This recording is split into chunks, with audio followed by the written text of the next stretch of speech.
Welcome back to D&D for the first time in like a month. It's been forever. Life is a thing, but we're back. We're better than ever. And this session, as well as the next session, are going to quite possibly be the two most important sessions of this campaign. So with no pressure applied, I ask, because I honestly don't remember all that well myself, who would like to recap our last session, if anyone? Geek wasn't here for it, so he gets a pass. Oh shit! I forgot you guys had a session that night. Yeah. Wait, what was the date of said session? October 3rd. Yeah, because I left the 10th for Leve. Yeah, October 3rd. Because October 3rd was the Sleep Token concert. Yeah. Yeah, I don't know if I was there either. You weren't. No. This was like a small, I think it was a filler session. It was. It was essentially a filler session. Wait, was this the one where I went door to door and was trying to No. That was the one before that. I was there for that. I remember that. That's the one I remember. And I'm like, wait, the last session we had, Geek wasn't there. I remember Geek being there the last session I was at. Yeah, the last session I was at, because you went door to door everywhere, and then we went to the Mon. No, not the Mon. The Omen Pact. Scary. Oh, you're right. No, we went to you're the right. Omen Pact. Because Miller had this whole elaborate thing with the guards at the door, and I just dispelled magic and walked past them. Yeah. I remember. Yes. So if no one remembers the last session, I think approximately 3 people that are here currently were at that session. I don't remember if Dusty was there. But the most recent session that was had saw the few people that were here getting a letter. They got a letter from an old friend, Ezekiel, a former member of the Mon, someone who has been kind of helpful to a certain degree throughout this current arc we've been on. And he requested some help. Ezekiel had been contracted to take care of one of these labs that have been popping up. You guys have been to them before, where Theodore and Zaya were working to experiment on people and turn them into like half-demon hybrids. And so you guys, along with Ezekiel and his new apprentice, went to one of those laboratories, and they let you in the door. You guys pretended to bring them prisoners, and you were let into the door. You had some conversations, and then you staged a revolution, basically, within the walls. And while that was going on, Ezekiel's contact, a Leonin by the name of Signa, popped up and started raising hell. And Signa was getting a reverse of what everyone in the lab was getting. So everyone in the lab was going from being a human-esque, or like a humanoid, turning into like an animalistic race, and then Signa was the reverse. He was a Leonin who had developed human features through being experimented upon. And you guys helped him. You blew up the lab. You saved a bunch of people. And then you got a second call to go to the familiar town of the Meyerwood Hollow to investigate a monster that had been running amok. And in the process, you met up with a professional monster hunter by the name of Spencer and his apprentice, another familiar face, Bingley Boomwhistle, the young lizard folk wizard. And you guys, along with this master monster hunter and Bingley, were able to vanquish some monsters and save the town from the forces that be. And with that was our last session recapped. I think it would seem Grayson is the only one that remembers, because he gave me a giggle. Sam is dead. He's alive again. We know a necromancer. Yeah, it's me. And with that, You're a necromancer. What happened to your wife? why you gotta do him like that? I'm not. What the fuck are you talking about? I said we don't have a necromancer. Oh, I thought you said we did. And I was like, you're no, a necromancer, we don't. What happened to your wife? Yeah, that's the problem. She was the necromancer. That's true. Like, that's straight. Yeah, it is. It's some bullshit, actually. We Thanks. had everything planned to a T, except for one problem. Except for one tiny little problem. issue. All right. So we pick up on the road. You guys are making your way That sounds heavy. to Neverwinter. Because this is where the Night of the Waning Vale, the biggest festival in all of the Sword Coast, is taking place. And this will also be the site of tonight's festivities of sorts. So as you make your way into Neverwinter, as your cart kind of crests the final hill before the city, you see it glowing like a sea of lanterns. Candles flicker in hollowed gourds, masks hang from windows, and faint music drifts across the air. 1,000 lights shimmer like stars trapped on Earth. You see the Night of the Waning Vale has begun and is in full swing. However, beneath the laughter and bonfires and festive decorations, you feel a hum in your chest, as if the world itself is holding its breath. Somewhere beyond the city walls, those of you who are trained in the arcane or blessed with the arcane naturally, notice a pulse of faint blue light flickering for just a moment, as it then disappears. So, entering Neverwinter, you guys see, like I said, festivities on full display. There's booths, there's people walking around selling candy and other goods. It just seems like a typical run-of-the-mill festival, just bigger, and people are dressed head to toe in different costumes of sorts. So with that, what do you guys do? I want to go get candy. Okay. Festive goods, if you will. Sure. What is your costume? I don't care. What do you want it to be? I think you should put on. I think you should put on like a tall, like red conical hat and a fake beard. Wait, no, that's a racial stereotype. Don't do that. I was gonna. Don't do that. I don't think that's cool and never. What's a red this year wizard say? I'm a monk for Halloween. Just this year. Huh? You're a monk? Yep. Oh shit. Well, now I'm confused at what's happening. I just I want to did go not know get this. festive treats. Usually you dress up for this kind of thing. I dress up as a monk. Yes, I think I think it might be a little bit unsettling to the party goers that there's going to be a totally normal, like mid 20-year-old coming and asking for candy around the children. Well, I mean, she's quite small. Yeah, I kind of pass. That is true. Yes. Did we never be tell you accepted the as story of how I little. thought she was Build-A-Bear? I'm still convinced you still think I am Build-A-Bear. It depends on the day. Like the whole company? Yes. Yes. Also, it's Build an Owlbear. Thank you. Build an owlbear. That's a lot of operations that's on too many your very words. capable shoulders. Owlbear's one word. It's the same as Build-A-Bear. No. Do you mean More syllables. There's too many Yeah. syllables. Look, man, I'm You tired. just have to say it faster, Mr. Tarnat. Tarnat, you can't be tired already, man. We have a bunch of shit to do. Oh, that's true.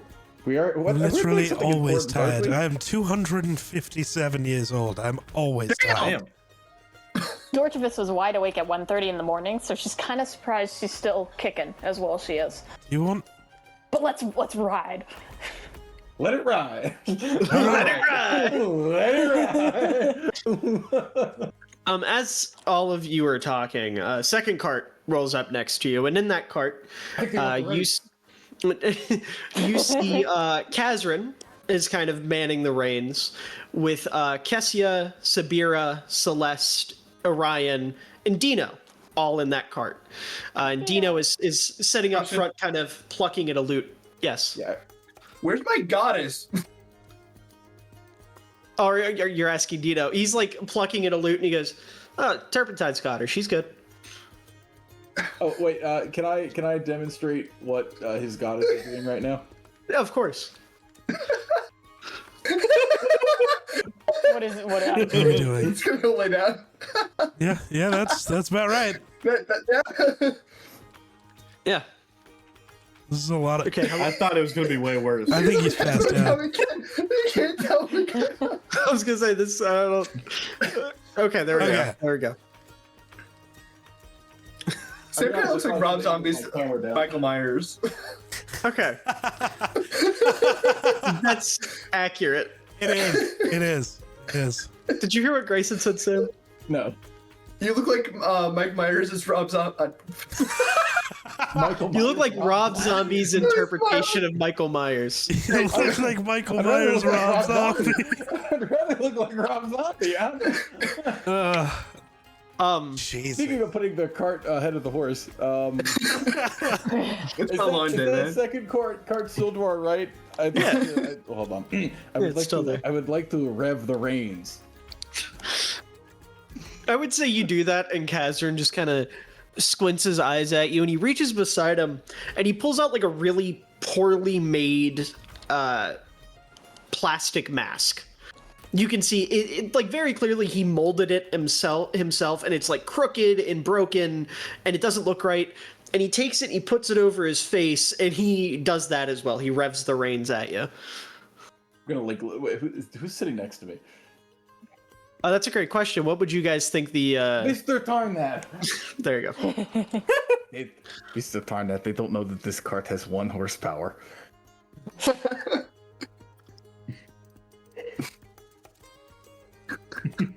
1.5 if we get Muppets to push it.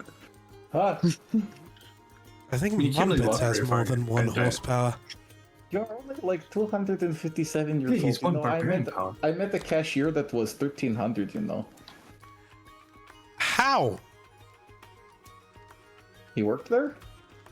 That's where they survived Tarnat's doom. It's the local grocery store. How are they 1,300 years old? They didn't die. How? What were they? They were very successful at living. They were clearly goat and twin. What else? Do you All right.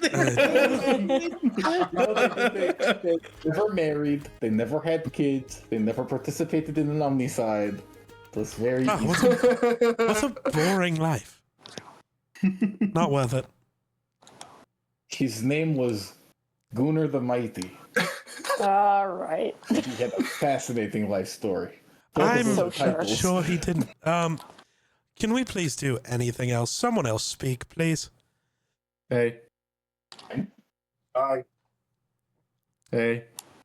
So stuff is supposed to happen around here. Can I like search the crowd for any suspicious activity in a crowd full of people doing crazy shit?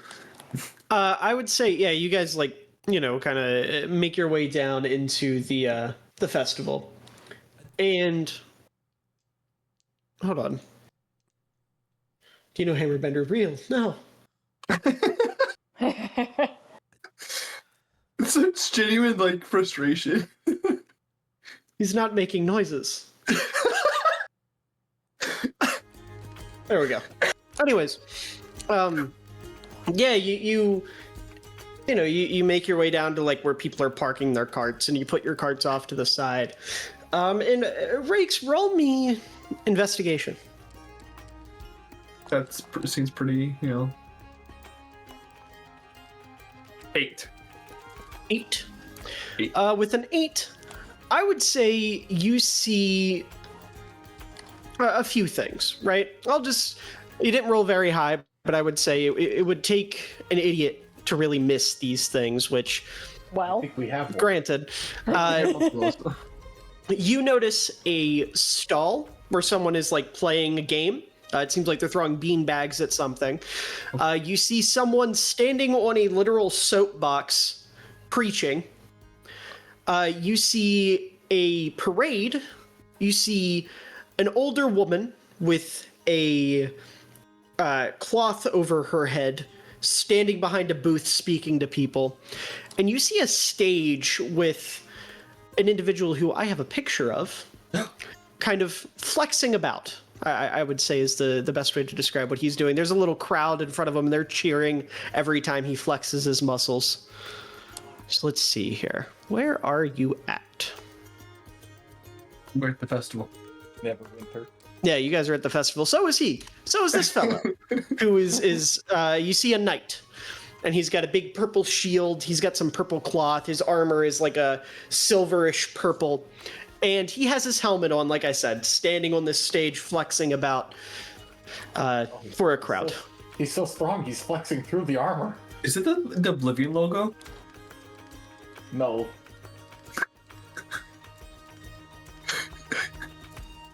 No, The shield's not the Oblivion logo? I swear it was. it's not. It's not. It's Also- like kind of similar.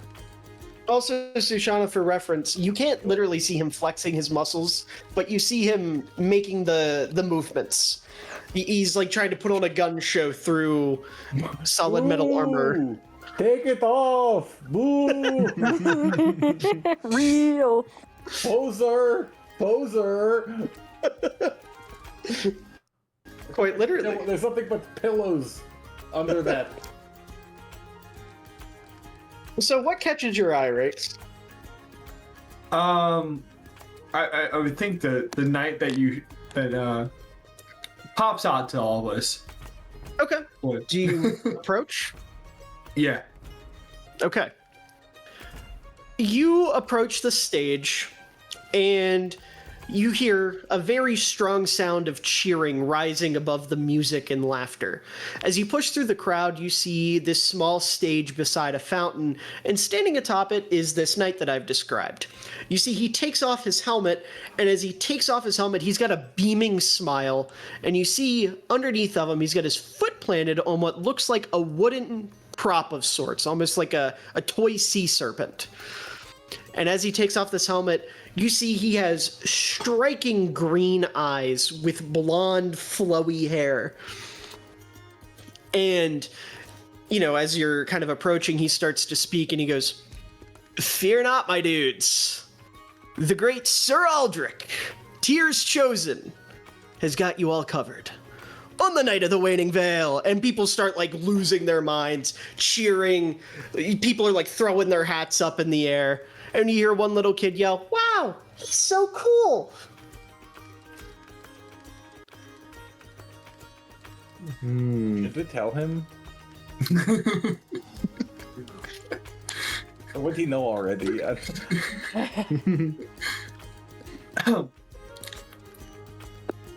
And after a moment, you know, you guys kind of murmuring about, the crowd starts to disperse as his like little show seems to be over.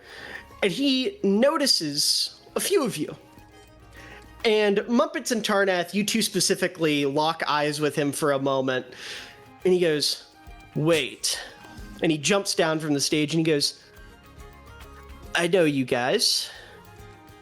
You're the dudes that broke my nose." "Well, you are." And he points at Dino. And Dino, like, boop, pops out. He disappears. He's like, "Okay, well, let me see if I remember your names. You've got, I don't know you. I don't know you. Oh, you're Dumb Tits. And Tonka Truck." And he points at Mumpets and Tarnath. Dumb tits? That's his name, Damn. isn't it? Dumb Tits? How did you get a name like that, bro? I find her quite elegant. It's apt. You've never. I'm not gonna go into that. Shoshana, you need help. Yes, I do. Dude, it actually That's- took me a second to kinda why we're realize here. that Muppets was not Tonka Truck. What the fuck is a truck? Because she's the size of one. Yeah, precisely. So who did you think Dumb Tits was? Honestly, when Well, you said it, I clearly thought had them Rakes. backwards. I immediately I thought that's Rakes. actually fair. I don't think But he I wouldn't don't know know. Rakes though. I don't know. Tarnath didn't have it his was- tits out, so I was just confused. So for reference, the last time you guys saw Sir Aldrich, most of you were not here. No, it was just me and Mumpet.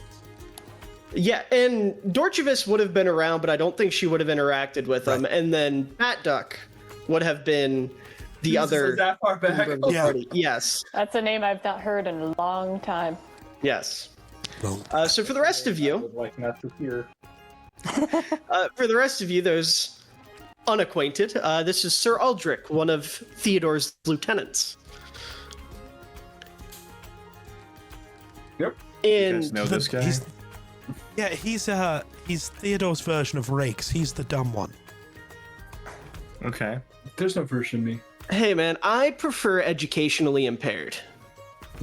Yeah, I don't You know you're really dumb? care Lady what you Pandora prefer. told me to say that. I don't know what those words mean, but she told me to say it because it sounds smart. You also He have an understands he's unconscious lady at home. What is it? Do you also have an unconscious lady waiting for you at home? No.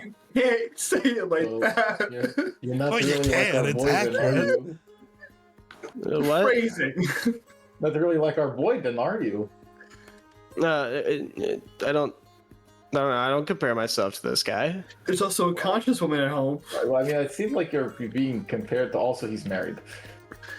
No one can lock down Sir Aldrich. I'm married to the grind. Shout out, big man above. And he like taps his chest with his fist and points up at the sky. I promise I think- he Wrong is way. not up there. Wrong way. Who's up there? Tyr, the good lord. You know. Well, The shitty lord. very obviously not the good lord. Hey man. Listen, I went up there and the only I thing hate I that heard you're was so the wind. dumb that you don't even know that what you're doing is a problem. You can't I'm even just- see it. You I'm are just a problem. defending the Sword Coast, bro, Chacho. I don't know what you're referring to. I'm From not what? defending shit. From the evil forces that be. Which are? I am Tyr's sword. I am his knight in shining armor. I am his chosen. Notice how he didn't make you his brain? Oh no, Big T's the brains of the operation. Okay. If you're saving people, what have people done that require to make you think that you're the one doing the saving, not the hurting? I mean, I've saved a lot of villages from pretty evil dudes. Could you name one, like by name? I don't take the names, man. I just save people. No, I think you But, just like- kill people who Theodore tells you to kill, not Tyr. You haven't followed him in a long time. Well, no, Big T speaks directly to Tyr. They're like this, and you see he takes his hands and like clasps them together. I wish I could show you how untrue that is, but I don't think you know how to read. No, I can read. Damn. Just not the big words. Right. Uh, I don't think he'd know what a big word is to him unless he. as you say that, Muppets, you can see the gears start turning, like smoke pouring out of his You're making ears. it your own sound name. way too much. I just imagine a house behind him has steam piping out of its head. Yeah. It is perfectly lined up with his head. I need to take all the information I have and I need to find an illustrator who will make you a picture book that I can give to you the next time I see you. So you Oh, can hells yeah, I understand what's love going on picture here. books. Great. It's the only thing you can read. Great. Well, I don't read them. The kids read them to me. When we do Sir Aldrich and me reading time. Oh, that's a whole other can of worms I don't Can we want to open kidnap him and today. indoctrinate him? I think we can indoctrinate him to the child. We're Right. not kidnapping someone today. Not currently. We have man. far more important things to do, but look, But like, can we knock him out and send him to like where Wait, the person who's No. sleeping is, and then indoctrinate him later? No. Wait. Mr. Wait. Rakes, what? Who? You guys know I can hear everything you're saying, right? yeah, you'll Okay. forget soon. It's fine. You're so mean. Why Yes. don't you just, yes? You see, he gets He's real one serious. of the big bad evil guys. He gets Yeah. real serious, and he puts his face really close to Tarnas, and he goes, "You're lucky it's a holiday, pro chacho." You would say Ah, for yes. Chacho. I'm the lucky one. Yeah, because I'd have to kick you out of the festivities. I don't mean like by force. I mean like I would have to ask you to leave, like respectfully. You guys seem like you're level-headed folks. I mean, We're I feel supposed like to hate this guy, like. Well, the only person we're supposed to hate is Theodore. There's Well, a- and Tyr. You know, there's a reason Jonathan and I think he's one of the two who we could redeem. right. And that, Mr. Parnett, that's the nicest thing I've ever heard you say. Which thing? Sorry, what did I say? That we're only supposed to hate one person. That's Well, such a good improvement There's for you. technically two, but I don't know. Do gods count as people, or are they their own thing? I don't think you don't want my opinion. I don't. But Yes, there's yes, there's two beings that we need to hate. Everyone else we can. There's three. There's three. That kind of race. I point to Shauna. What? Why me? What? Because you have something inside you. Oh, yeah. yo. I don't think you should be doing that in public, little dude. There's always a man inside me, no matter where I go. Oh. Jesus. Is it? Are you married? Oh. No? Tyr doesn't like that. You want to take his hand? Her Is hand? it the... I mean, No, she's not my type. Why not? Is it Okay. scales? Is it the Yeah, scales? it's the scales. Is It's it the the lack of any definite female features? scales. Also that, yeah. Oh, okay. I also didn't realize you were a woman until they said she. So I get that a lot. I mean, you look like my pet gecko I had. His name was Skippy. Skimpy or Skippy? Skippy, Okay. because he like skipped around. I don't skip. I haven't skipped since like the other day. Can you try doing it right now? Sushana, roll me athletics. Oh shit, hold on. I'm gonna get in position to catch you, Shauna, just in case. It's okay, I got you. I got you. She's so slippery. What do you mean? I'm rather moist today. Of course you I are. move. 27. I mean, you skipped to the loo, like perfect. She just does a backflip. Like a perfect backflip and just like... That was a skip. I was gonna say, as you do the black flip, he goes, far. "Oh no, see now you remind me of my gerbil Flippy. What did he do? Oh my god. You know the little wheels that you get for the guys? Yeah, I have one. Yeah, no, he would get up to the top of it and then fall, and he looked like he was doing a flip. Is he He'd fall alive? backwards. Oh no, he got stepped on. Always somehow the most brutal way somebody can die. You think that's the most brutal way someone can die? Have you not been watching how I kill people? You are actually pretty tame, actually. Like, I've seen people die in some pretty brutal ways. I once had to dive into the mouth of a serpent to save a bard, and I watched his friends die in the process. Well, I saved most of the bard, anyways. I read the history book one time about one of like the heroes of old and what they did to a leopard, and I've not been at peace since hearing about that leopard. As you say that, you feel a looming presence appear behind you, and Dino just whispers in your ear, "Don't mention the fucking leopard." Only 6 months old. I didn't even pose a challenge. Is there a story anyways, I don't know? what are you doing here? Me? Yes, you. You're the one who we're talking to. Oh, well, I mean, I was just performing for the people for the festivities, you know? No, nothing else going on tonight. Big T said there was some attack that was supposed to happen, but I'm not worried about it. Do you have any It's not involvement? Well, I mean, yeah, I'm gonna be there to make sure, like, if something attacks, we take care of it. Sure, we all Where- will. Where are you gonna be? Oh, I don't know yet. I haven't got my assignment. Okay. Do you think you'd be like doing like food maybe? No, I think I'll be doing stabbing. Okay, well, I was Or gonna ask, slicing. like, if like you do food, could you get me some cotton candy? Well, there's a really nice booth over there, and he like points to the right a little bit. Here, and he reaches into his pocket and he pulls out like a sack of gold and he just hands it to you. Oh no, I don't need. Okay. I have one. Another citizen helped by the great Sir Aldrich. You know, I'll take this. Anyways, you guys, don't cause any trouble now, you little rascals. And you see he like takes his hand and like gives Dorch a noogie. Don't do that. You, everyone should be able to push his enjoy hand the away. Oh, okay. Well, Hey, everyone should be you're able to enjoy the festivities, in my opinion. You're So lucky you didn't get bitten. you see, he's got like metal gloves on. He's like, oh, I don't think she's gonna bite through the metal, is she? She I will. didn't save the dragon. She will. I Or the just other hissed. dragon. You see, he like visibly lifts his leg up in fear, like cowers away from her. Okay, Yeah, that's well, right. I'm gonna go be not here. You guys have fun.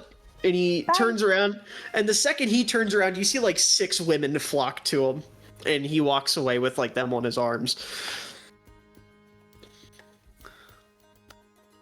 You know, it's going to really hurt to kill that guy. Well, we might not kill Why him. not? We Why just is have China to. the We just have to kidnapping my, like- revert some religious trauma. It'll be fine. Why is Charnath and I not the only ones that hell bent on killing someone for once? Yeah, I really don't don't like know, I this feel like- timeline.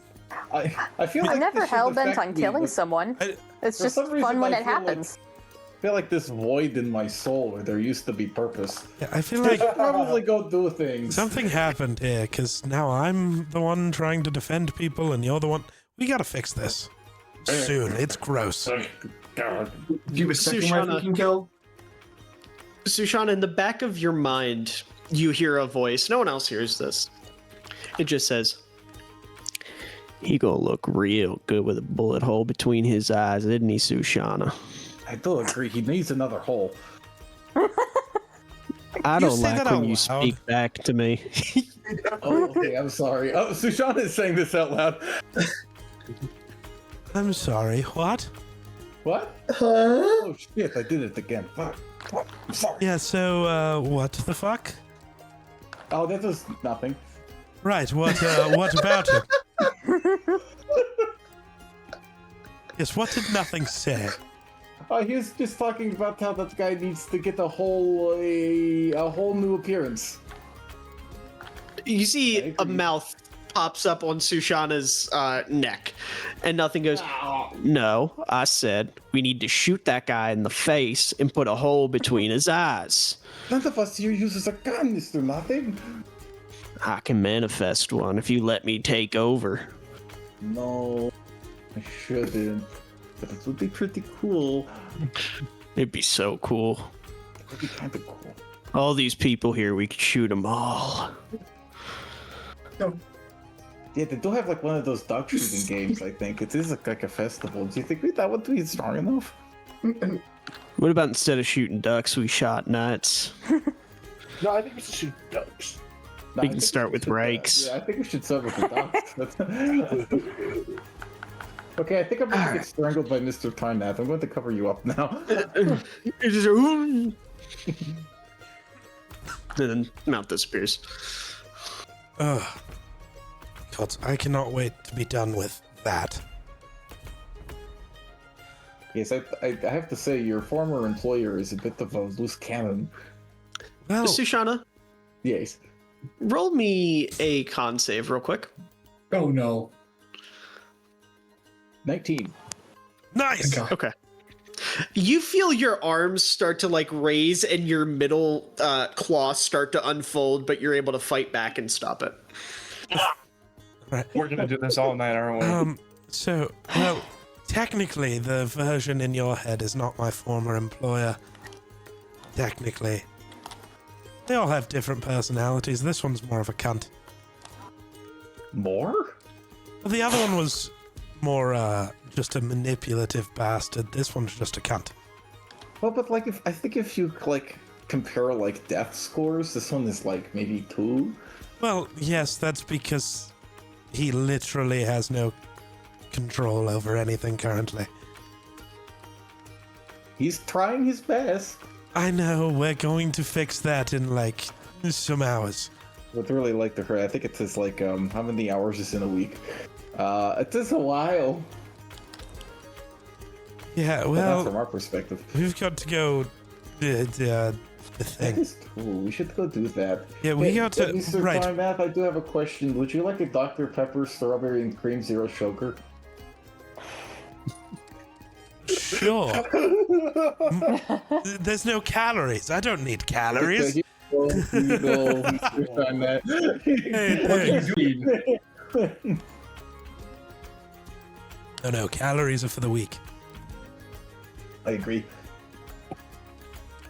Um, I'm currently running on nothing but like imagined like saloon beer and cowboy spit.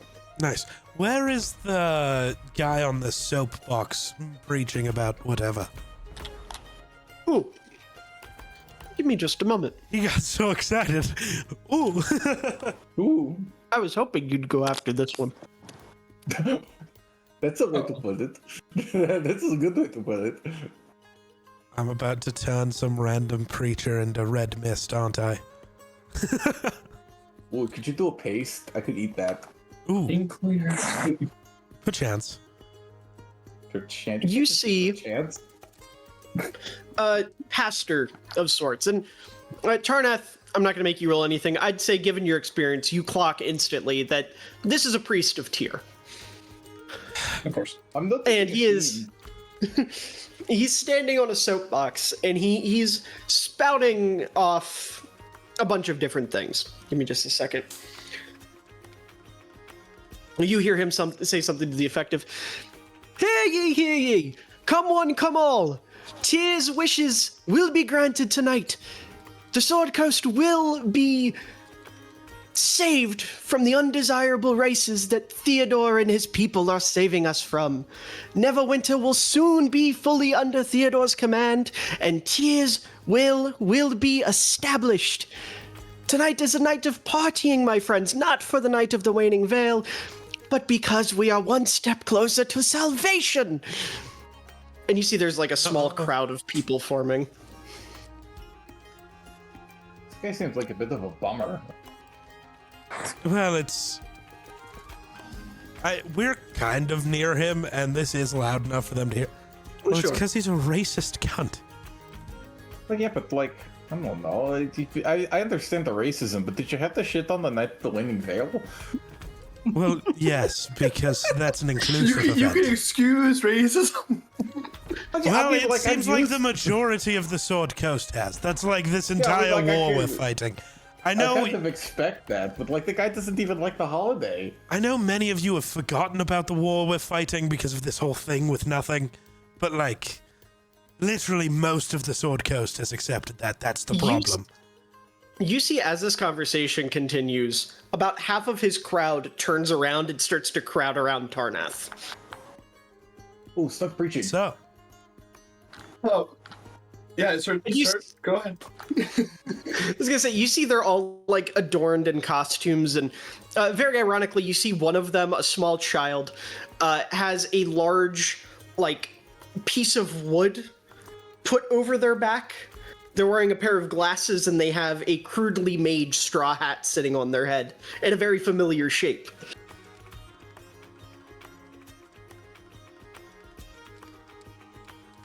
Dino, As you say that, he like appears above you. He's like floating. Yo, just what's like up? twist his head to look at the kid dressed as him. He puts his head down. He goes, "Oh yeah, they do that." They do that. He grabs your head and twists it, and you see a group of teenagers walking by, dressed as the group, like the original group. So you see there's a short kid dressed as like a goblin, a very large kid dressed as a red orc, another one dressed as Dino, one that's just wearing a cloak with long hair sticking out of it. And they're just kind of like walking towards one of the booths. What? Man, why is nobody dressed as me? Wouldn't the propaganda just make them look like, history is like worse people. Zenon, they're not dressed as this group. The original I know. group from over I'm just 100 years asking- ago. I'm just asking in general. Because no one knows who you are yet. I'm the goat. You see one kid walks by dressed as an air genasi. Look. No, see, that's not you. They don't have a symbiote. Okay, That's wait, true. we could do the gnome thing. Not 'cause everybody that's can get one of definitely a those. racial stereotype. He walks by and walks over. He walks by and walks over to his mom, and his mom hands him a stick that's crudely painted black. Wait, is he doing Blueface? No, he's doing, and he's also doing black stick. Oh, Neverwinter has fallen. Neverwinter has fallen. Cream duck. Well, that's literally what this stupid-ass priest was saying, is that Neverwinter is about to fall. Maybe we should just let it. Well, fall no, into our entire goal is to not let that happen. It's like Yeah, but literally the... like these people are like assholes. I don't like them. Most people are. Unfortunately. Nope, can't say that in front of so many witnesses.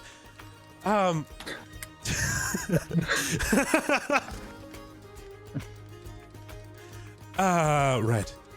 But yes, like our whole thing is stopping Theodore and Tyr from taking over everywhere because awful. You think this is bad? Imagine if they actually, if Theodore's propaganda actually completely filled this town. Like what Is this the Holocaust dumbass still priest looking is at us? trying to say. Yeah, I would say a crowd of like 20 people is gathered around at this point and is listening to this conversation unfold. Oh no. Good. This can only go one way. But I would say the crowd, they seem to be genuinely listening to what Tarnath has to say. Nice. Why not? Spit some facts. You see one small child steps forward, and he's got a big hood on. And he kind of pulls the hood down a little bit, and you see, just for a moment, a lizard snout poke out of it. And then he puts the hood back on, and he just waves. What was that little freak?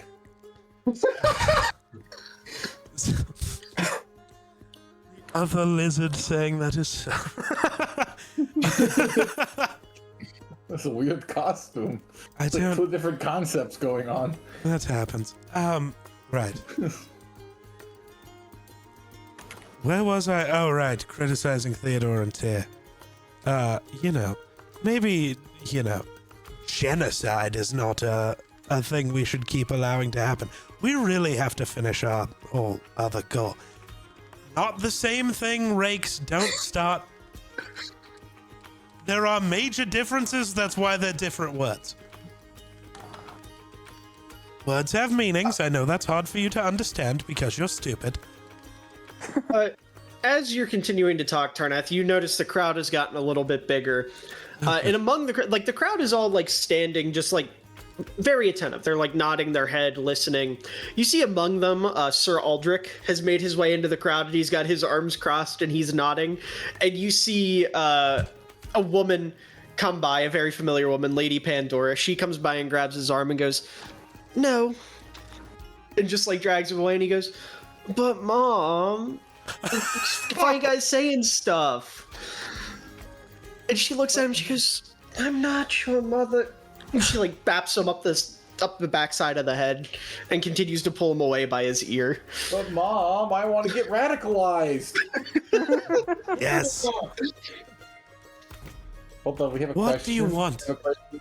Miller, do we have Royce with us?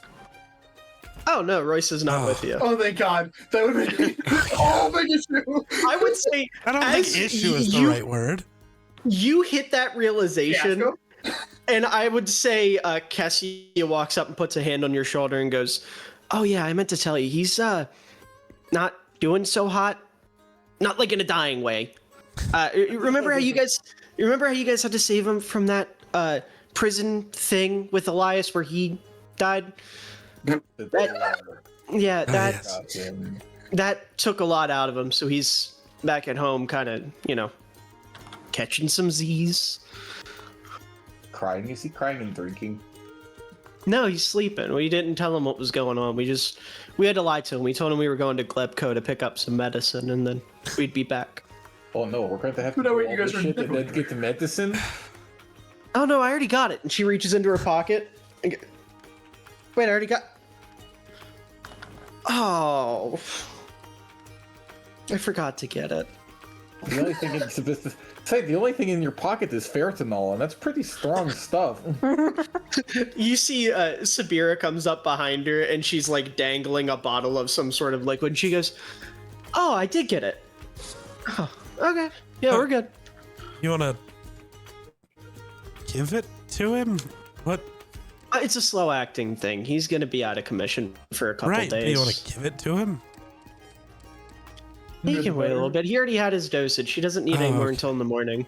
Okay. We just ran out. Yeah, we're good. It's okay. I know you're gonna do your little portal thingy, Gotta. but it's okay. He doesn't.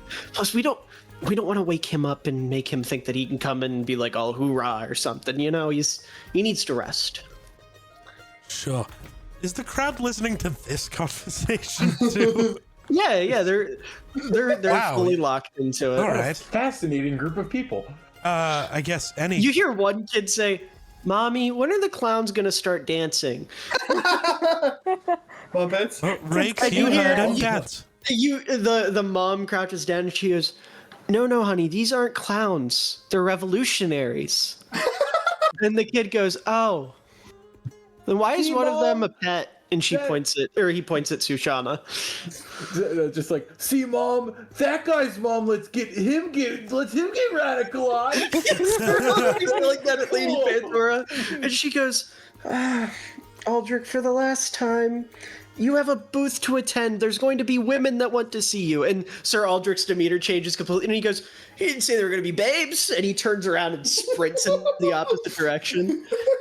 Okay, so I just figured out how we get Aldrich on our side. In response to the kid, by the way, Sushana is going to start hitting one of these. No, Sushant. And he looks up and he goes, "Bobby, see, I told you they were clowns. Look, that one's dancing. They got a dancing lizard." Okay. Hello, Wait, crowd wait, gathered wait. around us. It's Can I help you? You hear in unison, "Hello." This isn't like an 60 AA meeting. voices. We don't have to do it that way. One of them steps out and puts his hand on your shoulder and he goes, "The first step is acceptance." Hello, everybody. Well, I have My name lots is of problems. Sushana. I accept. I've been drinking since this morning. Hi, Yes, yes. Sushana. I hand you another bottle of wine. Keep drinking and thank shut you. up.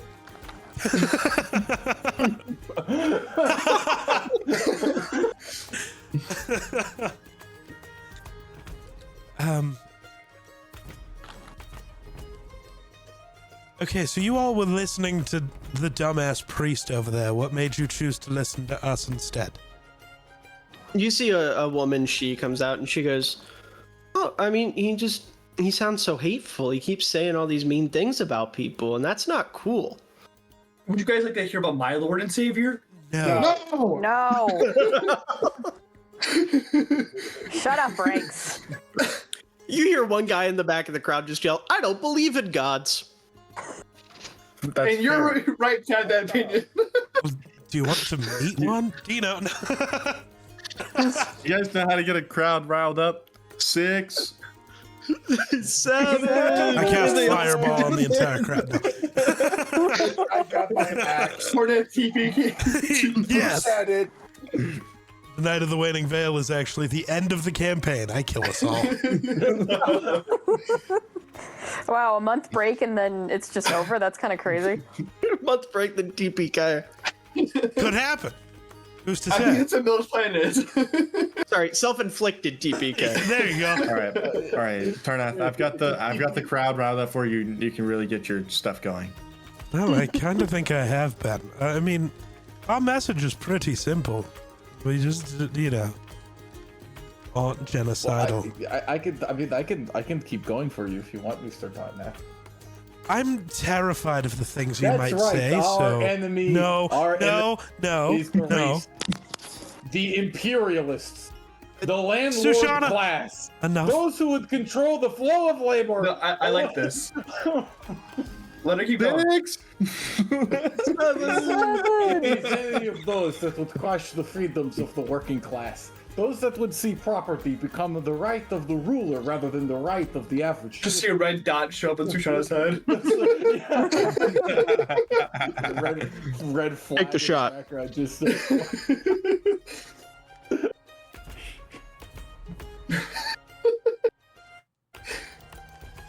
I would say as Sushana is going on her Marxian rant, you see another familiar face just happen to stroll by. As you see a rather gelatinous fellow walking through Neverwinter, and he's got a costume. He has molded his body to look identical to Mumpets, just blue and translucent. He's got like a fake axe across his back and everything. See, Tarnath, people do dress up like us. We saw We Zenith can't see and the now George Muppet. cosplayers. Yes, are too there short. was literally someone. You know what? I believe they're out there though. You can't see them because they're under like the later people. You hear Glebnor in the distance go, "Grr, I'm angry. Follow me, my child soldiers." And you see a bunch of Glebnor's like advisors dressed as children walking on their knees. Yes. Oh my A god. single just tear like rolls you. down my eye. Someone finally gets me. Read about yonder Gracia at dawn. And you see they go, yeah, yeah. They even sound like my child soldiers. So energetic. So excited. You hear one get really close to Glebnor and he goes, sir, I have to pick up my kid from jousting practice at 6. I'm gonna step in there. You're not a child, and just try to. Can I try to pun him?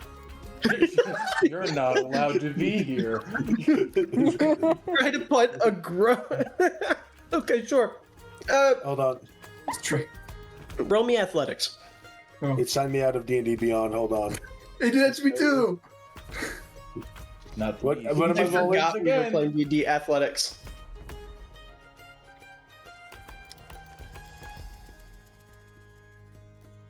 If D&D I'm about to move, I didn't get my dice. I was not ready for a roll. Plus D&D and Beyond is moving at the speed of a snail. Okay, I thank God I get an advantage. We just gotta wait another 20 seconds for the roll.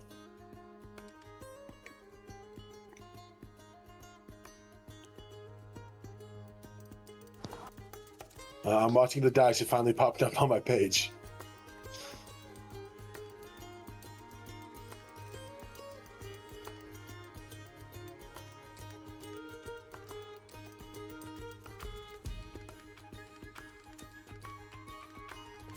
$26.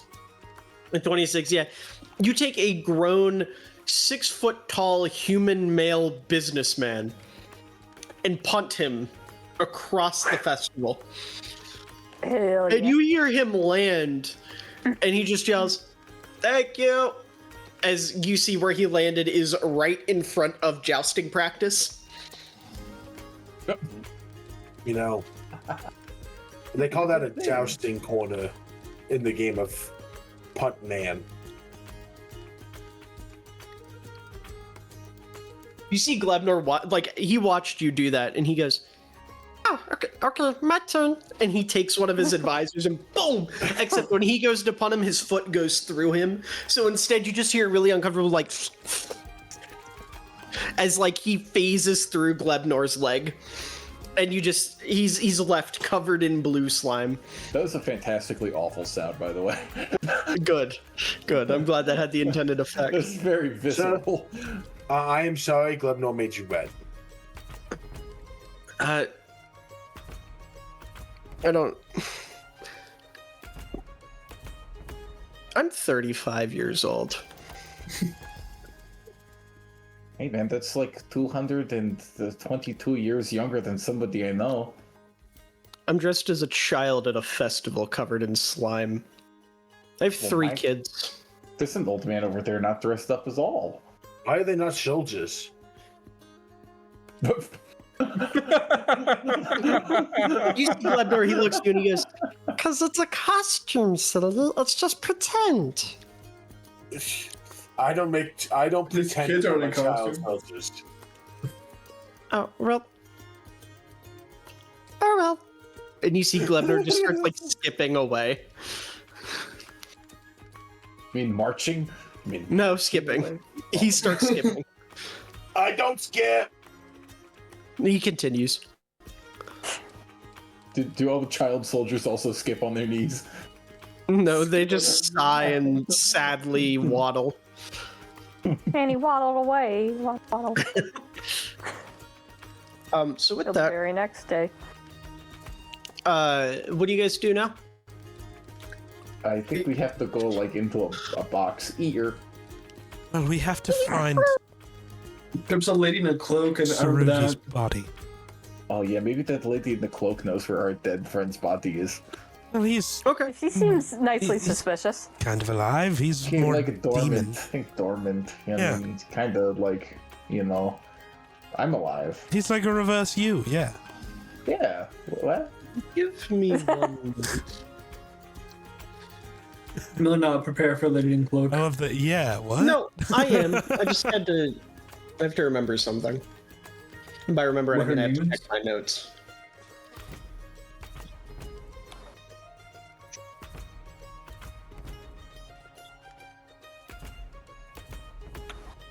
That's sort of like the Irish parade. I kind of like it.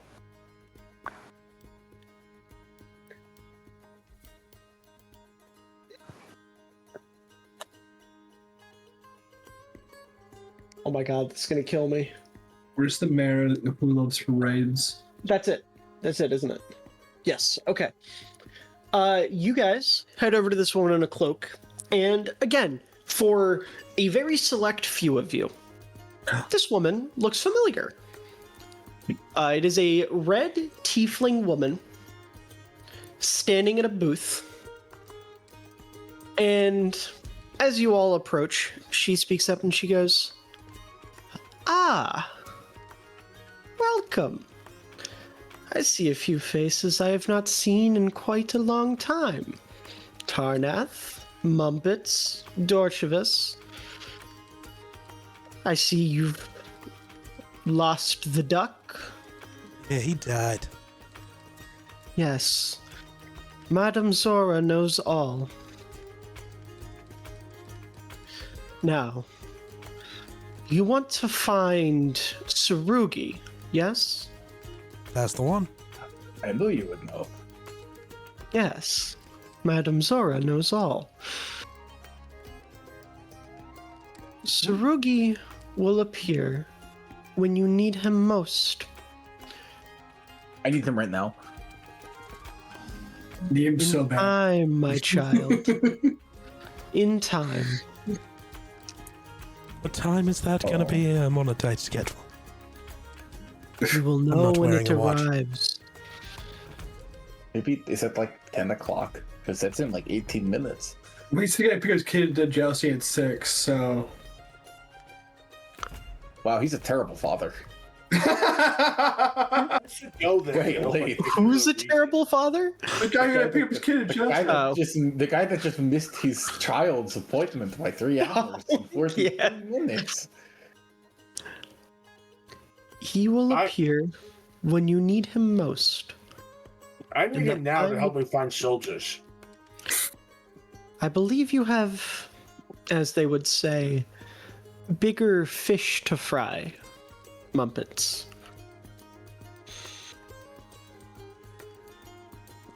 There's bigger fish I can eat. There's quite a few booths with large fish, yes.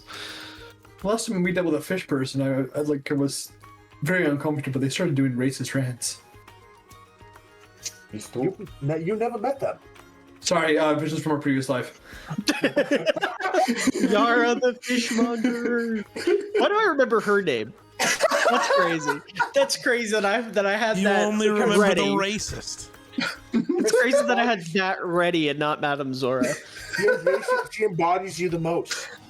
No. No, she was guess. attracted to Bat Duck. Yeah, she embodies you the most. That's why she's the most clinically insane character I've ever written. Anyways. You see Madame Zora. She goes, "Now, are there any other answers you seek, my children? My wife still love me. You will find out in due time, Rakes. You're so like these are so non-answers. Like I need Will actual I answers. ever reach inner peace? You've already achieved your inner peace, Zenon. You just haven't realized it yet. What do you mean by that? You will find out in due time." Such non-answers. Will I ever get to see my parents again? No. Yes, they're alive and well. Okay, but when? Next time In due you time. approach your swamp. Oh, so nothing to do time. Fuck you, Lady Zora. Why did I get due time? I think it's kind of a matter of time. You'll find out why you don't get due time in due time. Do we save Tsurugi? Need due time. Don't know in due time. Due time will. Took the words right out of my mouth. Oh, yeah. Maybe Do you actually any actual answers? In due time. What is the funniest the number? I would believe the answer would be 6 or 7. It's 24. Fireball. 25. I think I might actually be the most all-knowing person here in comparison. I could like way outdo this like prophecy stuff you're doing. Like ask me. Yeah, all you gotta say is all in due time. No, I could do this. Ask me a prophetic question. What do you want to know about the future? Will I ever meet my parents again? November 5th, 2028. Joke's on you, they're already dead. That's so far away. I know. That's when the campaign ends. I think Geek would kill me. Yeah, yes. We went another 3 years, I think Geek would kill Oh me. my god, yes. You're going to be Tarnath forever. Oh. Yeah, they'll name Mildred. I think I could be Fireball! Geek Your says middle from his name would wheelchair change in the your nursing home. All right. I will be 28. You fucking Yeah, dick. so you'll be eligible for retirement benefits. So get Oh my Social Security. Wish. I think I could be Zenon forever. Steven, I wonder why.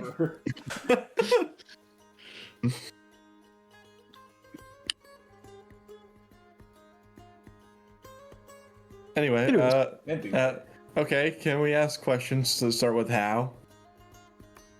By all means. How do we save Tsurugi? With due time. You perform the ritual and appeal to his heart. All right, who goes in the Kind box? of ritual. You've already figured that out. We did. I want to hear from you. Well, I believe it would be Zenon and Dusty and Sushana and Orion and Zaya. Did we super send Sushana in there?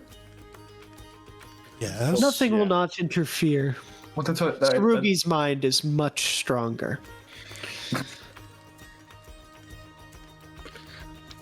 He would win. This back of Sushana's mind commentary is clearly that goddamn twink. That goddamn twink. I mean, most of our minds are stronger, except for you, of course, Riggs. My mind has nothing in it, so we're good. Except for Rakes the Paladin, of course. Yeah, right.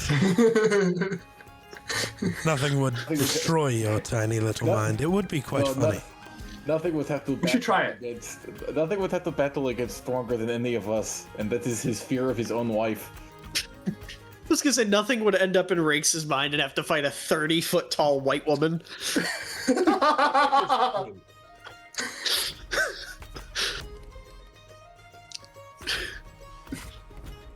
Any other questions? Will I ever grow taller? Due time. Naturally, no. Naturally. But with the assistance of magic, you have in the past, and you very well could again.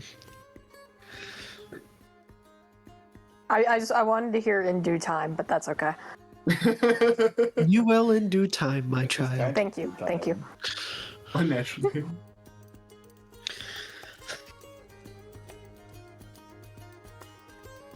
Before I go, I have a question for you all.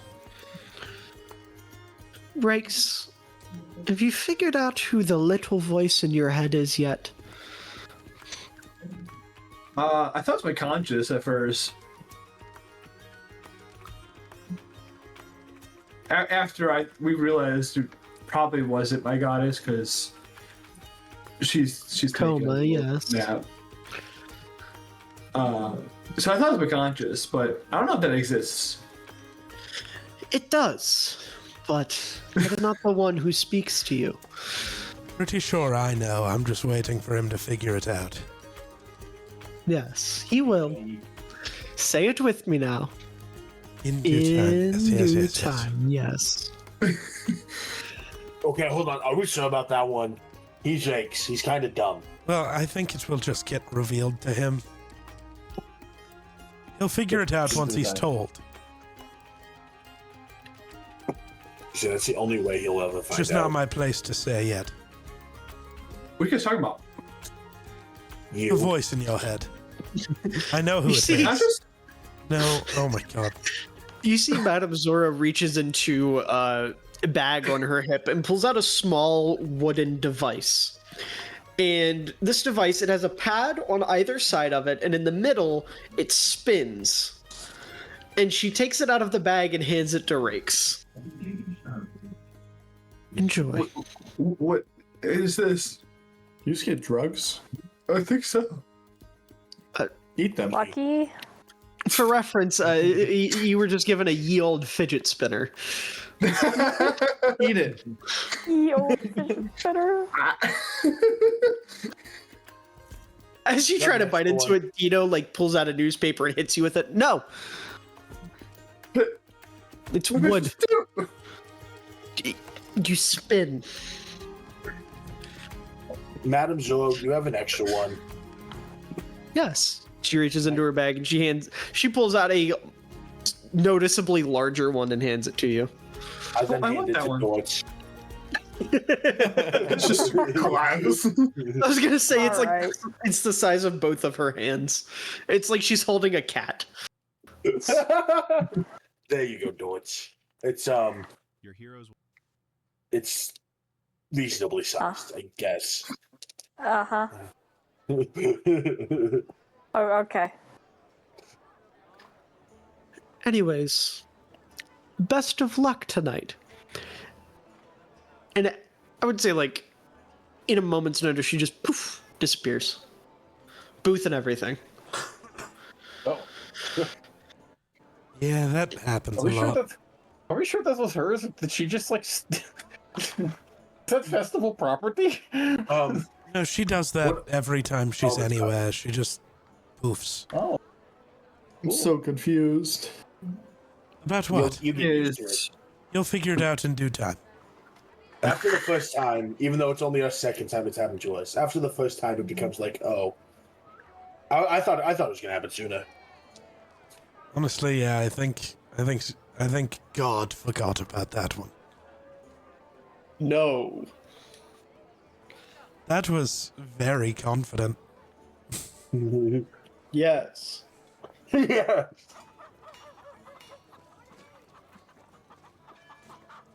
Anyways, Oh, this is a different fucking ambience track. Fuck you. Is there a I hear chicken? a chicken. is that the night of the Waning Veil chicken? Yes, the Let's jump the legendary chicken. one. Let's jump the chicken. Gary Cock. Okay. Alright, with that, what do you guys do now?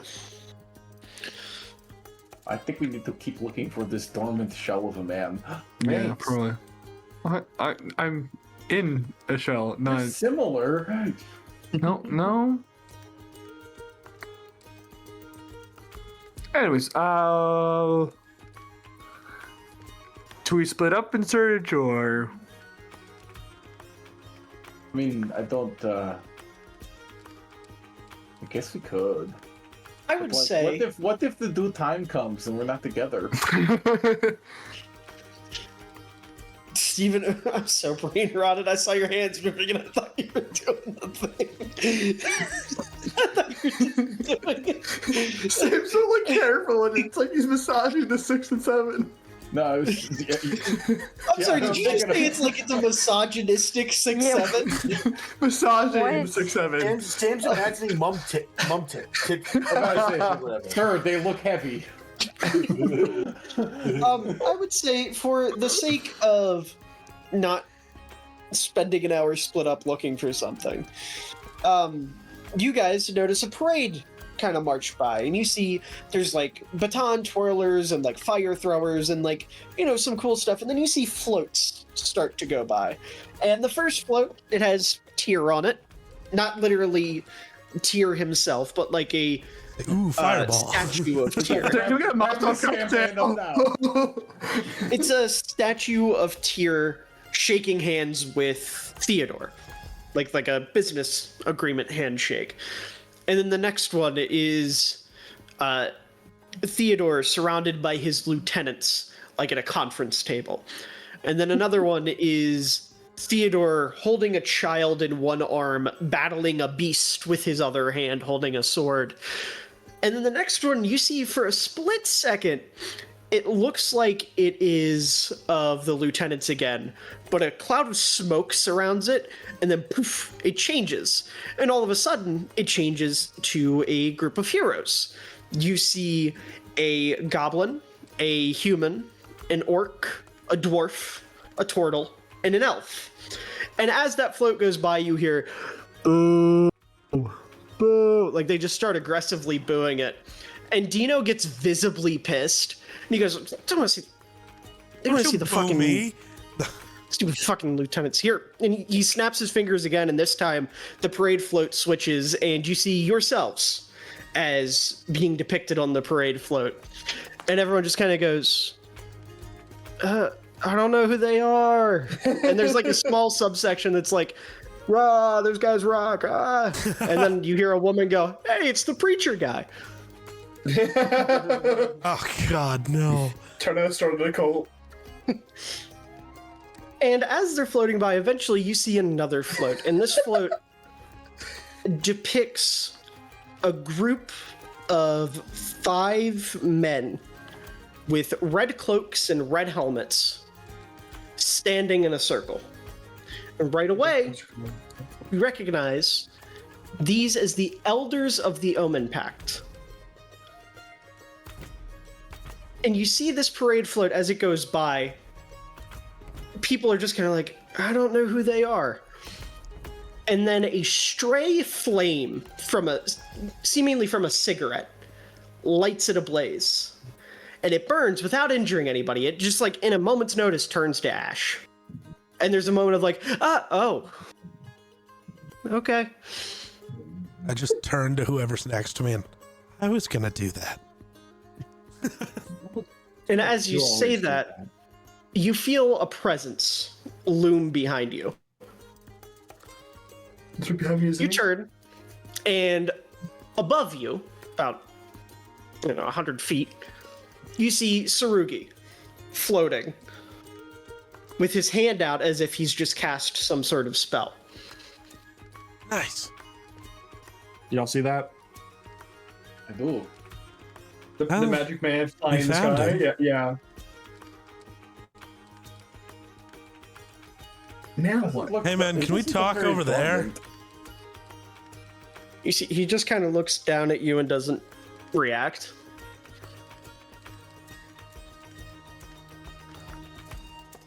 Well, That didn't work. Mumpets, throw Anything something else, at him and Lance? knock him Oh out. my god. You got it. Who wants to be Muppets. thrown? I got you. George. Toss me up. I can fly. I won't die. That's I'm true. gonna throw Zenon. Oh god. All right. That'll work. Muppets, roll me athletics. Zenon, Oh no, character. Acrobatics? Okay. roll me acrobatics. Yeah, it's the closest thing we've got to a wind check. A wind check. What's the wind saying? He's saying he'll be right back. You said athletics. Yeah, I said acrobatics for you, athletics for Acrobatics, Muppets. Okay. My dice. Me with my dice. 15. Okay. I'm waiting for my advantage roll to roll. A 24. I would say very successfully. You toss him up, and Zenon, you just kind of like float with. I would say your positioning, you look similar to like when Iron Man is starting to take off. You have your hands out, and you're just kind of looking towards the sky as the wind carries you up, and eventually you're just able to kind of float in front of the like husk of Sarugi. Hey. What are you doing up here, dude? As you're looking at him, you see his eyes are completely hollow. There's no life, no soul. And he doesn't really react. He just kind of stares. Why do you look like a Glebco pop? Are you okay? Not a Glunko pop, bro. I'm Glunko Glop. Srugi. I was gonna say, as you continue to speak to him, he just floats.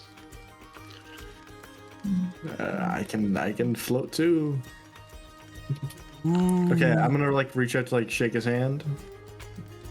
As you do that, he holds his hand out and grabs your hand and just kind of like grasps it for a moment, and then lets go and continues to float. Okay, I think I need to go back down. He's not budging. Can I bring him with me? You can try. Okay, I'm gonna try and flow back down and have his hand in my hand and bring him with me. Roll me a strength check with disadvantage. Oh. Hey, where's that guy we brought with us specifically for this moment? He's Actually, I'm pretty strong. I would say Zaya is currently walking back from a stall, and he has cotton candy and a cup of tea. 18. 18. With disadvantage, you rolled an 18? Out of a 13 and a 16 and a +5. Well, hot damn. I would say you don't move him, but you give him the knowledge that, like, he starts to kind of get the idea of what you're going for. Okay. So the intent gets there, but the movement doesn't. And you see he just kind of nods, but continues to float. And during this, Tarnath, while you're kind of looking around, you spot Zaya, and again, he takes a sip of tea and he goes, "Did I miss something?" Well, we found him. Well, he found us, really. Well, he found Ah. the parade float for the Omen Pact and burned it. That's why that burst into flames. Okay. He beat me by half a second. I assumed as much. I honestly figured it was your handiwork, but Well, it was gonna be. regardless, we've got the husk, we've got the cube, and you see he looks up at the sky and he goes, "We should be close to midnight."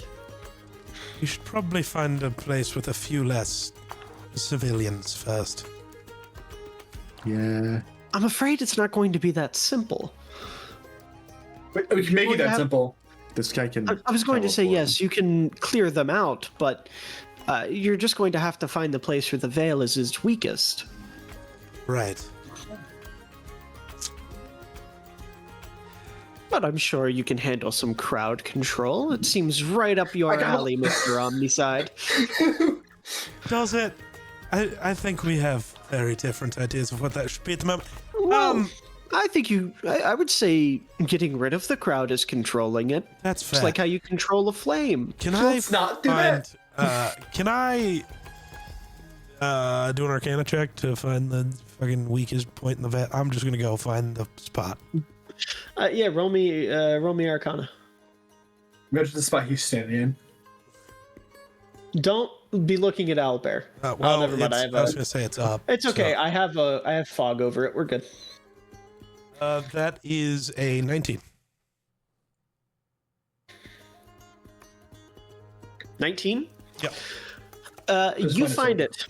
You find it. The Where bad is it? news. Yeah. Directly over top of the town, the like center of the city, the city square, if you will, right where Sir Aldrich was doing his little performance. Directly over top of it. So where's have an Aldrich idea. now? I would say you see he is sitting at a booth, with a bunch of women crowded around it, kind of like, swooning over him, fighting over his autograph, that kind of thing. And Lady Pandora is standing next to him with her arms folded, like tapping her foot.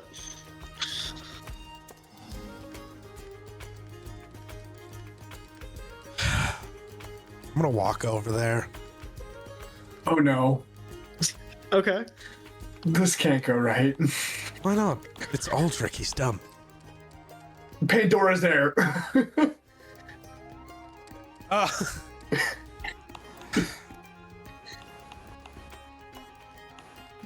So, hello, Aldrich and others. I don't care. You see Aldrich, he looks and he goes, "Oh, hey," and he goes, "Hey, Lady P, that's my friend. I know a guy." And you see she just starts like staring daggers at you, and she goes, "Hello, Tarnath. Hello. I don't think we've formally met yet, but Were you not one of the ones in my castle when the No. moment went down?" no, that was a drunk one.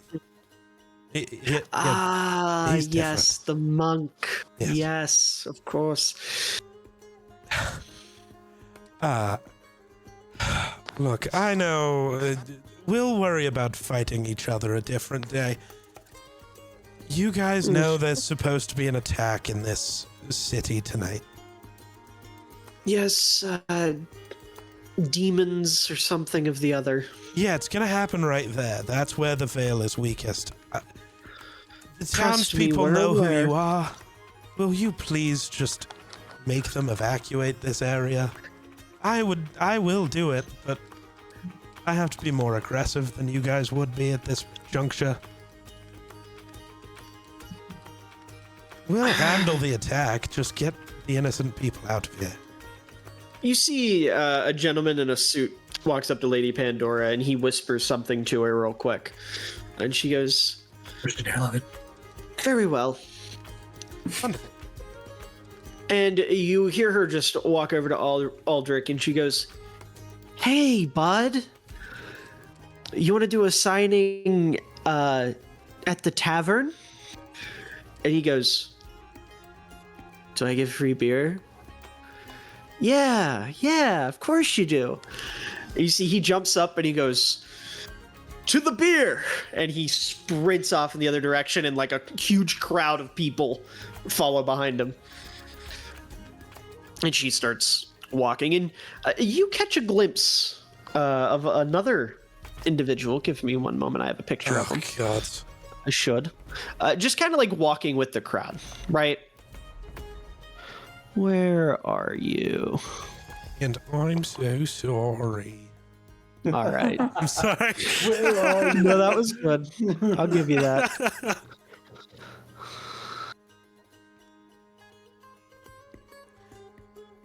No. Am I awful? Yes. Thanks, guys. This is okay. Guys, Grayson's Forgive you. stupid. You know.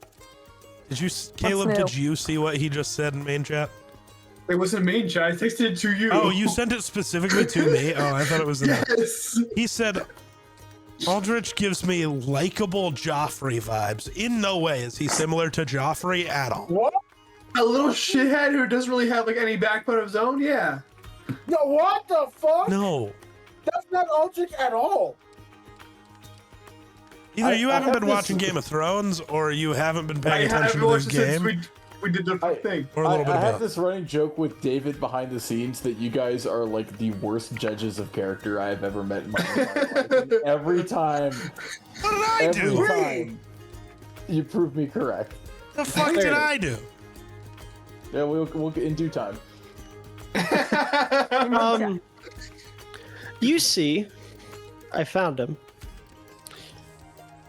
You see this individual walking among the crowd. A rather disheveled man, long beard, long hair. Normal. I wonder who that could be. And the only thing that picture does not have, because I had to refine this image that I definitely saved a long time ago but somehow lost, is when you see him, he has a large crown atop his head. Oh. And a few rodents sat upon his shoulders. Of course, being the Rat King. I could end it all. Please. Right now. I hate that guy. I hate that guy. Nobody would know. And I would say, as you see him, Tarnath, he just looks sad. There's like a deep pain in this man's eyes as he walks with this crowd. I get the feeling.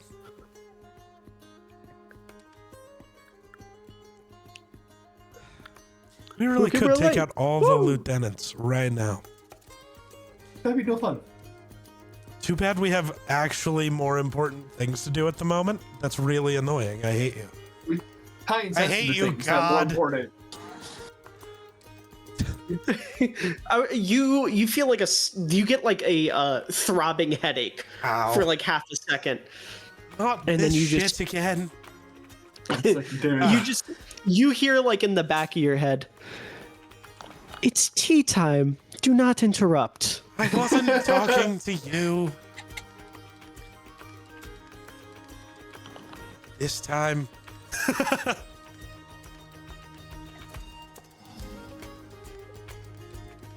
All right. So with that, Well, that what do you guys worked. do now? So did everyone else see me just walk over and make a deal with all the other lieutenants, and then the crowd disappeared? I would say the party was probably watching. Yeah. Yeah, such a So- weird decision. It works in mysterious ways. You know, the Alright. time was due to do it. All right. Well, I'm gonna walk back over to where the veil is thinnest, and open a dimension door to bring the box. Yeah, Kinda you need plop that. the box. You see the perfect center, and you plop the box right in the center. And as you do that, Kessia, Sabira, and Celeste approach, and they start performing some sort of ritual. And you see as 8 pillars, wrong way to put that, 8 crystals begin to form surrounding this box, 2 at each like corner, and they like chain themselves to the box with some sort of magic that these 3 are fueling. All right. Those of you who are going in with into Sarugi's mind, is that how that works? Going in, Sarugi. That's, You hear I don't want to say that. Kessia mid chanting, she just goes, yeah, that's it. I need you all to get within 15 feet of this box right now. On it. Here. I'm here. I'm gonna grab Rakes and move him 15 feet extra Away from the box. and I'm gonna stand right there with him. I'm not gonna go in the box. It's scary in there. I really don't want to deal with my wife problems in there. Rakes. What's in the Rakes. box? It's not, I'm being safer for both of us. If the Well, range is even slightly off, I don't want us to accidentally get sucked in. Or Hey, they'll miss the yo. detail. Would you rather be safe or sorry? All right. Interesting Then- question to actually ask. Around Sarugi and all those going in, and how close are Kessia, Sabira, and Celeste? Are they within that distance too? God. 15 feet the right number? I just realized I haven't I don't know. God could re-looked tell up us. this. God's not listening. Shocker. God Yeah. is dead and we killed him. God damn it, we killed the wrong god. Well, the Probably. campaign's over either way. Oh well.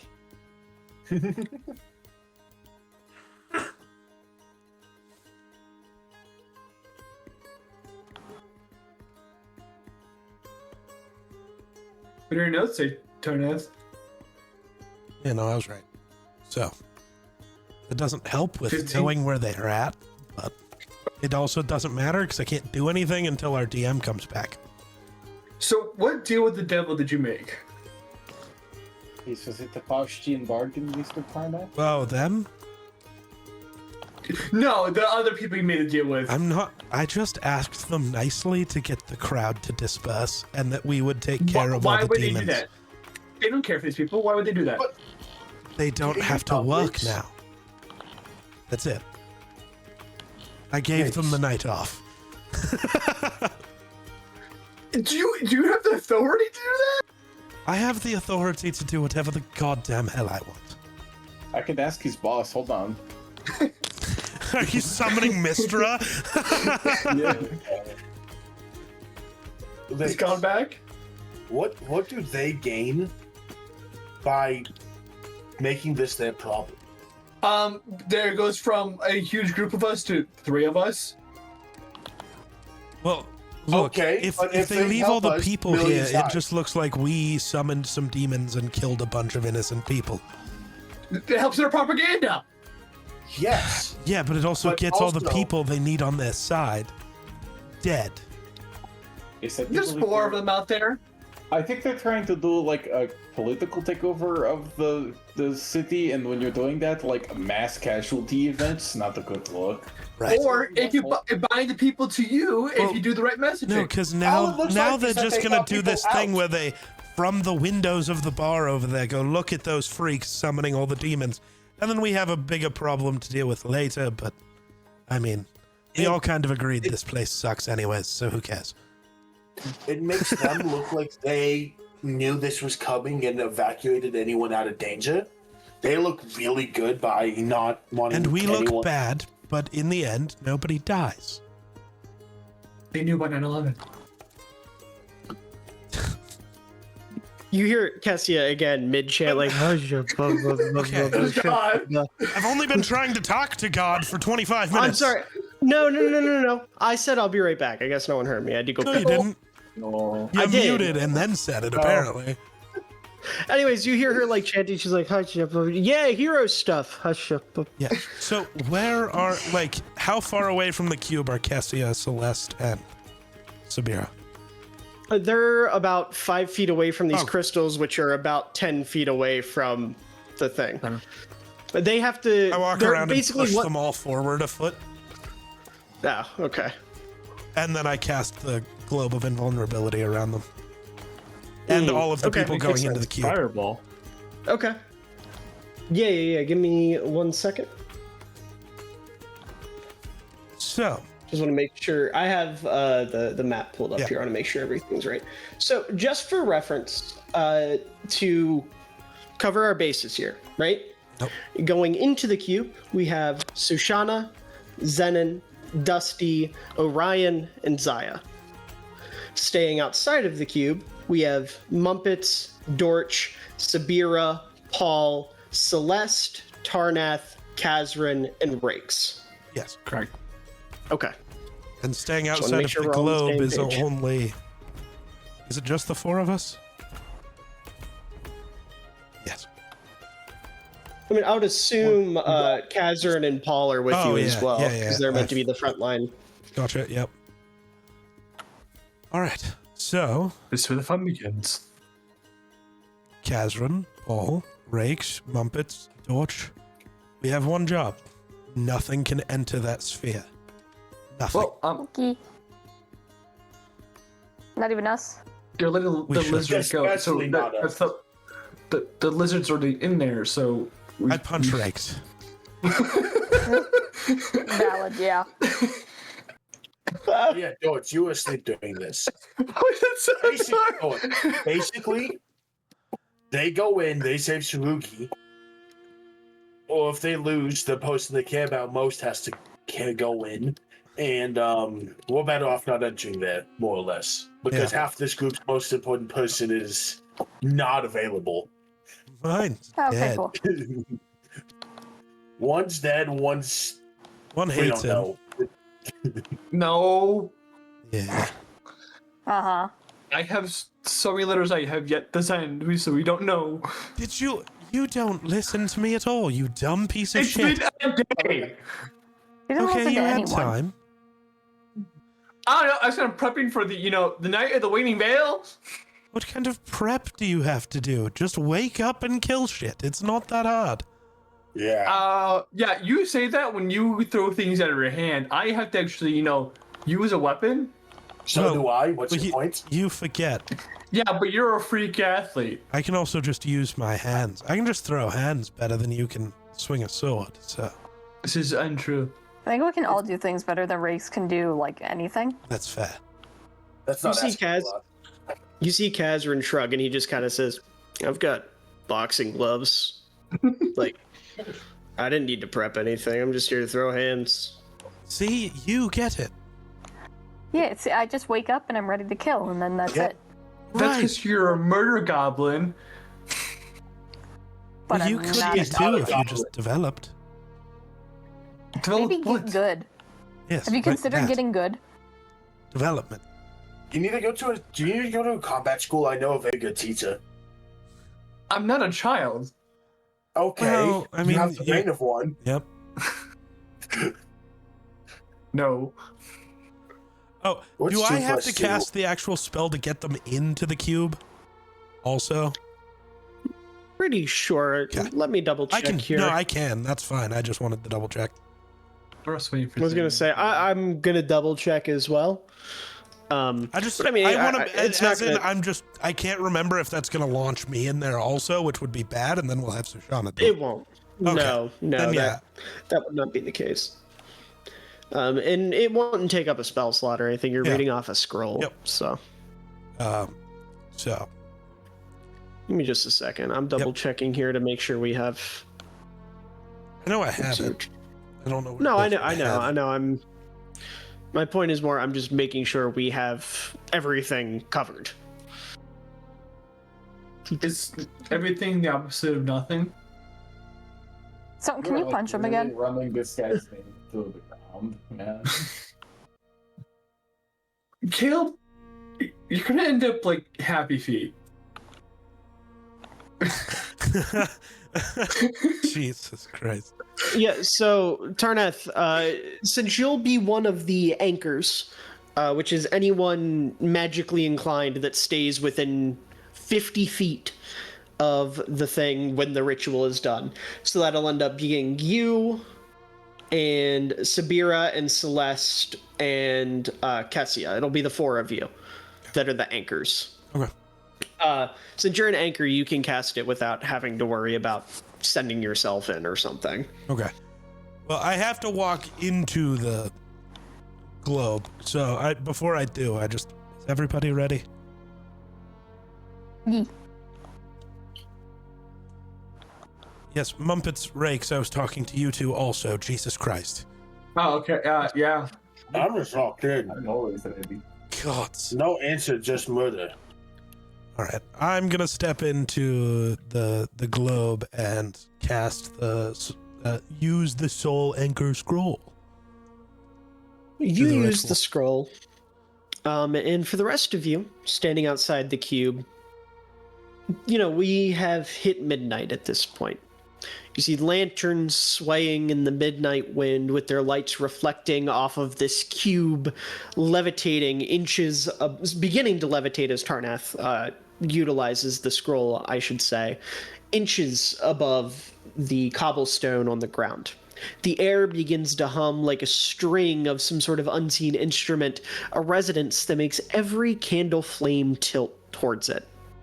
Those standing within that circle, you notice the cube's pulse syncing with the rhythm of your heartbeat. Above, the moon begins to bleed a faint red, its glow spreading thin threads of light throughout the clouds.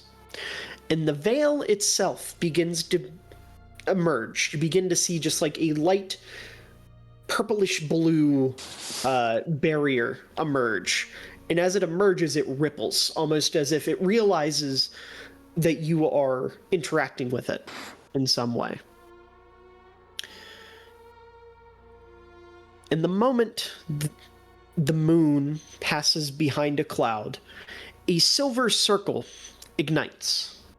This is a circle that was, laid on the ground by Cassian, Sabir, and Celeste.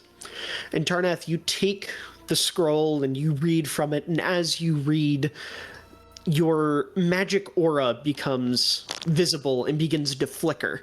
As you connect with the cube and you see Celeste, Sabira, and Cassia do the same, and those of you heading within, you feel yourself start to lose control of your body.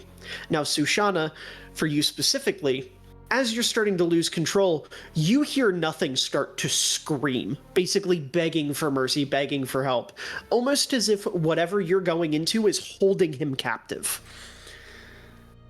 And the rest of you that are going in, which is just you and Steven, who's sitting down now, Zenon. Yes, we can go. I'm sorry. No, we're Yes. thinking Steven himself. Yeah, we're sending in Steven. You're going in the cube in real life. Okay.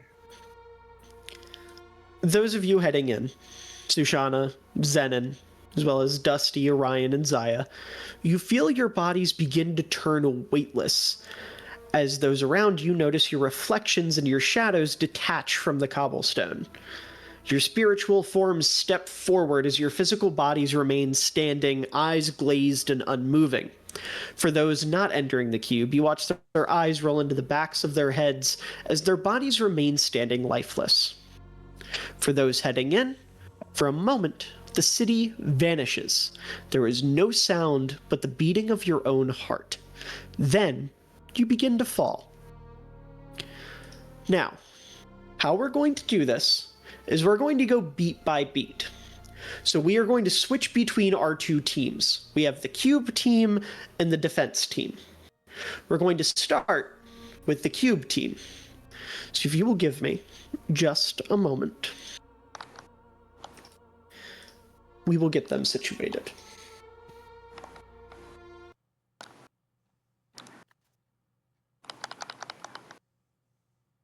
This Tremfaya ad would fuck off. There we go. Those of you sent within the cube, you land softly on a floor of polished white stone. You watch as a single torch flickers to life, then another, and another, until you finally realize where you're standing. A long, endless hallway stretching in both directions farther than your sight can reach. The ceiling vanishes into shadow, almost as if the void itself is above you. Along the walls are countless doors, each slightly ajar, each also leaking a faint light or sound. Some doors glow golden, others seep smoke. Behind one, you hear laughter. Behind another, you hear a distant sobbing. And somewhere, far away, a single voice reaches out, almost as if it's speaking directly into your mind. And with a soft, almost broken whisper, you hear, "You guys came for me." Yes. And with that, what do you do? We have to go for Tsurugi, right? Anyone disagree? Of course. What they had to do. What was that? That's what we are here to do. Okay. Let's go. We're going to Tsurugi. Towards the voice. So the voice came from behind, and as you turn around to go to the voice, you notice it is behind you is just the void. There is nothing behind you. You were like at the start of an endless hallway that at least goes endless in the opposite direction. Okay. What were the things we heard? You see rows of doors lined across the walls. Some doors look normal, some glow with a golden light, some glow with a black smoke, and then there's a torch in between each set of doors. So basically there's a pattern on either wall that goes door, torch, etc. Gotcha. Sushana, you have any inputs here? Do you like the golden door, the shadowy door, the normal door? If I were to do some analysis, perhaps it is the past, future, and present, or perhaps memories, present, and aspirations. I don't know. Which would do? I think we should go to the normal door. Yeah, I like that. We'll go to the first normal door on the left side. You go through the first normal door on the left side, and upon entering, you are greeted with a sight that you've seen before. In fact, it's something that you've lived. It is a very simple training day. You see Tsurugi kind of standing, watching as Sushana is training something. She seems to be running in circles. Dusty is seen frolicking through the grass nearby, and Zenon is meditating. You see yourselves. And nothing really happens. It just seems like a very normal, peaceful memory. Tsurugi kind of is like standing with his arms crossed, smiling, watching the three of you do your things. And then eventually you hear from the Sushana voice, Mr. Tsurugi, I'm tired. And then she falls over and falls asleep. I remember that. Yes, I was quite tired. I don't really remember meditation, but I was probably here. And as the scene continues to play out, Zaya kind of steps forward and he goes, so, something... This seems too tame for Tsurugi, no? Well, I mean, this correlates with the man I knew. I mean, this did happen. Sure, but you don't think we're looking for something bigger, perhaps? You think we're in the wrong spot? I mean, it's possible. Do you think we could interact with them? Do you think that would be possible? I wouldn't wake Zenon. Let's go talk to Tsurugi himself. Okay. You guys walk over and talk to Tsurugi, and Tsurugi looks at you and he goes, hey there, strangers. Something I can do for you guys? Ooh, what do we look like to him if not ourselves? You look down and you notice you're just wearing like normal peasant clothes, basically, like normal townsfolk clothes. I would say you've seen people wearing these outfits around Phandalin before. Okay. But, like, I'm not blue. I'm just like a dude. Yeah, I would say you look like a human guy. Yeah. Okay. Still a loser? No, you're a Dragonborn now. As you scream through, you guys, whoa, whoa. You know, my hands scare me sometimes too. I actually kind of relate to that. You said the wrong texture. Tsurugi, I have a kind of deep, introspective question for you. Sure, stranger that knows my name for a reason I don't understand. I love introspective questions. Where do you find yourself living? And like, what memory do you find yourself visiting most often? That is really introspective. I don't know, I kind of bounce around. Probably wouldn't be something like this. This is pretty mundane, but like, I don't know, probably something like tragic or like heartwarming. Okay. This is a nice moment though. For sure. Is there any way you could narrow that down slightly? With that, you know, you don't have to get too deep with me. I'm just a stranger to you. awfully self-aware stranger. I like you, guy. I don't know. Sometimes I think of my mind as like a really long hallway, and there's a bunch of doors. And sometimes I go in the golden doors, and those are good memories. And then I go in the smoky doors, and those ones make me sad. And then I go in the normal doors, and they'd be times like this where there's just kind of nothing going on. What would happen if? Sorry, I'll wait. I'll save the jokes. Um,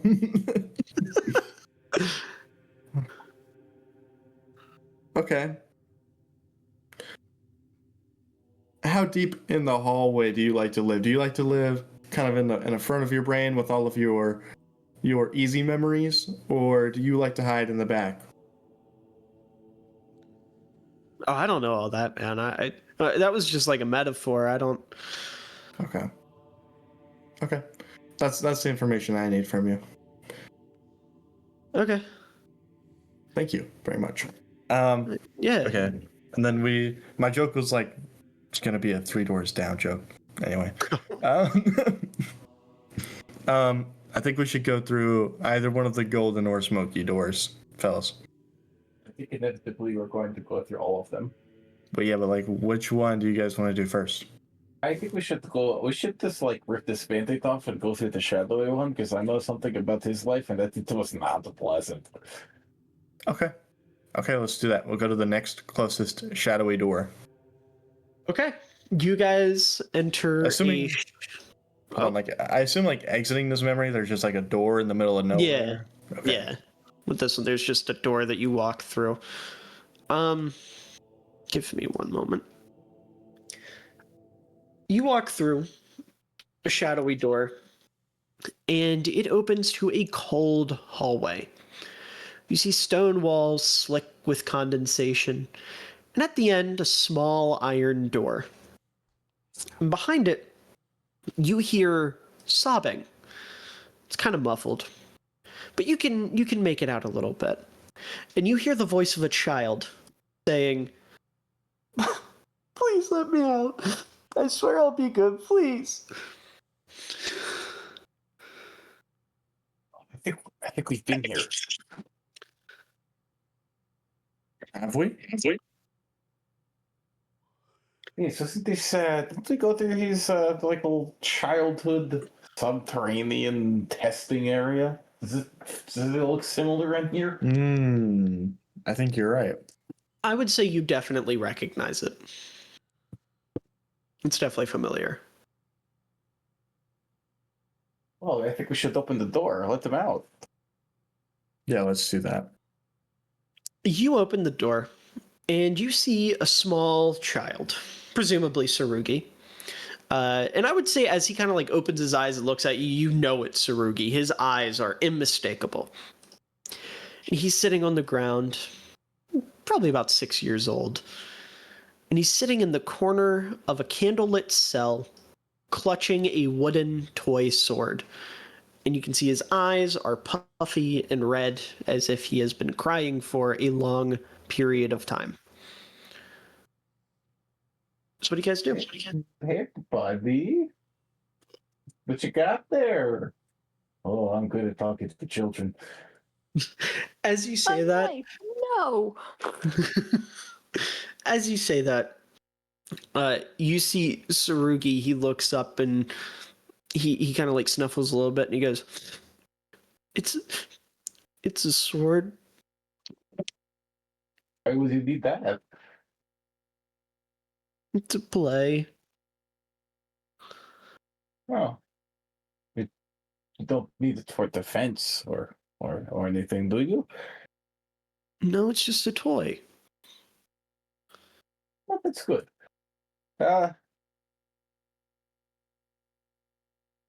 You're not going to need one anytime soon. Why? Because you're going to grow up and be so capable that the sword would only slow you down. Really? Oh, yes. One of the most iconic people of our times, and not once did you need to use a blade. Oh. Do I get to play? Oh yes. You know, there'll be a time where you're going to run around in the fields with your dear friends, but you have to remember that's what you want to do, not because you have to do it. They won't let me do that. They say I'm too dangerous. Perhaps, but it is only because they are afraid of what you are, but they don't understand who you are or why you are. I don't know what that means, but it sounds right. You'll figure it out later. Listen, it's what you are allowed to do by them will very quickly become what you allow yourself to do. And you definitely don't want those to be the same things.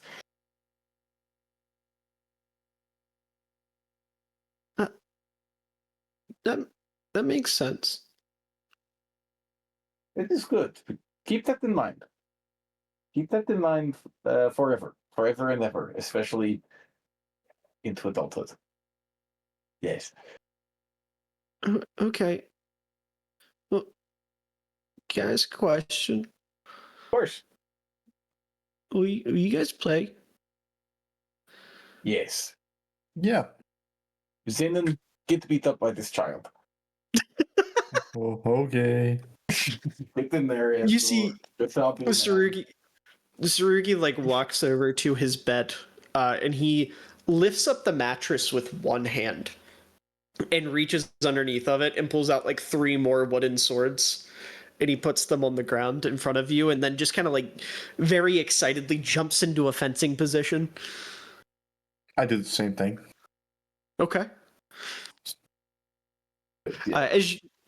Yes, me too.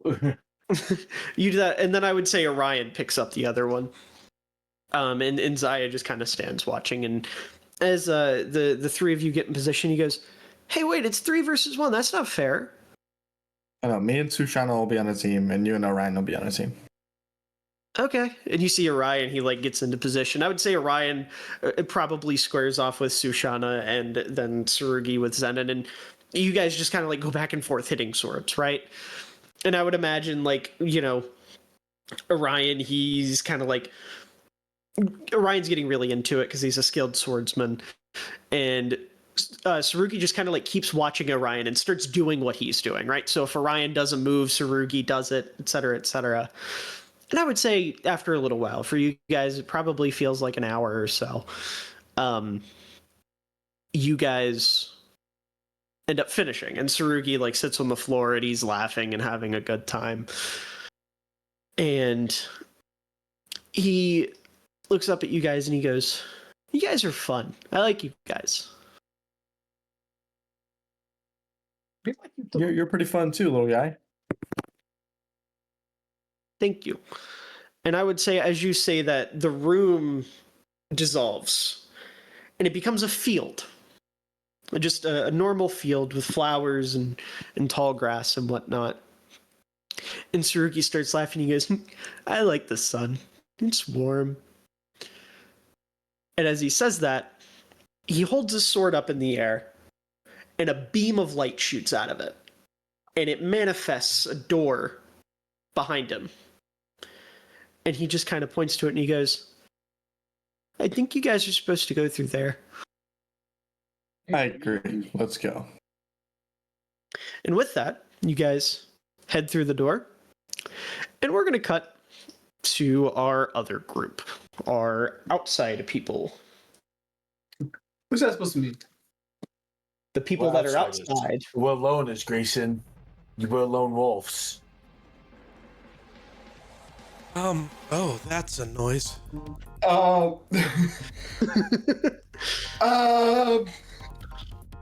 Those of you on the outside, as the cube begins to stabilize and the others vanish inside of it, a tremor shakes the town square.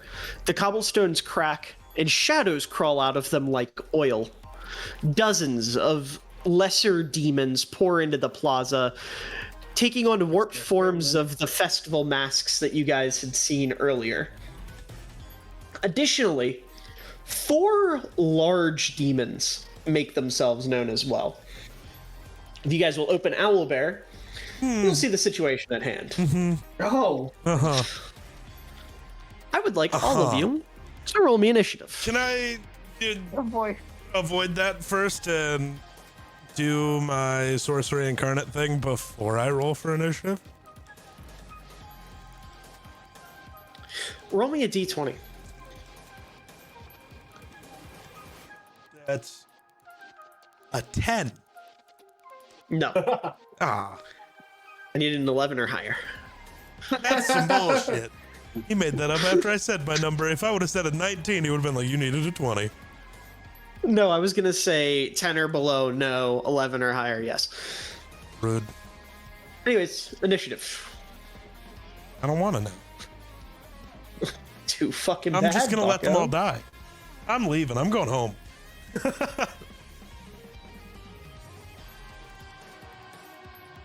can we get any ice type moves?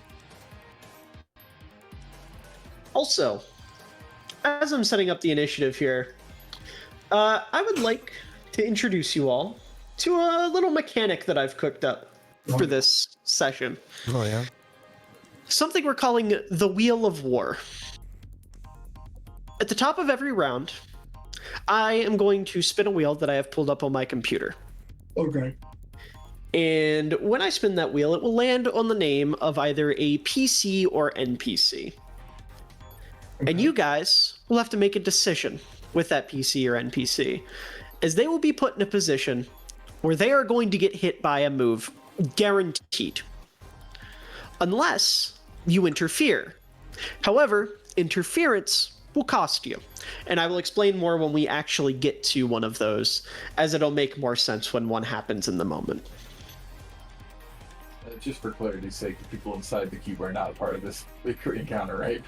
No, you're. I just have you on the map because your bodies are still standing there. Can we get your a souls 15-foot went in the cube, circle but to yes, put around them so we I- know where the barrier is? Yeah, but yeah, no, you guys are not at risk of anything. Well, let me rephrase. You guys are not fighting. You are just potentially at risk of getting hit. Yeah, and then They we have just to have to protect make you. sure everyone's in that circle, because that was the plan Okay. before we. Well, not dumb everyone. question. All of us need to be out of the circle. Anyone who's actually fighting. So let's. Here's my dumb question. Uh huh. Did my staff field come with me? I would say no. Interesting. Would you know what, Zenna? I'll give you the opportunity. Do you want to control the staff Beote during this? Fuck it. Why not? That sounds like Okay. fun. So I'll add you to initiative just for the sake of the staff Beote. Sam, what can we do for you? Come with me. What? Did Buff Shana go in? Let's see here. What can we do for you? I am stand in Sushana. I was left outside with here. I've been traveling with you guys for the past 6 months. I mean, I will say, I do believe a certain someone is supposed to be here for events transpiring later if you would like to control him during combat. What? The little one? Never mind. Never mind. some sort I of was talking great about one. McGurk. Yeah. Don't bother to do that voice right McDonald's? now. All right. We don't have to do that then. That's fine. I'll just watch. Okay. Nicole, did you roll your initiative? Yeah, 11. Okay. Zenon? 5. Oh, bud. Of course you will. All right. Oh, you're not last. Oh, wow. All right. Muppets, you're up. I'm angry. First off. So bonus action, I'm getting pissed off. Okay.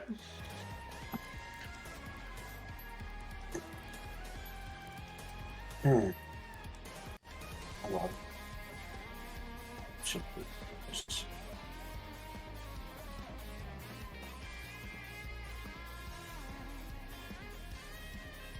I'm gonna move 15 feet over to this box.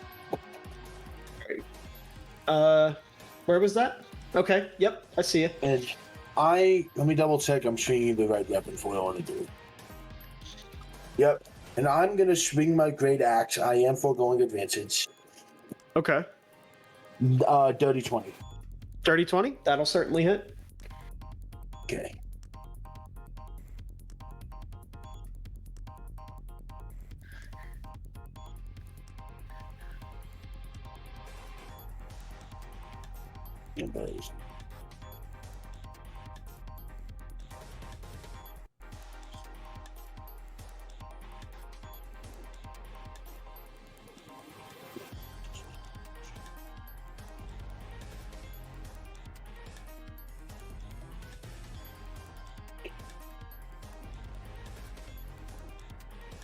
Also, I slightly lied about how the Wheel of War is going to work initiative-wise, and you will see why in just a second.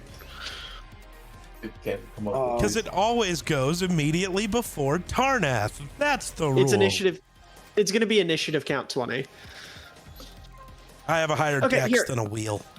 What is your dex? It's a +5, right? Yeah. All right, I'll give you that. I'll give you that. I'm okay with giving you that. That's fine. I am doing 48 damage. 48 damage to...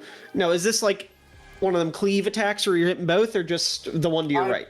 I hit one, and then I rolled again for the cleave. Okay, word. All right, so 48 damage to this one. He is fucked up. I would say you cut him in half, and his upper half is just kind of like struggling and barely hanging on. Would. And then, yes, I am. That's why I had to double check which weapon I was using. I wanted to make sure. I figured. I'm using cleave since Yep. the other one's close enough. Yep. See if I hit here. It is probably that's a 28. 28.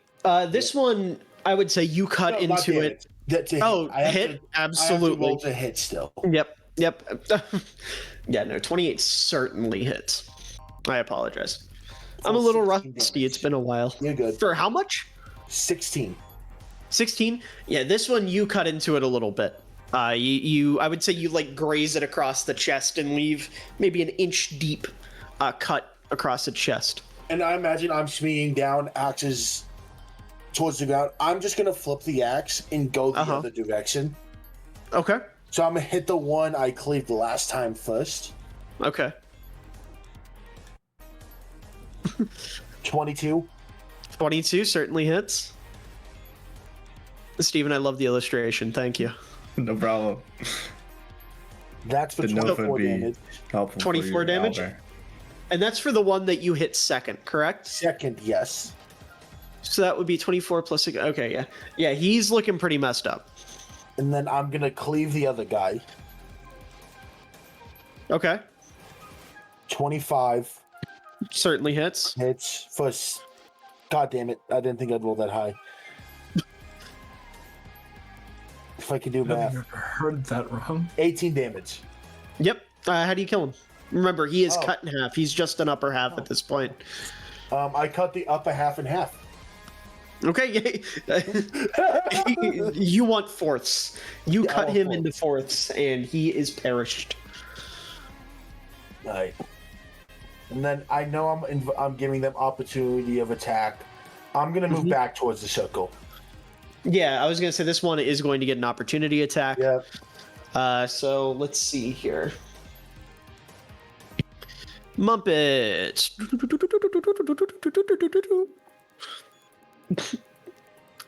Does a 9 hit? Like Bo Nick's throwing downfield. You got picked off? I would say. I was gonna say. I would say he's like in perfect range to strike you, but for some reason he gets spooked by his own reflection or something, and goes from having perfect footwork, ready to claw over top of you, to like scrambling around for no reason, then diving on the floor. It really is Bonix. Yes. Yeah. Do you do anything else? That is my turn. Okay. Tarnath. Who up Tar and they Nath? Bro's gonna make me waste my bonus action to do the fucking sorcery incarnate thing so my tattoos start glowing, blah, blah, blah. Asshole. I should be talking to my dice, actually. They're the problem. Yes. But I'm upset with you because you told me to do it. Yeah. Then I guess, I don't know, give me something. I don't remember what size the circle is. Fireball? Actually, no. Oh? I'm doing something different. Ooh? I want to Ice see if ball. I can take out. Ice beam. I don't remember these demons. It'll be the ice attacks. You know what? I just want to know what happens because I know it'll piss you off. So to one of the bigger ones, let's go with the, where am I? I'm right here. So this one. I need a DC 20 charisma save. A charisma save from which one again? This big one. Top or bottom left. Okay. Give me 1 second.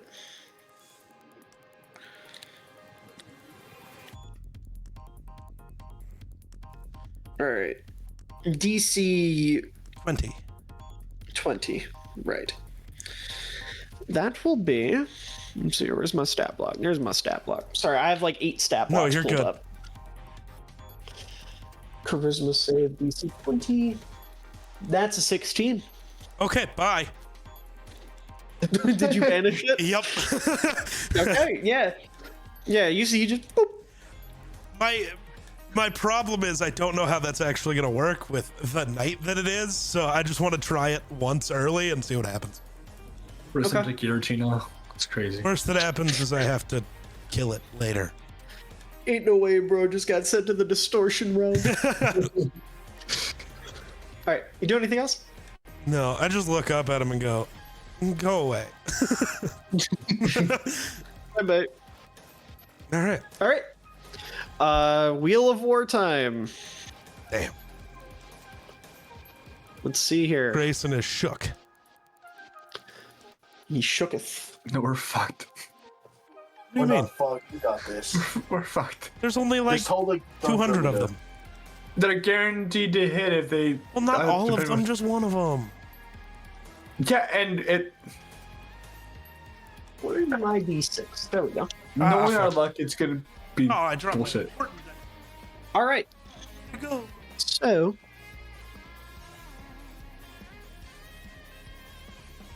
You guys see as one of the smaller demons Okay. slips through the cracks. It's just kind of like full sprint, and it runs at Kessia.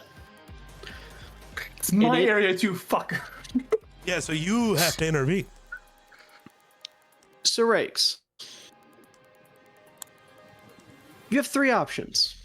Oh, great. You can either jump in front of Kessia and take this hit. Actually, you know what? Fuck the options. How do you handle it? It's fucking option. I'm letting you go full creative. Me creative? Hit him Why? with a spear. Hit him with an ooh, ah, and then Well, spear. and I will judge the tax, so to speak, based on your reaction. So what do? How do you try to help Kessia? Well, I would see him like going for it, and I basically do a Captain America shield bash, just like So while he's Triangulate, running, you try fuck to it. cut him off. you know the major right hit from like when he was in from Florida when he was Yeah, so guys in a streak. So he's running straight, you're running adjacent, or not adjacent, you're running diagonal to him, and you want to meet him in the middle and knock him out of the way, is what Yeah. I'm hearing. Okay. I need you to roll me an athletics roll. Okay, good. I really thought Bro was going to go Packers left tackle versus Miles Garrett route. Cassia, run! It's like literally like it's balancing between the 13 and the 5, and it's like no, you get the 5, not the 13. Did you- Fuck you. So 5 Wait, plus 9, what? which is 14. 14? Yeah. I would say, give me one moment. I can't find the fucking thing I'm thinking of. His name's Rashid Walker, by the way. It's Rashid Walker. okay. I thought it was Yeah. Major Wright. No, No, the one the I'm one talking Geek about, was the, talking the about. left tackle for the Packers at that moment. I would say what ends up happening is you guys split the damage from this because you're able to stop it to where it just barely scratches her, but in the process you like throw your shoulder out, throwing all your weight into this thing.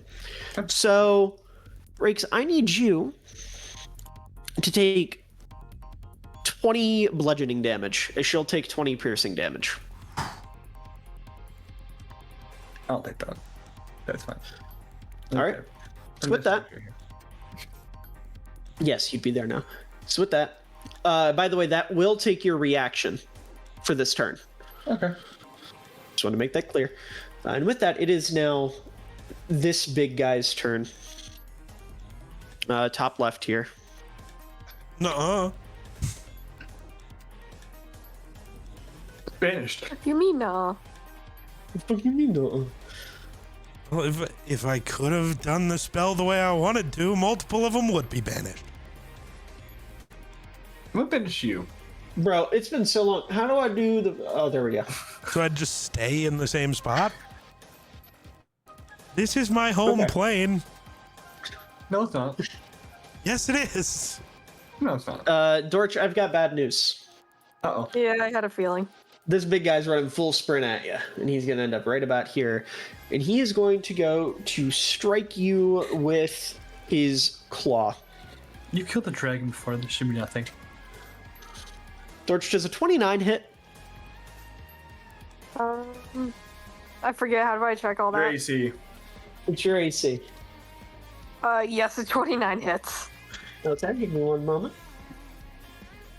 That's 1, 2. Wrong dice. He does a 4 hit. Goodness gracious. Oh. Okay. Dorch, I need you to take... Yeah. I need you to take 32 slashing damage. Holy fuck. And it is going to go to strike at you again. Oh no. That's Torch not me down. nice. Turn 1. Dorch, does a 26 hit? Oh. Yeah. Oh no. Ref, do something! I need you to take another That's a little- 27 slashing damage. Mother of Christ. Ref! Ref, do something! Do something. Throw the flag. Throw the damn towel. And Okay, with that, That's fun. what are you at now, just out of curiosity? 75. Okay, that's not bad. That's not bad. You're chilling. That's about what's 70 higher than I expected. Yeah. Yeah. I was really like, whoa. I thought that- we already lost Storage. Start the black and white fucking low health music. Goddamn. Well, that's the. Why is that stat block open? That's not the right guy. I don't know why it's open. I don't know. Headmaster Lorian is not here. I want Kazra. I hope Well, we not. don't know about that yet. He's not here, I promise. Whoa. You think you're the DM or something telling us this? You're right. What the fuck's a platinum glove? He will be here. Okay. Kazran is going to run up on this guy, and he is going to punch him. He's going to punch him real good. And he's going to do it 3 times. That's a nose. That's a hit on the nose.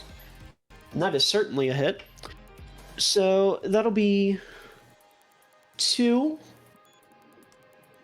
plus a third one. And that'll certainly hit. Okay. So he's going to do... Goodness gracious.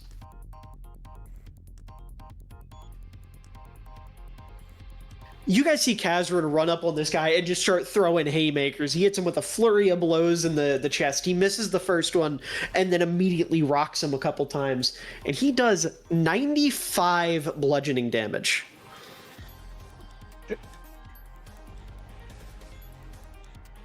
And with that, he will end his turn. And it is now Paul's turn. And he's going to go up here and try to help out Dorch. Thank you. So he... Wait. Just make sure. Okay. That's what I thought. He's going to do a little bit of the same. He is going to punch 3 times. That one will hit. That one will hit. And that one will hit. So that is 60. He does the same thing and does another 80 bludgeoning damage to this one with 3 punches of his own. He ends his turn. Rakes. Mm-hmm. You're up. Well, our friend is not. Oh, hoping I can live for long. Does an 18 hit that our friend in front of me? The little one? Yeah. Mm-hmm. Wonderful. Don't worry, I just gotta remember how to fucking do this. He's an undead and fiend, right? Or fiend? Yes, he is a fiend. He is a demon. We love that.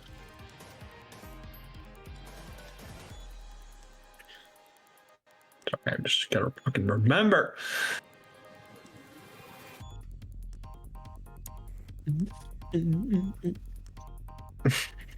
I love this song. I can tell. It's one of the better ones from the soundtrack. The soundtrack? Dude, you don't know what this is from? No. You really can't take a wild guess? Cyberpunk, well, I guess. No.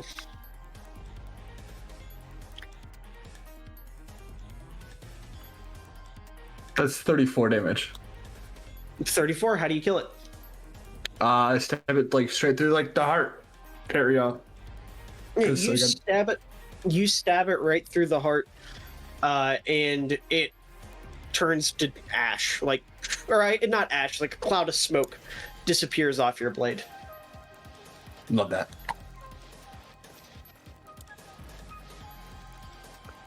Okay. You do and anything then else? I want to move to this big guy over here. Okay. And does a 26 hit? 26 certainly hits. Roll damage. Our friend's a fiend, right? Yes.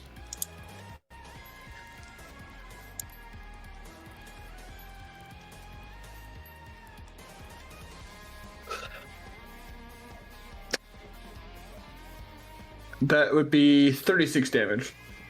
36 damage? Yeah, you... how does this damage look? Just like a big slash through like from the shoulder to like the hip. Alright, yeah, you give him a big old slash, and you can see it like penetrates the armor it's wearing. And you can see it start to bleed like a black ooze. You'd love to see it. Did you do anything else? Can't do anything else. Alright, well, it's gonna retaliate. That's fine. And it is going to strike you twice.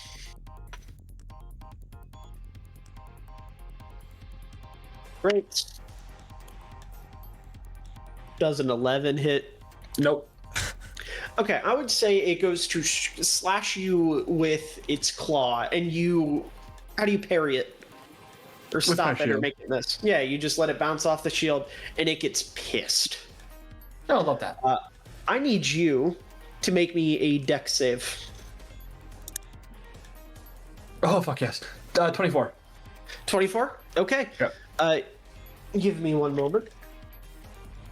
There's a lot of dice. Oh, God.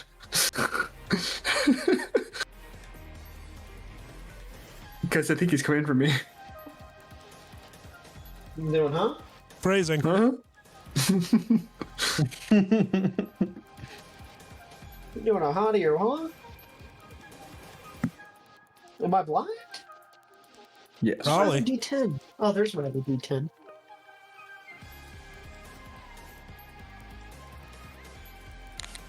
Oh, that was not a good roll.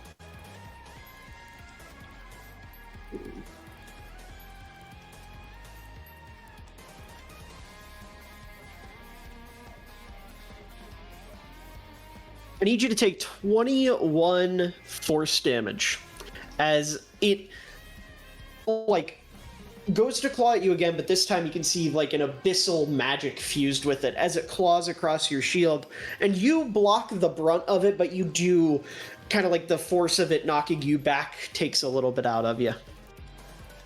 Okay. With that, it ends its turn. Dorch, you're up.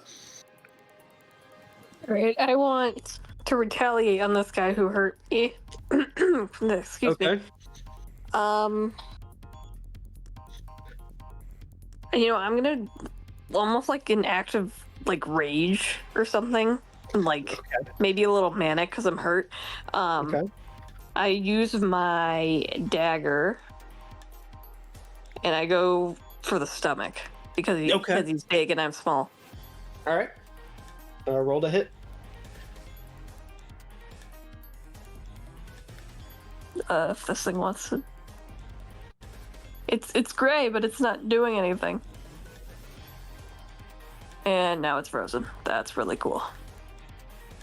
It seems D&D and Beyond is running a little slow today. We're gonna refresh the page. Give me a sec. D&D Beyond is in fact struggling. Cancel campaign that we used to be in. What'd you say, Sam? Wait, did not hit the campaign. You're very quiet. Maybe you should not have hit the cancel campaign button. Real. I have a radio. Exos. My grandma gave it to me. Or I guess I got it from my grandma. It's like a Coca-Cola branded radio. She really liked Coke stuff. Huh. Hold on, I'm reloading the page. Because D&D Beyond's being silly. There we go, jeez. Does a 21 hit?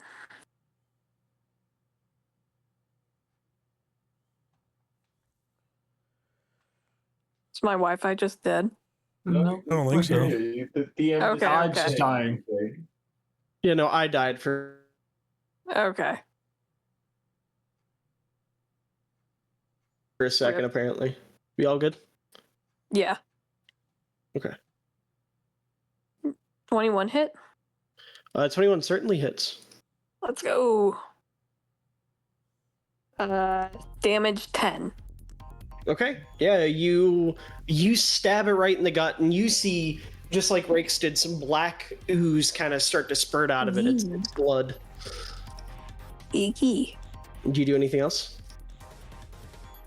Yeah, I take my second dagger, Okay. and you know, like Drax and Guardians of the Galaxy 2. When he's stabbing like the gelatin thing, and it's just like over and over and over again. Yeah. Yeah. What So is that almost- again? Geek, what is it? What, the thing he's stabbing? Yeah. I don't remember. I know he got eaten by it. Oh, okay. Yeah, So I it's don't just remember some either. critter he got eaten by. But I almost used my second dagger to like climb up, and then I just start. And then anyway, I just started stabbing him. Okay. Roll to hit. Oh, that's not gonna do it. 11. Yeah, unfortunately, an 11 does not hit. I'd say you go to like adjust yourself on that first dagger to like stabilize yourself, and it slips a little bit because of the wound you created, and you miss. Okay. Yeah. All right. Do you use your bonus action? No, not this time. Okay. With that is going to be this guy's turn in the bottom right corner, and he is going to go after Kazrin. And he is going to go to slash at him. First one does not hit. Second one also does not hit. I'd say as this thing is slashing at Kazrin, he's like in full like hands up defense boxer mode, and he like swings around one, swings around the other. Also, I'm just realizing these three are not supposed to be in the initiative. They are currently keeping the spell afloat, so I'm going to remove them. Yeah. Which means that it's Zenin's turn, or the Staff Biote's turn. That's just, am I rule of cooling this whole thing? That sounds great. Steven, is that any different than any other turn you've ever taken? In the most No. respectful way possible. No, it's not. I promise that is meant as a compliment. I'm aware. Okay. Yeah. Fuck it. Okay. The Stapio will say. Do I use me? I guess. I don't know. We'll say he's here. Okay. Because why not? He's going to tendril himself. This is what I would like to happen. I don't know if he'll let it happen. Okay. He's gonna tendril himself into this group. And then do like I don't know if you've played Spider-Man 2, but like a symbiote surge. Yeah. Where he was like, yeah. And Steven, then do that. just roll me a d20. Okay. 12. 12? Yeah. Yeah, that'll work. Roll me 3d10. Oh, thankfully I have 3 out currently. Wow, how convenient. Hold on, math is hard. 19. Understandable. 19. You see as it just like shoots in all directions. And they hit and do 19 damage to each of these that would be 9 creatures. 9 demons. You see as like the tendrils like stab into them and then retract back in. And they're all left with like black ooze seeping out of them. Okay. Alright. You do anything else? I don't know what else I'm allowed to do. I was gonna say, I'd say he gets 1 attack per action. Okay. If that makes sense. So I didn't know if you wanted to move him back or anything like that. Actually, that would probably be your move. I mean, yeah, they would have an opportunity to attack him. Okay, he'll just stay. Okay. He's gonna get hurt. That's okay. So I would say, just like as a collective, at the end of our turn here, all of these little guys kind of start to move in. Not too much, just a little bit.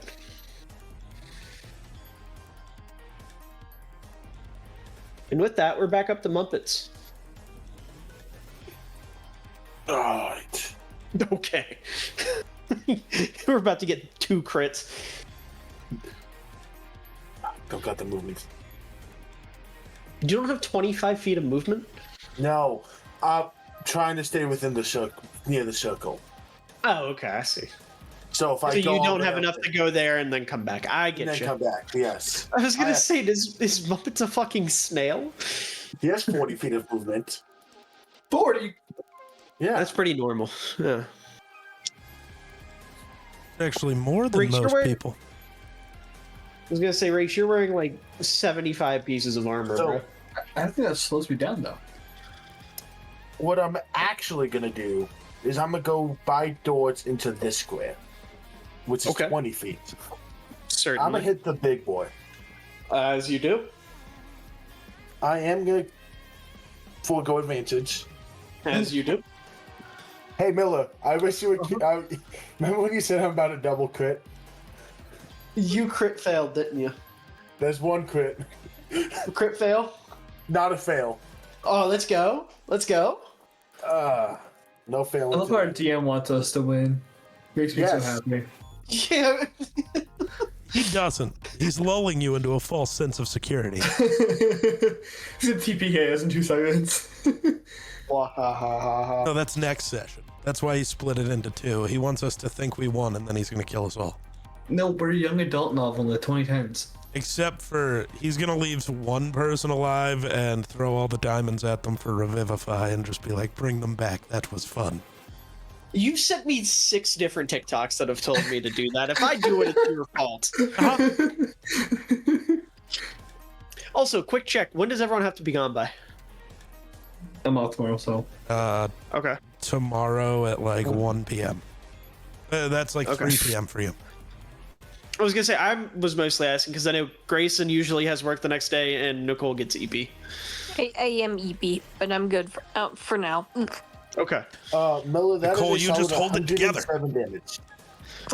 For how I'm much sorry. longer? How much? 107. And what kind of damage is that? What kind of damage? It's with your axe, right? Yes. So it's slashing. Yes. But it's magical slashing because it's an enchanted axe. Yep. Okay. Yeah. Good heavens. It's dead, right? Not quite. You cut her up big style, right? Yeah. I would say you don't kill it, but you maim it. So how do you maim it? Gartop no longer has those head thingies. Oh god, okay, yeah, just like Does one he feels use those? down and then back up. He's made. All right, yeah, you cut off its little horns, and that's just your first hit. So Mela, am I now locked in? Is that a thing we're rolling with of being locked in?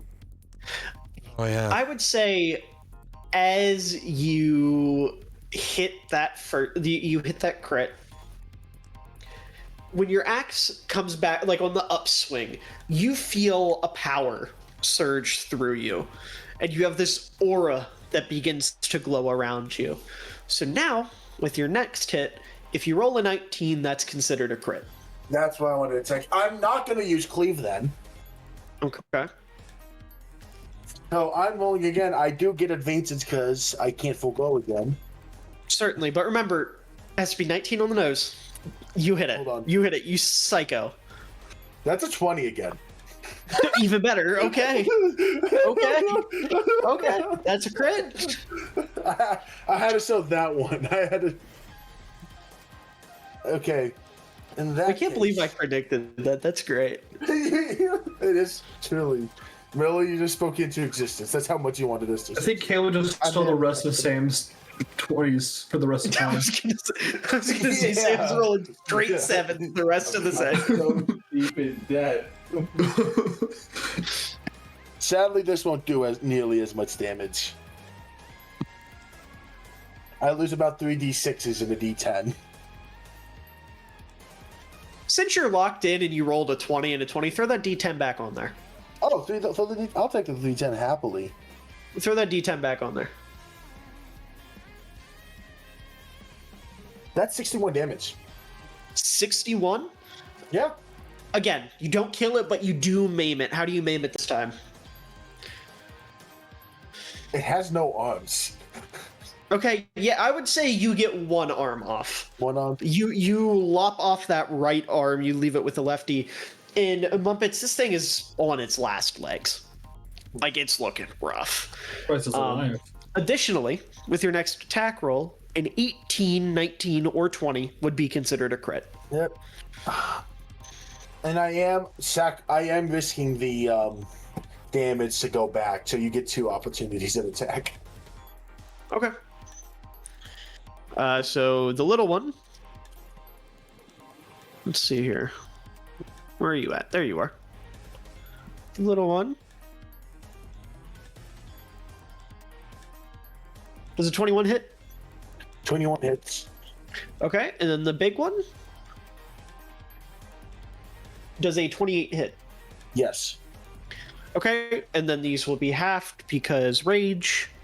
So that's 14 damage from the little one, and from the big one.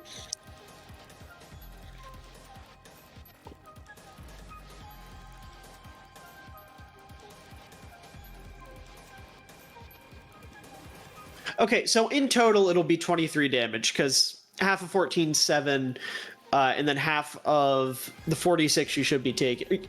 Yeah. So half of the 32 you should be taking is 16. So Stone endurance. Okay. Negating 8 of that. So instead of I was supposed to take 23, right? It would be 15. 15. Yep. 15. One would be slashing. One actually they'd both be slashing. I don't think that matters for you. But it doesn't matter outside of halved. Still, just wanted to specify. With that, Tarnath.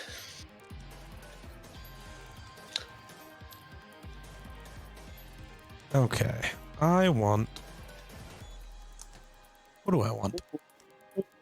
That's a No, great question. my original plan was gonna just be to get rid of some of the big guys, but everybody else seems to be doing a good job of that. and I didn't come up with a backup plan. I don't like that sound. Give me Miller football. Give me 2 fireball-sized circles, please. It's I don't remember what that is. I'll tell you. Hold on. not that big. They are 20-foot square or circles. 20-foot circles. Bada boom, bada bing. Hey. Okay. There are buildings in the way, right? So we can't see some of these Yes. guys? Yeah. Just making sure I knew what's going on. So I'm gonna start with taking out that group of them. And then I don't know, these ones are all kind of close to me and I don't really like that. Okay. Is that hitting? Okay, I'm trying to figure out how to hit as many of them as possible. That would be 4 That's of them hitting right those there. 4. Okay. And I will do Yes. it that way. Hold on, this is a lot of dice.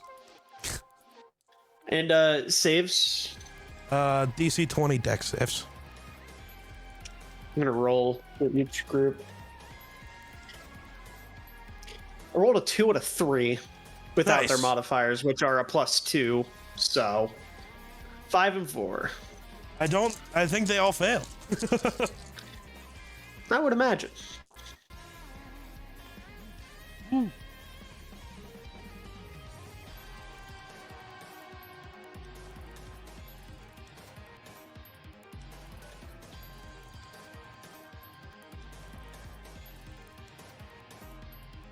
So that is going to be 53 points of damage to all of them.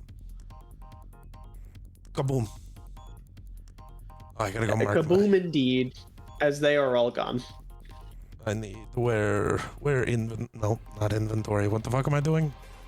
Do you do Who are anything you? else? No, because that is both things I can do. Wheel of War time! Wheel of War time! Uh-oh. Oh, Looks like Celeste is in trouble. You see as this one that is really messed up, the one that Mumpets has taken a big chunk of damage from, you see as a ball of blue energy starts to manifest in its jowl, or in its mouth, and it is ready to shoot off some sort of magic cannon at Celeste. no. How It do is you prevent just it? magic, huh? Abyssal magic, yeah. Okay, my question is it a spell? Because if not, that's Would fine. I don't know. Would it be considered a spell if it's something inherent a creature can utilize? I mean, all of my magic is inherent that I can utilize. Right, but that's something you Something that can be counterspelled. I was Pretty gonna much. say, Can I assume that's counterspell what it, we're or going if for not, here. I will just step in front. Like, I just won't let her get hit by it. So it doesn't matter. It's up to you. You either take away a spell slot or maybe hit me and also take away a spell slot, because I'm just going to shield myself. I'll let you and step in counterspell front it, of her. but you have to roll it with disadvantage. Well, what level? See, that's where that becomes a problem, is it's a level Right. thing, 'cause it might not be. Here, you know what? I will just step in front and I'll just cast shield on myself. So he's rolling to hit me, not her. Okay, I was gonna say what That's I was gonna just do simpler. doesn't really have a level assigned Yeah, to it. But so yeah, this is simpler. I will just... Oh, actually, no, that actually isn't how that works. They can't attack into that sphere. It has to be in the sphere to attack her. It cannot do that. That's the point of Globe of Invulnerability. It can't. Right. So it can attack me. It cannot attack her.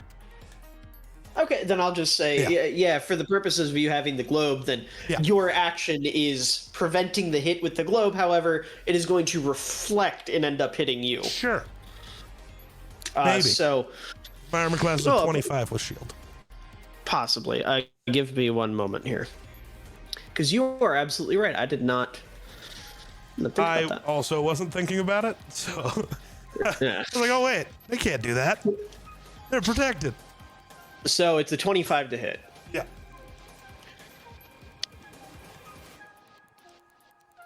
That's a 28.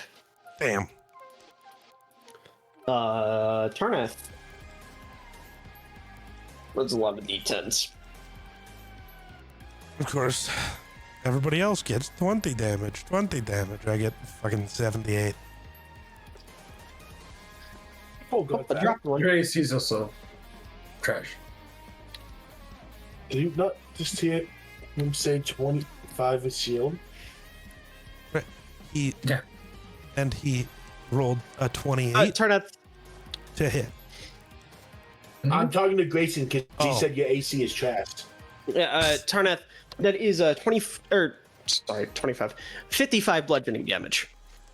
Of course it is.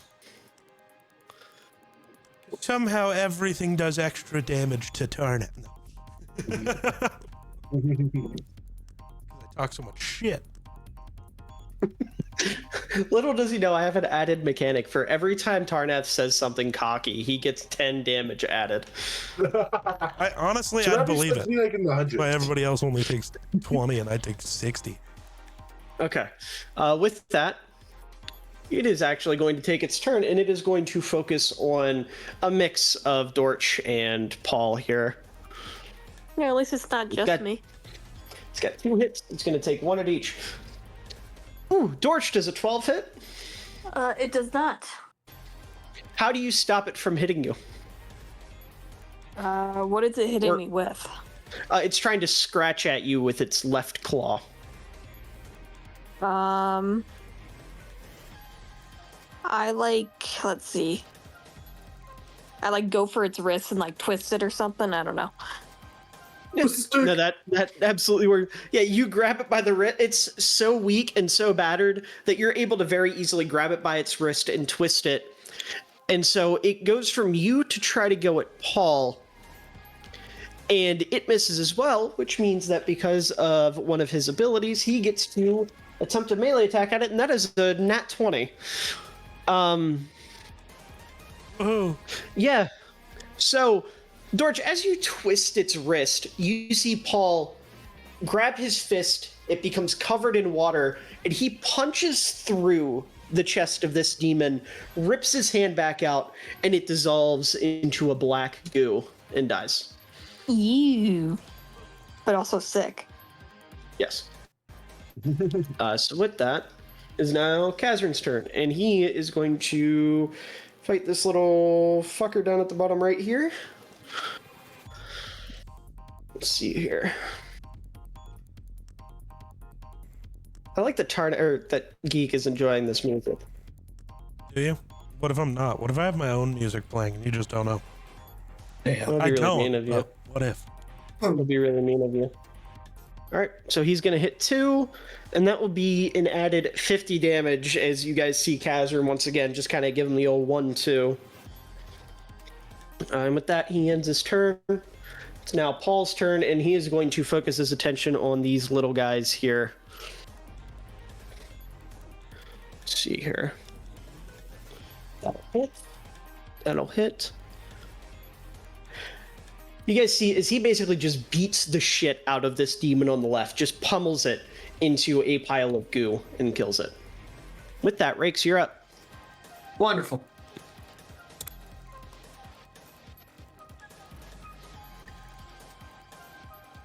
There's a 14 hit. A 14?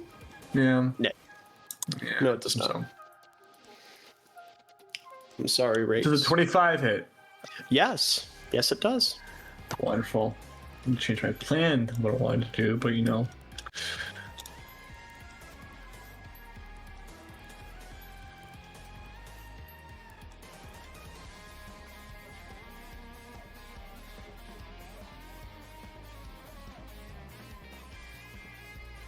That is 29 damage.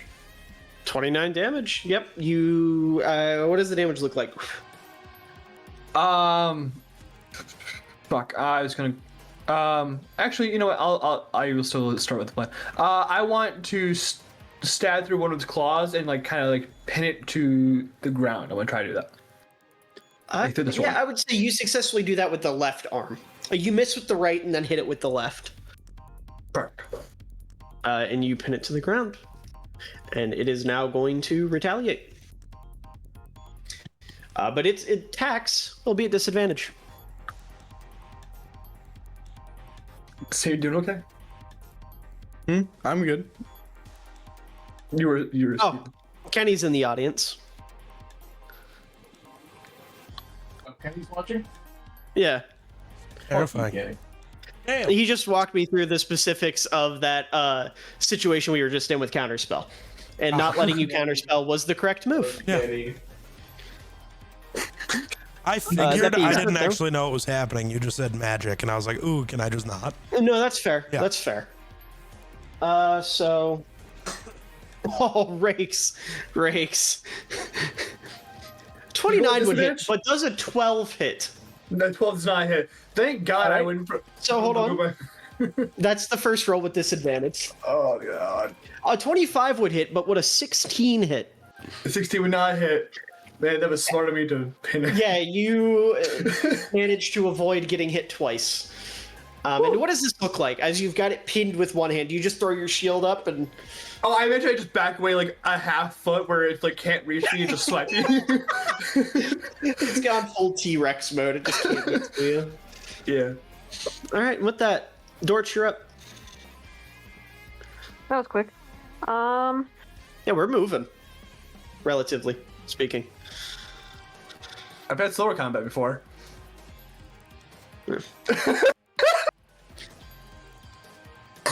Okay. I'm gonna. Oh, ignore I her know what thing. that means. I'm just gonna ignore that. Does it mean what I think it means? See, the two other people reacting. Yeah. Grayson had a target audience and it hit both targets. I understood that reference. Good. Good. I'm sure many people didn't, also, and that's fuck you. okay. All right, Dorchin hard or hardly Dorchin? Not gonna get harder. Hey-ho? Fortune hard. Ooh, okay. Hey Okay. yo. You know what? Just because you said it, I'll give you advantage on one of your attack rolls. Let's go. Dorching. We do a little Dorching. These we do a little dorching. The guys I'm like moving my measuring. They're bad guys too, right? Yeah, they're the bad guys. They're the little bad guys. They're the minions. I'm just making sure of that. Okay. They're the goons, as some may say. Hey-ho? The goon squad. The goon squad. Yes. I'm gonna use my dagger again, and I'm just gonna like try to go around and I'm gonna try to kill like those three, like right there, and like one, like these three. Okay. You know, like Zoe and K-pop Demon Hunters, like that. Initially I was gonna say I can't let you do that, but because you cited the sacred text, I have to. Let's go. So whatever damage you do will be applied to all three. Damn it! I 12 hit. Remember, you get advantage. Oh yeah. So you roll twice, take the higher number for the hit. Yeah, 26. 26 certainly hits. Roll me damage. Damage. Mhm. 8. 8. Okay, yeah, you give them all a couple good stabbings. You should have another attack. Yes. Yes. Do this one also with advantage. Word. I'm gonna. Okay, I know I'm doing a lot of the same thing, but I'm basically gonna go back in my little circle and just do it again. Sure. Yeah, you go one way with the right hand, the other way with the left hand. Makes sense. First one's 17. Yeah, that one's gonna be the higher one. 17. That'll hit. Roll me damage. Damage 9. 9. Yeah, you give these guys a couple good stabbings, and they all look pretty weak afterwards. Hell yeah. With that, do you do anything else? No. Wait, look at this GIF I found. I just found like. Oh, okay, hell yeah, show us a GIF. She is from America. Now it's done. More accurate. With that, end its turn. It's time for the guy in the bottom right here to go up against Kazran. No. Let's see what he hits. Let's see the method. 18 will hit. And so will a 21. So those are both going to hit, as Kazran is going to take... Oh, I need my D. It's not my D10s.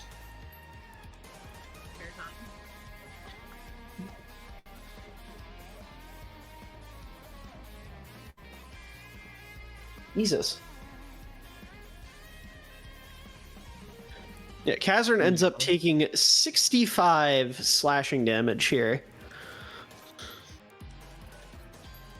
As this thing cuts like a perfect X across his chest, taking one claw on the left, one claw on the right, and slicing down the middle, almost in a scissoring motion for those accustomed. With that, will end its turn. Anytime we had the same reaction. Oh my god, you fucking pervs. Zenon, it's your staff turn. Oh, he's alive? Yeah. Okay. I meant this, you fucking freaks. Okay.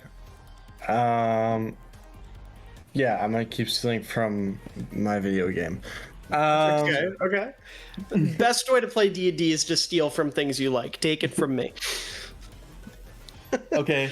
You know the ability where he like has a bunch of arms and can fling them up and bring them back down? Yeah. You want to like That's my slam goal. them. Yeah. All right, roll me a D20, and this time I'll give you a +3 modifier.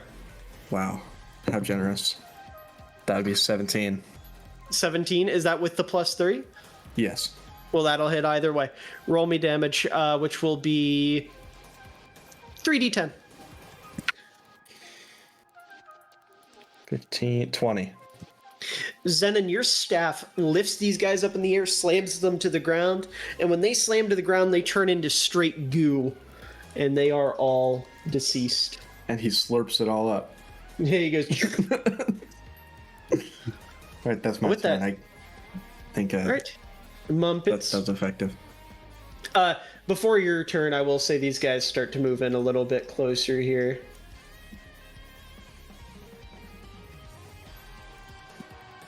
Oh, hey, there's a whole side. How did that? Mumpets. God damn it, Bakes. I'm working the big guy. I'm doing this myself. Fine, I'll do it myself. Moment. No. You're gonna I trigger. don't want you to. You're gonna trigger an opportunity attack. With me.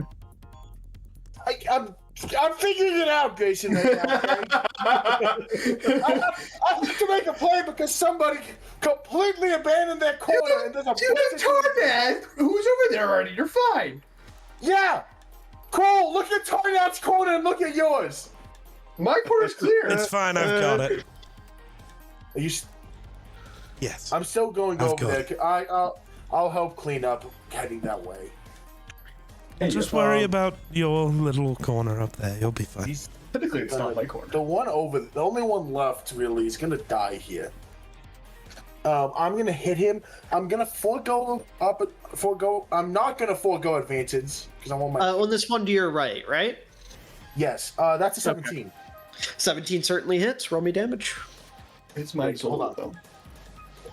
Oh wait, hold on. I'm rolling. I rolled a 17. For some reason, I thought we were down to 17 on the counter. No, it would have been 18. Yeah, fuck. So that would have been 29. But fuck. So 29 damage? No, I do. No, 29 was my hit DC. Oh, okay. I was just being stupid and thought. I get you. So I'm just gonna tell you the damage as I move because he's probably about dead. Uh-huh. So I'm at 25 right now. Okay. I have to roll through these numbers. 38. Okay. Is that not a kill? No, I thought you just wanted to count it all up. You killed him a while ago. That's why I was. yeah. So I got you. Yeah, no, Yeah, no, you're good. You were good at 25. You had about 20 health left. So what do you do? Just cut him. You cut him in half? Yeah, cut block. Cut. He's gone. I'm gonna Call that boy switch Mercedes Lewis the way he got cut. Hey, Mercedes Lewis Did he got get cut? No. No, way. but everyone was crying for him to get cut because he had one penalty last night. Because Broncos fans hate tight ends who do one specific thing at a high level. Yeah, do they not like Evan Ingram either? No. no. No, that tracks. For the Though. first half of the season, they're like, why'd you even get him? What does he even do? And then the next stat was, he has more yards already than any tight end all year last year. All right. What else do you do here? I'm gonna grab a Kairos' Wrath, As you do. and I am gonna charge at this guy. Okay. And I am gonna forego advantage. I'm gonna get you here. As one does. 24, does that hit? Certainly. Sweet. 8, 22. Sam, I'm so sorry. Well, I kind of thought you were going to cut back and forth in the middle of combat. Oh, no. Yeah. So, the problem is we were supposed to have multiple waves of combat that I think I'm going to have to scrap for time purposes. So, we'll figure it out.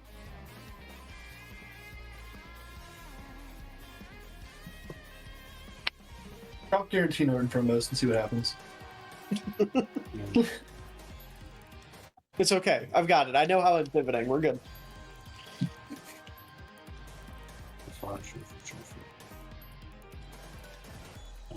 34 You can only damage. do so much. You keep not putting them in groups that I can see. Pretty rude. If you're 34 going to do damage? this, could I Yeah, at least you- been able to play in some capacity. Yeah, you cut it up pretty good. It's not quite dead, but it is hurting very, very bad. Do you do anything else? That's my turn. Tarnath. Give me 2 circles. Same ones? Yeah. I'm going slightly lower level on this spell this time, but yeah, same. Sure. He'll just do less damage. Let's go into the basement. All right. That is going to hit those And 3. Dex save not the DC thing. what? DC 20. Is that hitting all 4 in your mind? So I'm hitting all 7? Yeah. Okay. Yeah. That's all I wanted. Oh my god. I just rolled 7 dex saves and not one of them was higher than a 9. Nice. Nice. Sam, is take what your we- dice back. Sam, give him more dice. Give him more dice. The curse is passed on.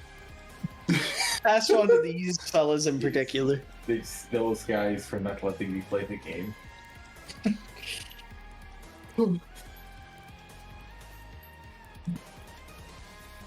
So this one's doing 41 points of damage to all 7 of them.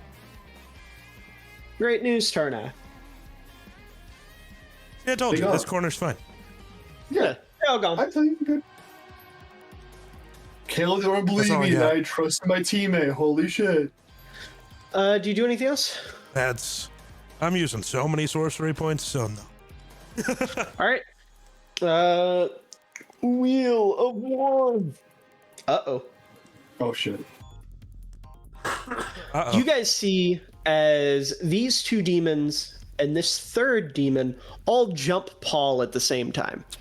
And he's just not ready for it. One of them blindsides him, and then the other 2 are ready to jump him as well.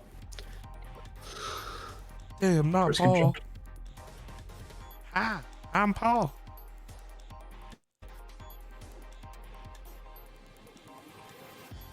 Anyone jump in? I'm across the field. Yeah, am I able to from across the field? I would say you wouldn't be able to jump in, but I mean, you could probably, I don't know, give him a word of encouragement or 2. Can I do something kind of crazy? All right. I would love to hear something crazy. Can I throw my great axe over there to try to help? Bro's Kratos seeing this shit. Muppets. Roll me a sleight of hand. Yes. Yes. That's a nat 20! Bro, in a moment of pure adrenaline, you rip your axe off your back and you throw it, and it strikes one of these demons in the forehead, killing it instantly. And Paul grabs the axe, swings it up, and takes down the other two as well. And he just kind of looks back at you. I'm not even looking over there anymore. I'm back towards the demon I was at. I was gonna say, you're not looking at him, but I am he fully goes locked in. he goes to nod at you, realizes you can't see him, and just kind of yells, "Thanks, man." I'm getting my axe back in a bit. Yeah, by all means. With that, it's his turn. It's Kazrin's turn. And oh boy. Oh no. Oh boy. Oh no. Fumbled twice and punches himself.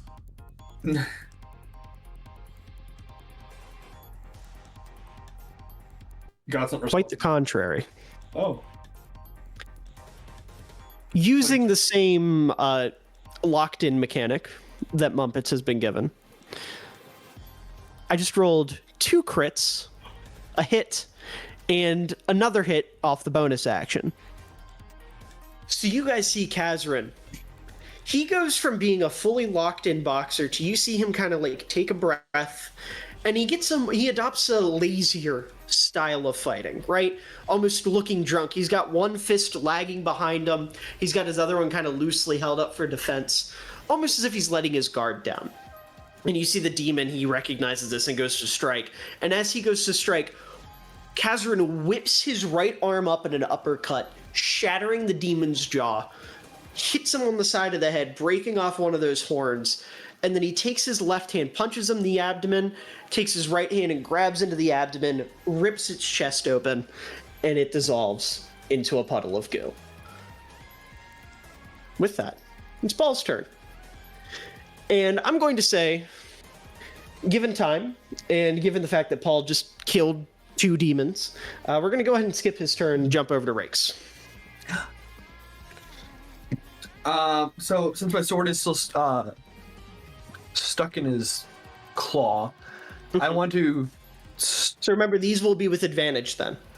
Beautiful. That's even better.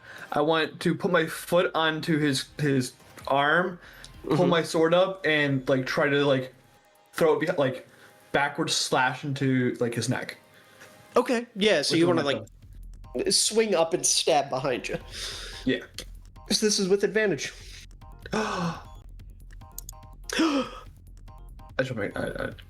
Thank God. Oh, it doesn't matter. Does 22 hit? 22 certainly hits. Wonderful.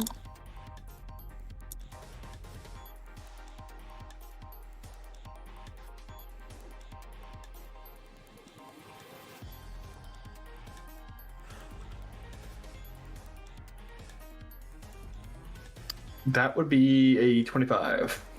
25? Yep. Yep. All right, you stab him successfully. I would say you don't quite hit the neck, but you do get him directly in the shoulder. Wonderful. Do I still get advantage for the second thing? I would say because you're standing on the claw, yes. I will give you advantage again. You've still got him pinned. It's just not with your sword anymore. I thank God I got advantage because there's a 20 hit.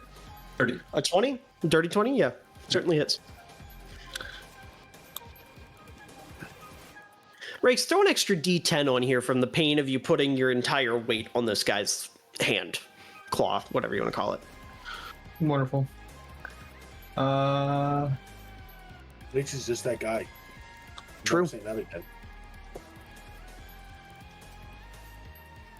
That is another 25. Same 25? roll. Yeah. Yeah. You once again, I don't know, what's this hit look like? Well, if I'm staying out of his claw, which is, I don't know if it's going to be smart to stay out of his claw, but just more or less like aiming straight for the neck with like a double-handed plunge. Yeah, I would say, again, you don't quite hit the neck, but you hit like at the base of the neck, so like right below it, right at the collarbone kind of, and you cut him up good. Are you still standing on the claw? This is important. Let's say yes. I want to see where this goes. Okay, roll with disadvantage. Rikes does a dirty 20 hit. No. All right. Does a 21 hit. That's on the nose. Okay. So that'll be drop a D8. Bro's dropping D8s. That'll be 28 slashing damage as he cuts you with his left claw. Okay. All right, with that, it ends its turn. Dorch. This fucker won't die. Dorch. Uh-oh. Oh, me. Nicole.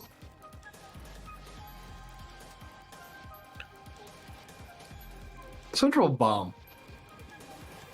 I could take that turn. I could play the game. You know what?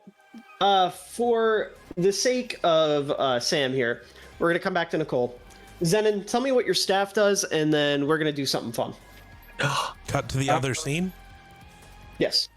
Pretty much. Okay. We'll say the staff does like the digging in the ground move and then the boop. Mm-hmm. And where's it going? That's a good question. I don't have the thing up. Yeah, we'll just go in this fucking mess. Is that a thing? Surely. I would say for the purposes of combat, that's just like a horde of 1,000 demons out there. Like, I know it only looks like 9 or whatever, but there's more. Okay, yeah. We'll go to this guy. Okay, perfect. 20 and then 10. Yes, D20 plus 3. Okay, 22. 22 will hit. Roll me damage. 3d10.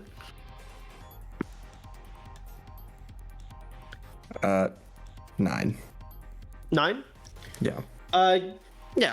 I'll say that with the element of surprise, your staff jumps up through the demon here and splits it in 2. Wow. Incredible. Breaks. You feel a moment of strength. Almost as if, like, I don't want to put this. Royce is not here, but you feel his heart, right? For lack of better words, like his power. In one fell swoop, how do you kill this demon? Can I jump up? And since I'm guessing he's trying to pull me off of him, like yes, off his arm, he hits himself in the face. Okay. And I land on his neck, and then like the sword facing down, and then he's kind of just. Yeah, you land on his neck, stab him in the back of the head, and then you're like standing in a giant puddle of black goo. Great. Yes. And with that, we end our combat. For now. We did it, guys. And on the other side of things, back inside the soul upside down. Those of you inside, the door swings open to reveal a temple deep underground. In fact, I can pull this up on Owlbear. No. So, Zenon, Sushana, if you guys would open up Owlbear, you find yourselves in a temple. I've been watching everybody have fun on Owlbear the whole time. You see across the walls runes and markings of all kinds are spread across. You can see statues of magic users scattered about. And in the next room over, screams can be heard before very quickly being snuffed out. Immediately after, 2 sets of footsteps can be heard approaching the room, as well as a muffled conversation between 2 young men. After a moment, 2 unmistakable characters emerge. One is a young male sorcerer with long black hair, and alongside him is a young male sorcerer with long white hair with like blue streaks faded into it. And very quickly, you realize it's a young Tsurugi and Zaya, clearly on some sort of omen-packed mission. And as they enter the room, you hear a boom as the wall explodes and the two of them are seen standing behind it. And you hear, Zaya, come on, man. You're giving these guys too much credit. They're weak. And you see Zaya next to him kind of roll his eyes and go, underestimating your opponent is a surefire way to compromise a mission, Tsurugi.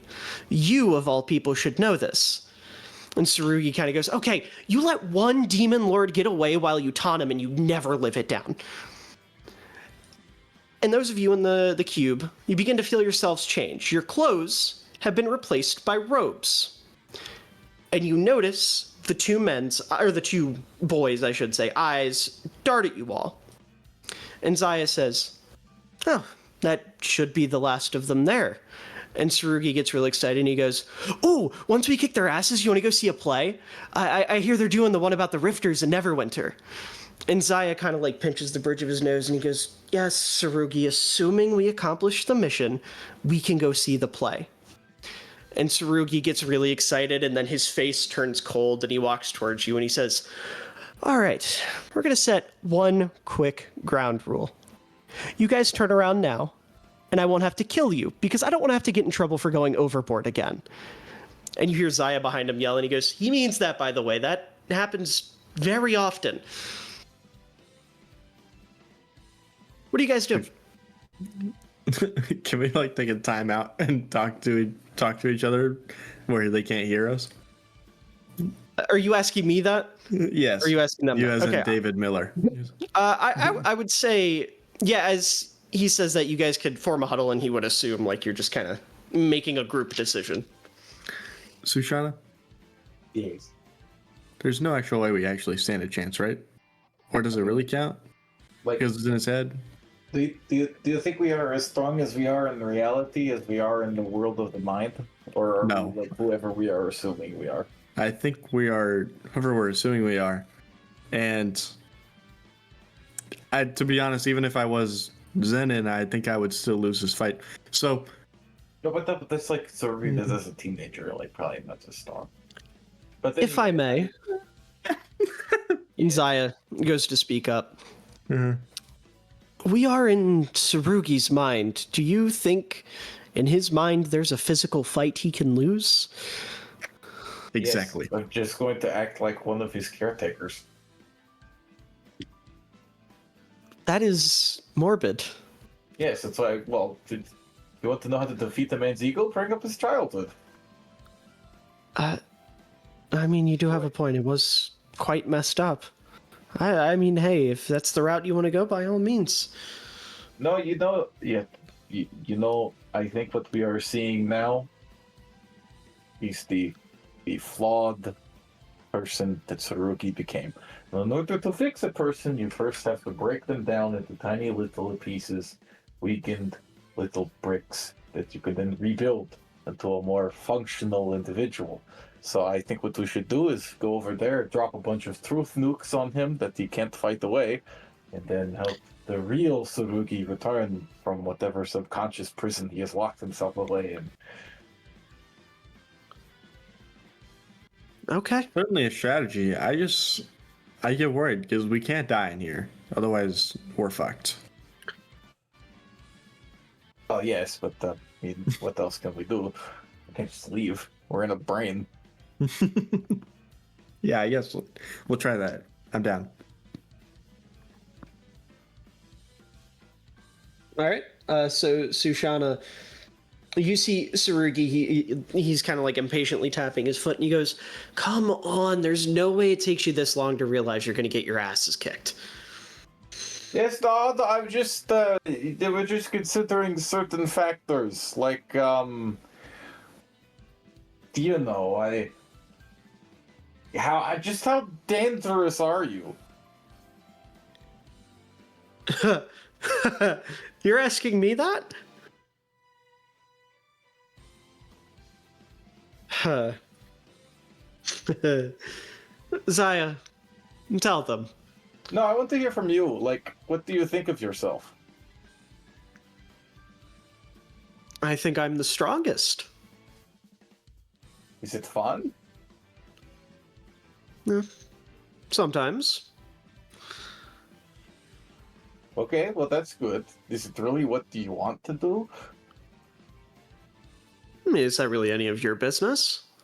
Well, I mean, if I'm about to get annihilated by you, I at least want to get annihilated by somebody who's doing what they really want to be doing. You see Zaya, he walks over and he puts a hand on Tsurugi's shoulder, like young Zaya. And he says, you know, Tsurugi, this could be therapeutic for you. I know you didn't want to meet with that professional I set you up with, but maybe venting to your victims or enemies would suffice in your healing? And Tsurugi looks at him and he goes, sure. What was the question again? Is this what you really want to be doing right now? I could have No, I want to be watching watch a film. Yeah, I wanted Or to go play. see the play. That's what I'd rather be doing right now, but you got to get the job done before you can go enjoy yourself. And who Just told you do it. that? The elders, they've never steered me wrong. Well, if you wanted to go live your life and go to the theater with your friend, how long would you really be able to do that? I mean, I guess until our next assignment, which I don't think that would be today. And you see Zaya lean in and he goes, it very well could be. Well, okay. Well, I don't see that the relevance of that here. No, I mean, they didn't steer you wrong, but they've been steering everything you do, right? Like, what if you didn't want to do the assignment? Could you say no? I don't know. I've never really tried. Then how do you know it's what you want to do? I mean, I have fun doing them. I mean, I'm sure you do, but like, do you have to do them because somebody tells you to do them? I was a totally innocent person, and you just annihilated me because it was your task to do so. Would it incur any guilt within you? Would it stir any memories?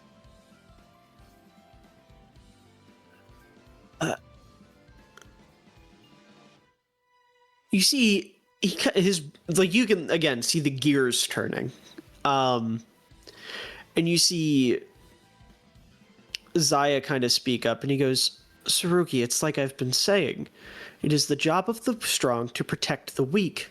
You keep calling these guys weak. Maybe she has a point."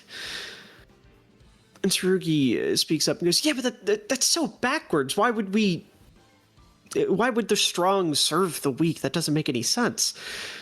I mean, although I guess is not killing someone really serving them? I don't know. What say you, Lizard? He's not killing someone serving them. Well, I would say giving people the opportunity to live, which is the same thing as giving a person the opportunity to do anything, is probably the best service you could ever offer. A death is something that you cannot take back. There is nothing that you can do to outweigh the life of someone that you have taken, because you have taken away everything that that person might do with their one and only life. So every time you make the decision to kill, you are balancing everything that person may go on to achieve against what you believe yourself to be. So if you're going to kill people, it should be for the best possible reason you can come up with. And if the reason you have now is because it is fun, and I was told to do it, then are you really all that strong?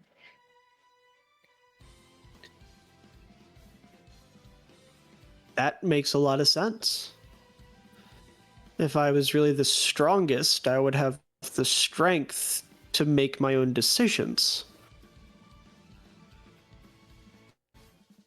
And what is the difference between the weak and the strong with the ability to choose for oneself?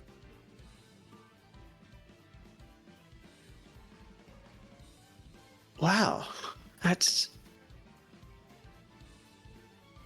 That makes a lot of sense.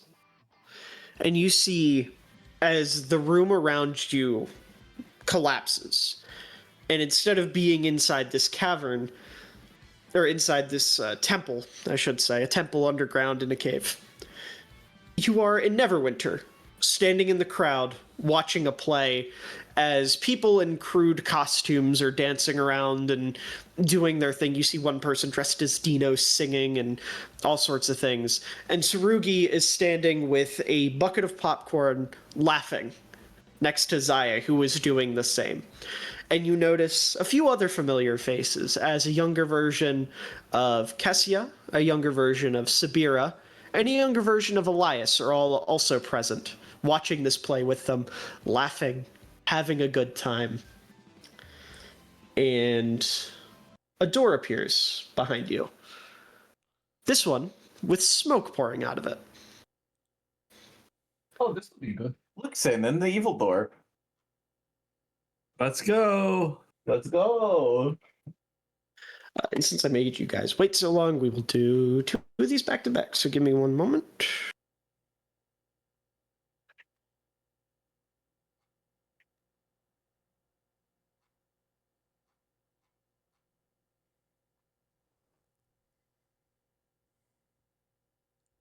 Where's it at? I have it here.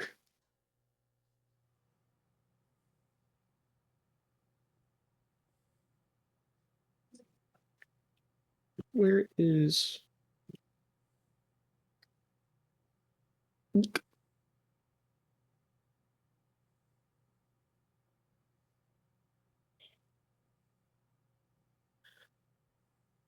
You emerge in Neverwinter once again. But this time, things seem a little different. It's quiet. The sky is blue. There's a crowd passing by. And you notice 2 individuals standing, staring at one another. Tsurugi and Zaya. This time, still pretty young. And it's clear that they are angry at one another. In fact, they're in the middle of a fight. Give me 1 second here. Fuck off, Limu. There we go.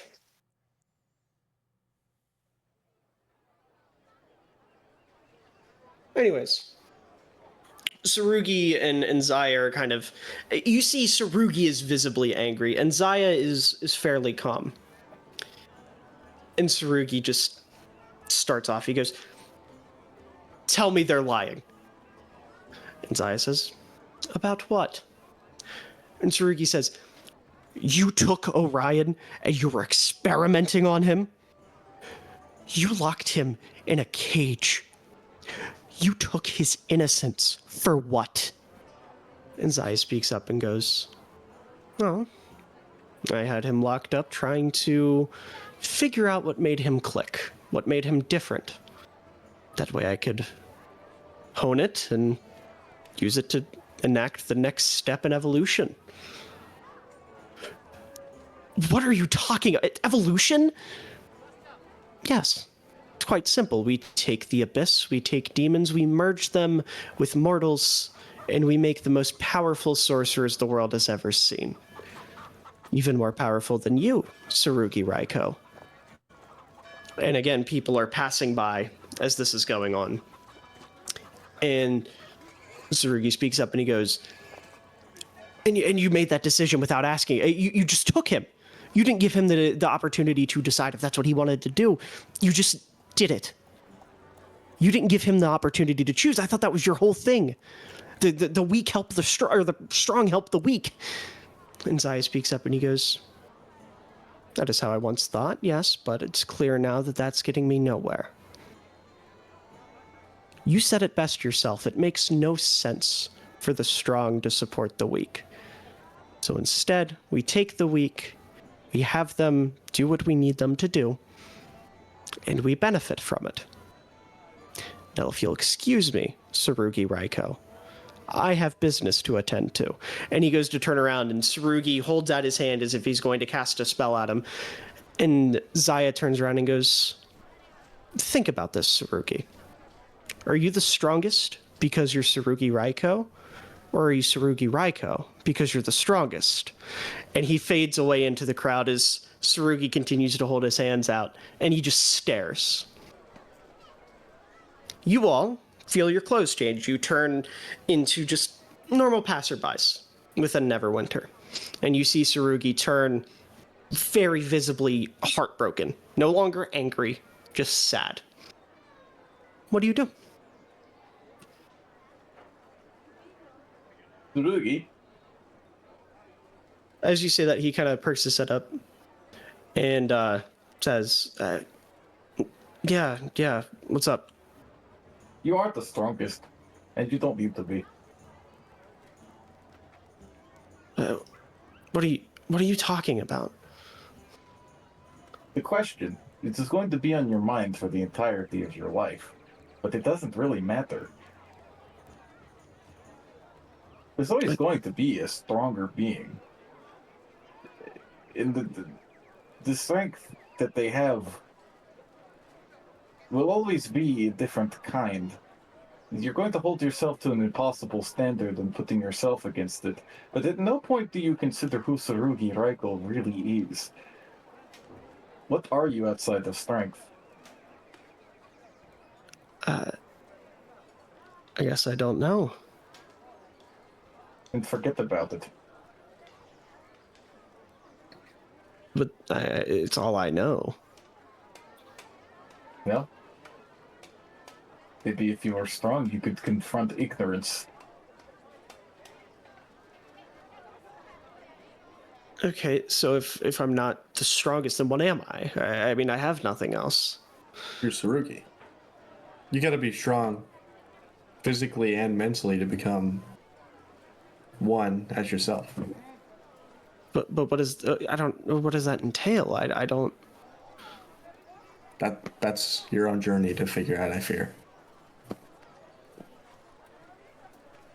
You will have help, though.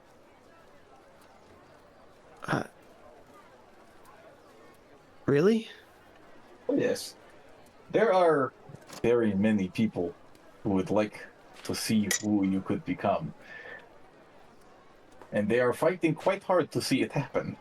A little bit literally. Like Elias, right? No. I mean, he fought harder than anybody.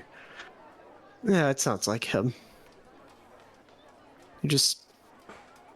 I wish Zaya would, you know?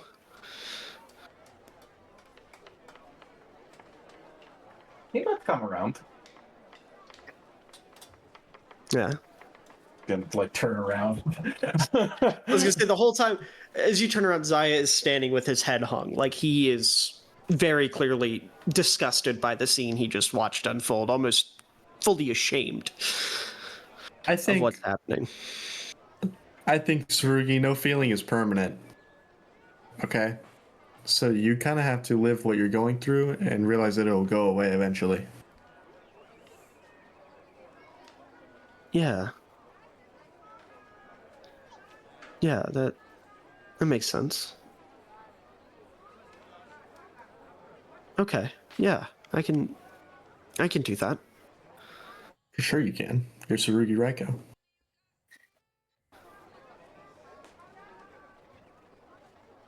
Yeah. Yeah, I am. And you see he kind of like not smiles, but looks substantially better. And he holds a hand out and another door opens. And this one is a mix. There's gold and there's smoke pouring out from it. Shall we? Yes. We get through the door. One moment. We'll roll this one too, because this one should be short. Steps is now streamed on Disney Plus. Now streaming on Disney Plus. What? The next door opens into a dim chamber lined with paper screens. You hear rain softly pattering outside, and you can't make out any faces because you're looking at shadows, but you see a woman with a large coat standing near a table, pacing back and forth with her hand resting on her stomach. And the door opens. Mind you, you guys are standing in the hallway. The door's on the other side of this room that you're looking into. The door opens and a familiar silhouette appears. It's very clearly Tsurugi. And he walks over to the woman, and she looks at him, and then her head points down at her stomach, and Tsurugi throws his hands up on his head and, like, jumps up and down. And you can tell there is, again, without seeing any expressions, just seeing their silhouettes, you can tell he is just absolutely filled with as much joy as humanly possible. I mean, he is happy as can be. You can hear him yelling, like, with excitement. And after a moment, the door closes, or the door opens again. As the door opens again, 5 more silhouettes enter the room. Also, very familiar. These are unmistakably the elders of the Omen Pact. And they walk in and look at the woman, and then look at Tsurugi, and you can tell they're speaking because they're using their hands to enunciate. And the woman throws her hands up to her face and runs out of the room. And you can see Tsurugi get in a very heated argument with these figures, as he then storms out of the room and ends up walking by you in this hallway, red in the face, pissed, storming out. As he's walking by you, what do you guys do? I would say your clothes once again change, this time to like some traditional Omen Pact type garb.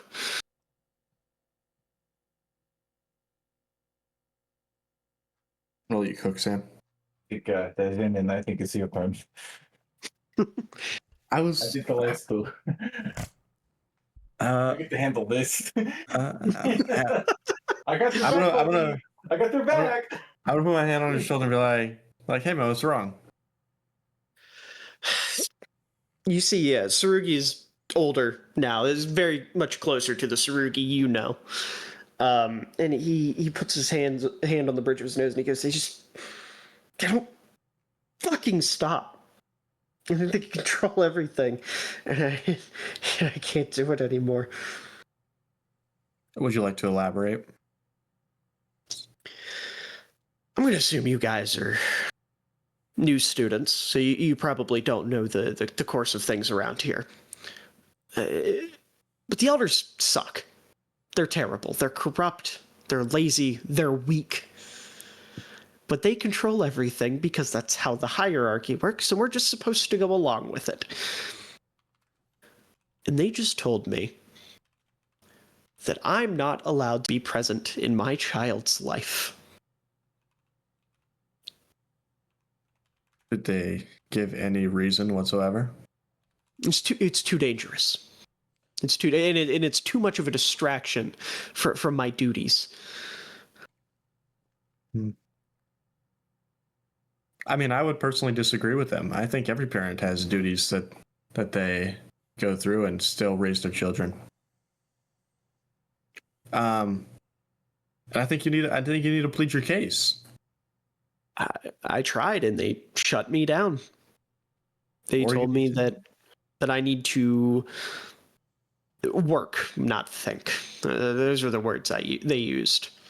That I need to learn to respect authority or some bullshit. I think you should just do it anyway. I think you should be in your child's life anyway. Like, I think you, in my opinion, I'm a student. I just got here. Mm-hmm. I feel like you're the type of person to be able to do whatever you want, no matter who's in front of you. You've got that determination. I can see it right now, just in this conversation. I'm just worried because they already made some threats, and I don't want to risk anything, you know.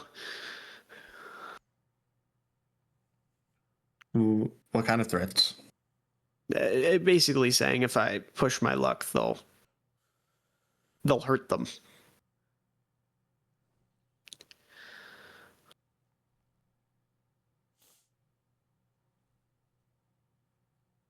Well, then it becomes the moral decision. I think you got to protect them. But what if the only way to protect them is to keep my distance? I think there's got to be another way. I think you have to find a way to protect them and still be in their lives. That's what a father would do. You know, I never had one of those. It was just the elders raising me. They're pieces of shit. You could be everything that they're not.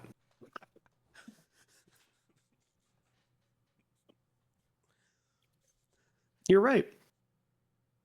That's re- Wait, did you come from the Mon? I don't know if I can talk about where I came from. Oh, right, of course. Yeah, newbie secrecy and whatnot. But like, you're a Genasi, so. Okay, yeah, maybe I'm from the Mon. Hey man, you're wise. They're teaching you good over there. I really don't understand why we severed our relationship with you guys. Anyways, it's a whole other thing. Politics. Yeah, well, as they do.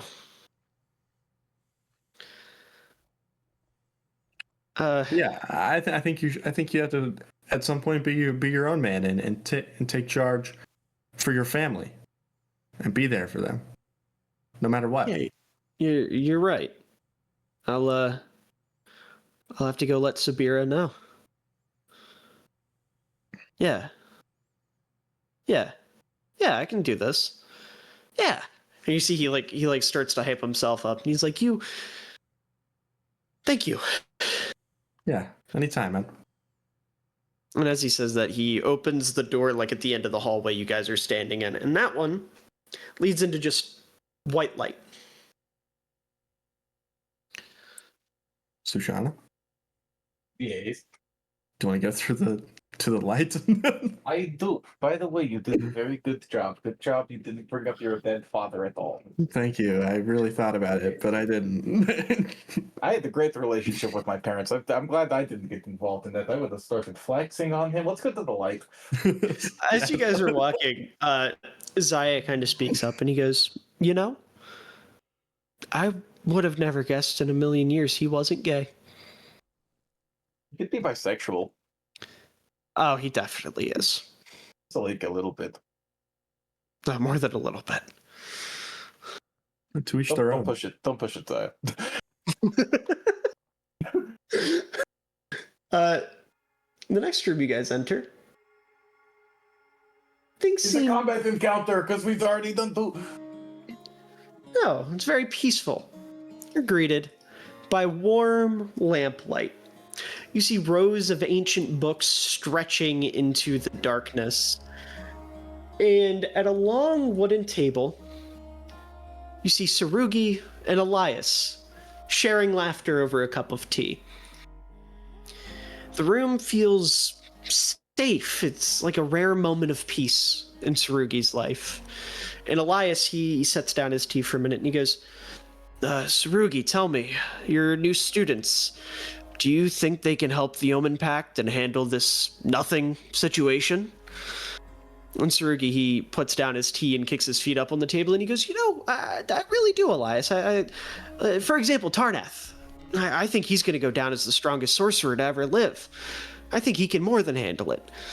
Or Sushana, her map, her mind, it's like a map of the cosmos. She's one of the most intelligent beings I've ever met, and for her to have nothing in her brain, I think there's not a stronger mind to handle it.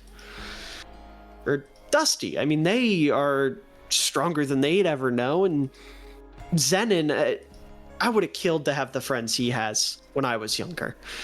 The support system he has around him is just... It's something beautiful, and the rest of them too. Mumpets is a fantastic combatant. Dorchevus is terrifying in a good way, and Rakes deserves more credit. He does well. And Elias speaks up and he goes, those are pretty raving reviews. And where does that leave you in this equation, Tsurugi? Tsurugi starts laughing. He goes, I'm just the idiot that was lucky enough to meet him at the right time. That's all. I'm sure this will be great until we handle nothing, and then, they'll move on and they'll do their thing, but that's okay. That's how life works, And Elias, he kind of gathers his teacup and he goes, well, I've got patrol to go do with Rex, but, it was nice sitting and talking with you, Tsurugi. I hope we get to do this again sometime. And Tsurugi, he looks at Elias and he goes, yeah, man, this is nice. And Elias, he gets up and the door opens and it's like a bright white light that he walks into. And you guys in the room, you are yourselves. For the first time, you are yourselves. And Tsurugi turns around and he kind of like jumps a little bit and he goes, oh, what are you guys doing here? Tsurugi, we were actually looking for you. Oh, really? Yeah. We kind of overheard your conversation there a second ago. I think you really are underplaying your role in our group. Easy, his face gets a little red. He goes, you guys heard that? Okay, yeah. I mean, maybe, I don't know. I think you stand as, and even as someone from the mod, like easily the best teacher and mentor I've had. Really? Definitely. I didn't think twice about it. Oh, that means a lot.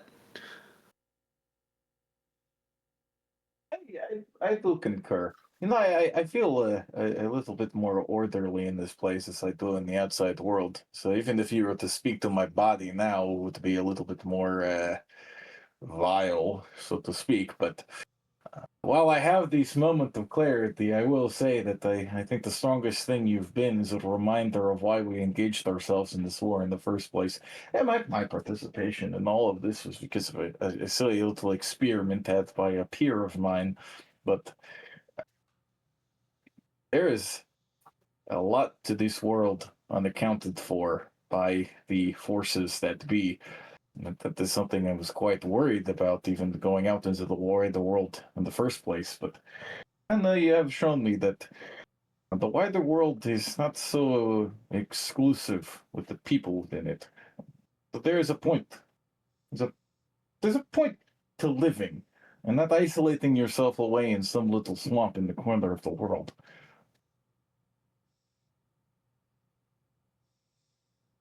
Oh, that's right. You are from a swamp. Yeah. You didn't get to learn a whole lot about me. No, I mean that you're a little freak, but like in a good way. It works to your advantage and stuff. But that's really reassuring, actually. You spend so much time as a weapon, as a tool, whatever you want to call it, that you forget you can build connections, mean something to people beyond just, doing stuff for them. No, yeah, I think everyone in our group would consider you a real friend, not an asset. And quite frankly, we'd like to keep you around as long as possible. Well, even if we had no relationship with each other, that should still be the case. Even without us, you should still live for you. Sure, it just gets lonely. Of course, I will be there, but don't think that you have to do anything because we are telling you to do it. No, I think you've made it pretty clear I need to make my own decisions. Oh yes. You've seen some fucked up stuff. I apologize for that. Yeah, Shit happens. hey, you know, we found your childhood facility. Yeah. Wait, like real life too? Like Oh, out we there? were there. Yeah, Wolf was there. What? Yeah, I don't think she was there before, was she? No, she was just hanging out in there. Almost killed Tarnet. Should have been there. The only thing stronger than Wolf is apparently an alligator that is currently bloating somewhere in the woods. But we'll tell you all about it later. Huh. Interesting. And you see Tsurugi, like, as this conversation is going on, he looks beyond you and he goes, "Oh, hey, I didn't expect Orion to be here. That's awesome." And Orion, he walks up and he goes, "Hey, Sugs, you doing okay?" And Tsurugi speaks up and he goes, Yeah, relatively speaking, you know. And he looks beyond Orion and he sees Zaya and his eyes widen and he goes, "You guys were followed?" And he like jumps up and like gets in like a defensive stance. Were we? Yeah. He followed you in and he points at Zaya. Yeah. Oh yeah, he came with us. Like willingly? Yeah. Well, kind of, yeah. We kind of. Tarnath? I would say. Yes, it was. Well, kind of, but like, it was his own thing too. Really? Yeah, he cares about you. I mean, he can speak for himself, but really, like he can speak to himself once you come into reality. But I think they're getting like fucking murdered out there or something. I was gonna say, you hear at this moment the sound of Paul yelling like, "I need assistance," and Mumpets flinging his axe, cutting the one demon, and Paul taking it and finishing off the other two, and you hear like the demon screech. And Tsurugi goes, "Oh yeah, they are going through it." I still don't get why he's here though. well, And you see Zaya pinch the bridge of his nose, and he goes, "I mean, they told you I'm here because I care for you, you absolute idiot. I have done and said things that I regret deeply." As he says that, you see Orion shoot him daggers, and he goes, "Including what I did to the boy. But really, my biggest regret is abandoning you. I should have known. I just..." And as he like is kind of stuttering off, and Tsurugi goes, "No, I should have left the Omen Pact. That would have benefited everyone involved. We wouldn't be in this situation currently, or maybe we would. Who knows? Fate is weird. That's a question I'd probably have to ask Tarnath, because he talks to Mystra, apparently. Which, that's been an experience, reading these books in my mind that are apparently just things I've picked up in passing. But we've both made mistakes, and I think this is a good time for a reset." And you see Zaya just kind of nod his head, and the two like clasp hands, like shake hands. And Orion looks at Tsurugi and like hits him with an eyebrow raise, and Tsurugi pulls Zaya in for a hug. And at that point, everyone in the room turns into white, and you feel yourselves begin to float. We jump out on the outside of things, and things aren't quite as wholesome. If you'll give me one moment here.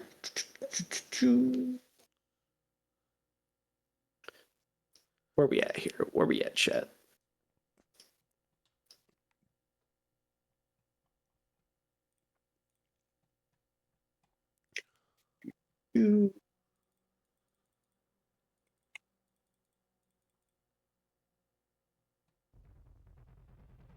So everyone's retained their initiative rolls. As a new threat emerges, you see as the streets themselves split open and two familiar faces emerge. Where are we at here? You see as Sync, the cynicism demon, and where are you at? Where are you at, you rat?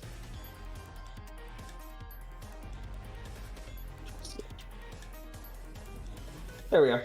And Akravar, the obsession demon, both appear, as well as a few friends.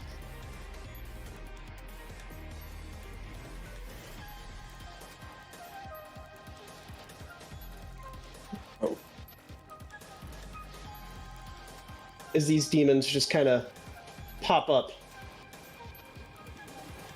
That is way more than I meant to do. I can take them. Okay. In a fight? In a fight, right? I never said that.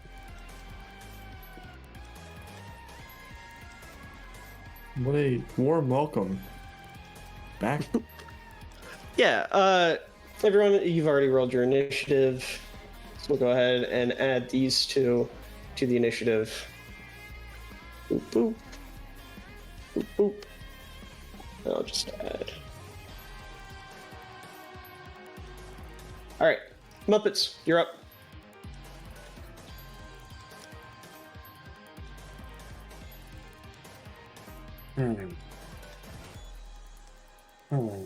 Do I wanna?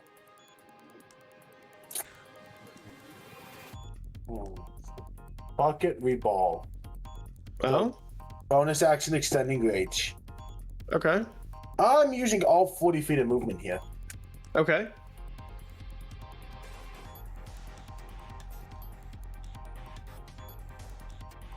I charge two hands. Actually, no, we're going great. Oh, fuck, I don't have my great axe. Going with my sword. Okay. For going advantage, and I'm hitting whatever butt faces. Akravar. Yeah, I'm hitting Akravar. Okay. There's a 27 hit. Does a 27 hit? It most certainly does.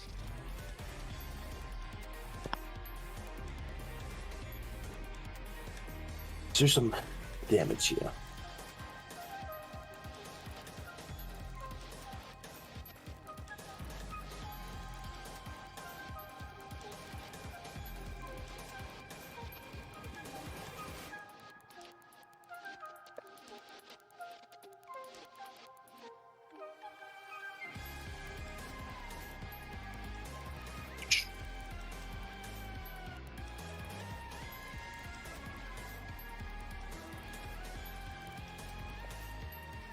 Oops.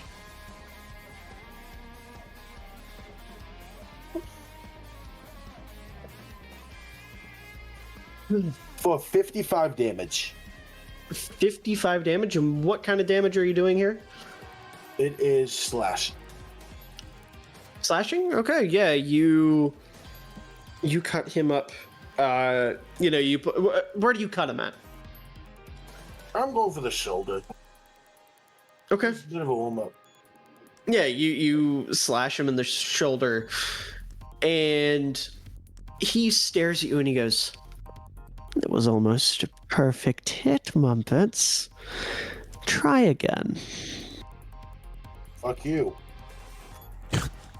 I say as I drop one hand of the sword. Oh, right. Alright. Roll to hit. Obviously, Grognar gauntlets on. Gauntlet, whatever. Sure.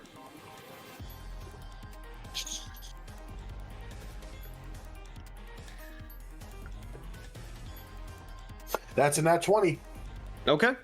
Roll damage. Sam, thank you for not taking over my roles today. Thank you. Thank you for doing the opposite. It's giving me We'll never all your bad be luck. again. Ooh. Before I forget to add in the damage, I'm gonna need to add for that.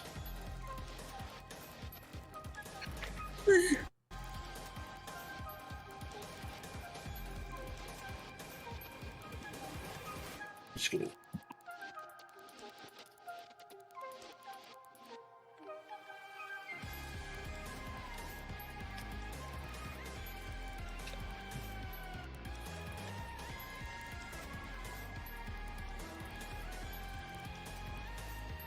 $41 damage. 41. All right. You. Where do you hit this time? Base. And what size is Aquava? I'm double checking here. He's a large feed, so he should actually be appearing a little bit bigger. He's large. Yeah, so it should be more like Moving that. back 10 feet for me too. Okay. A push from Mastery. Sure. You knock him back, and you see like the black ooze, like the blood, begin to drain from his mouth, and he wipes it, and you just hear him. Do you do anything else? Hey, Paul, when you get a sec, can you toss that axe my way? Yeah, I got you. Thank you. Is that your turn? Yeah. All right, Tarnath. So, yeah, there's no point in doing anything with them yet. Just give me the circles. He's really into Ooh. Post Malone today. Apparently. To boom. Boom.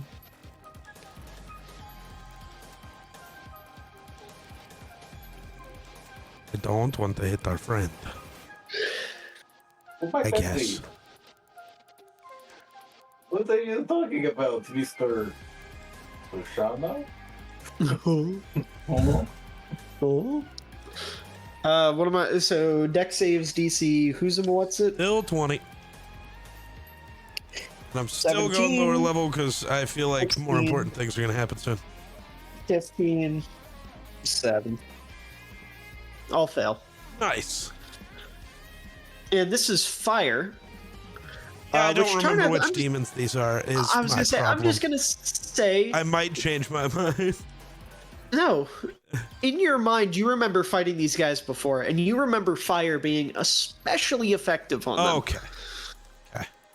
I was gonna ask, but then I didn't.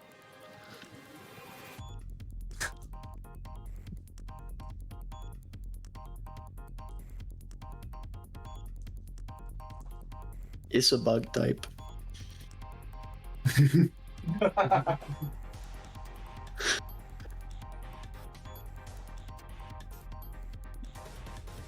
This is for you, by the way, Sue. What? You like Scyther? Or Scythers? I do. I would like to be fighting it. That'd be cool. 40 points of fire damage to all 5.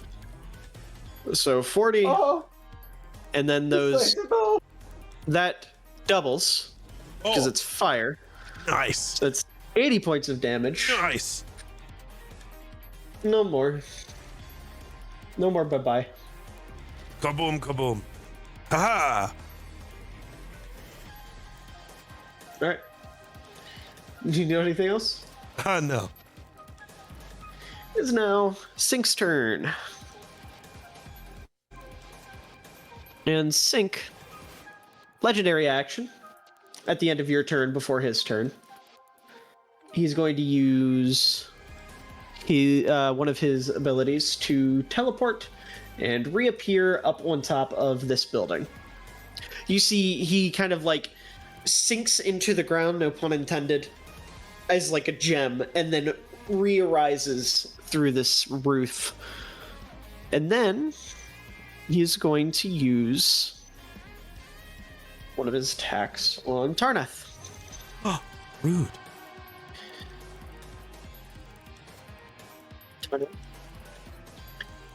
Does 26 hit? Damn, I'm not even gonna waste the time to shield. Yeah. I need you to take Yeah. 35 damage, which will be 20 piercing plus 15 radiant. 35 total? Yes. Damn. He's then going to do the same thing to Rakes. Yeah.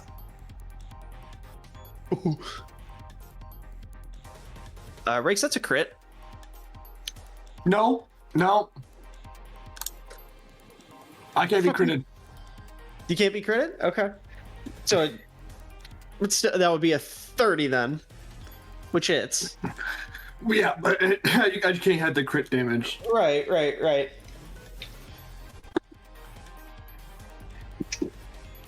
It's still going to be 50 damage. Fuck. Which is 35 piercing plus 15 radiant. You feel like I'd be like immune from radiant, but no. Different kind of radiance. And with that, bonus action.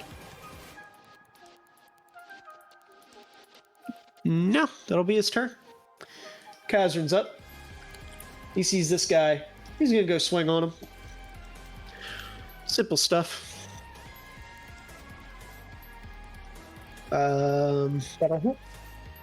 That's a crit. And that'll hit. And then he gets one more because he hit one. That'll hit. So that's 4 attacks that are going to land on this guy. Means these. Yeah, you guys see as Kazran gets like a running start and he runs over to this thing, hits it with like a flying Superman punch, and then follows up with 3 more jabs that cause it to dissolve into goo. Accidentally hitting the one that's marking their initiative. All right, it's Paul's turn, and he is going to walk over to Muppets and hand you your axe as his bonus action. And then as his action, he is going to strike at Akravar here. That's a dirty 20, which should hit, certainly. Yes, just barely. That'll be 50 damage that he does. And Akravar is looking rough already. Rakes, you're up.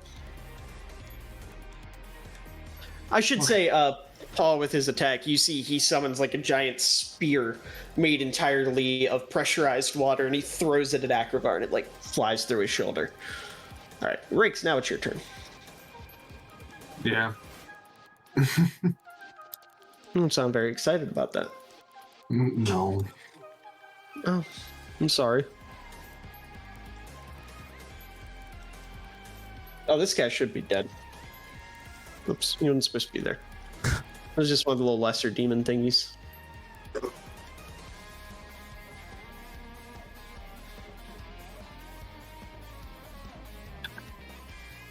I am gonna move closer.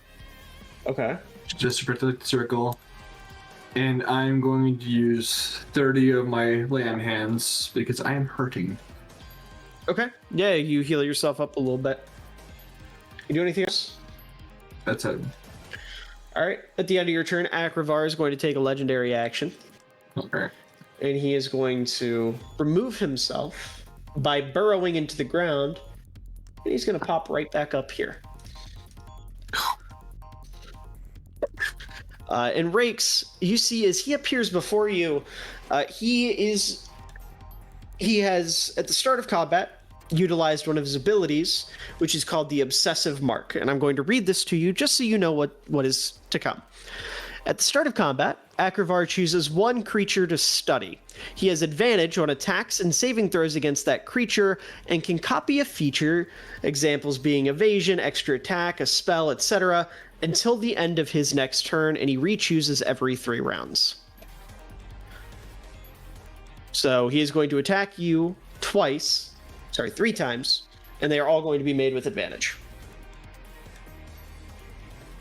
No, it's going to be twice. I apologize. Rest in peace, Rakes. Rest in peace. No, we will torment him.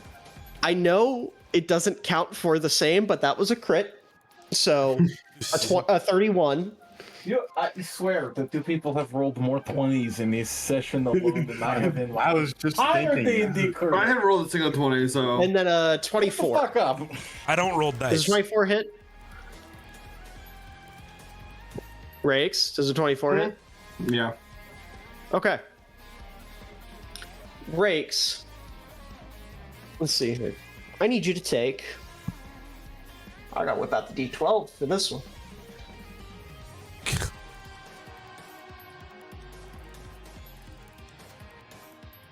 A whole new set of dice just for rakes. I'm pretty sure I'm just down. Sweet. We gotta get rid of the paladin. I'm kidding. Sam, I'm sorry. What? For my Rakes. role today being. I need you to take 75 piercing damage. It's okay. That made me feel better. That's This takes you great. down. Yeah. Rakes. Mm-hmm. As Akravar stabs you, you feel a certain way.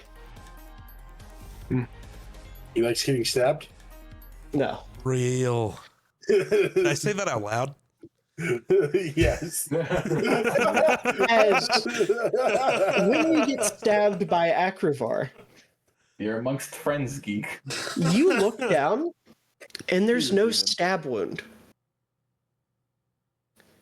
In fact, Rakes, you're all the way over here. As a single, let me see if this will pick up. It didn't. A single clap resonates through the town square. Oh my god! Royce appears with a stab wound in his shoulder. Oh, that's funny. Let me find this token here. Don't say Jesus, that's funny. Steven. Yeah, your brother's about to die. That's really funny. What a piece of shit you are. His reaction was funny. And you hear yelling out to you, "Brother, you're not gonna let this weakling take you down. We're going to win this fight. You and I. Against all odds." I'm still down. They thought they could keep me down and out, but brother, I am strong. And you are stronger. Do you feel that fight in your heart, Rakes? I can feel better. Brother, lock the fuck in. And as he says that, Rakes, 50 temp hit points. You feel invigorated. You feel adrenaline you have never felt before in your life. You get an extra turn, but you have to target Akravar. I don't know how to do 50 10 hit points on D&D. Yeah. Give me 1 second. I should be able to add them. I'm like, I don't fucking know how to do this. You see a health bar. Yeah. You see the word temp. No, because he's from No, Illinois. 'cause He can't read. I'm also in death saves, that's why. Because I'm at 0. Well, you're not. So get back to what you. So you save, heal yourself what you actually had, so you're not in death save. There we go. Okay. Yeah. And then you add your There. temp health. Thank you. You didn't take that stab wound. You got teleported away from it. Yeah. So you have 125 health currently. Because of the 50. Because you get the 75. Because you didn't take it. You got teleported away, and Royce took it. Yeah. Bro wasn't listening. Now, Rakes. Yeah. Free turn against Akravar with advantage. What do you do?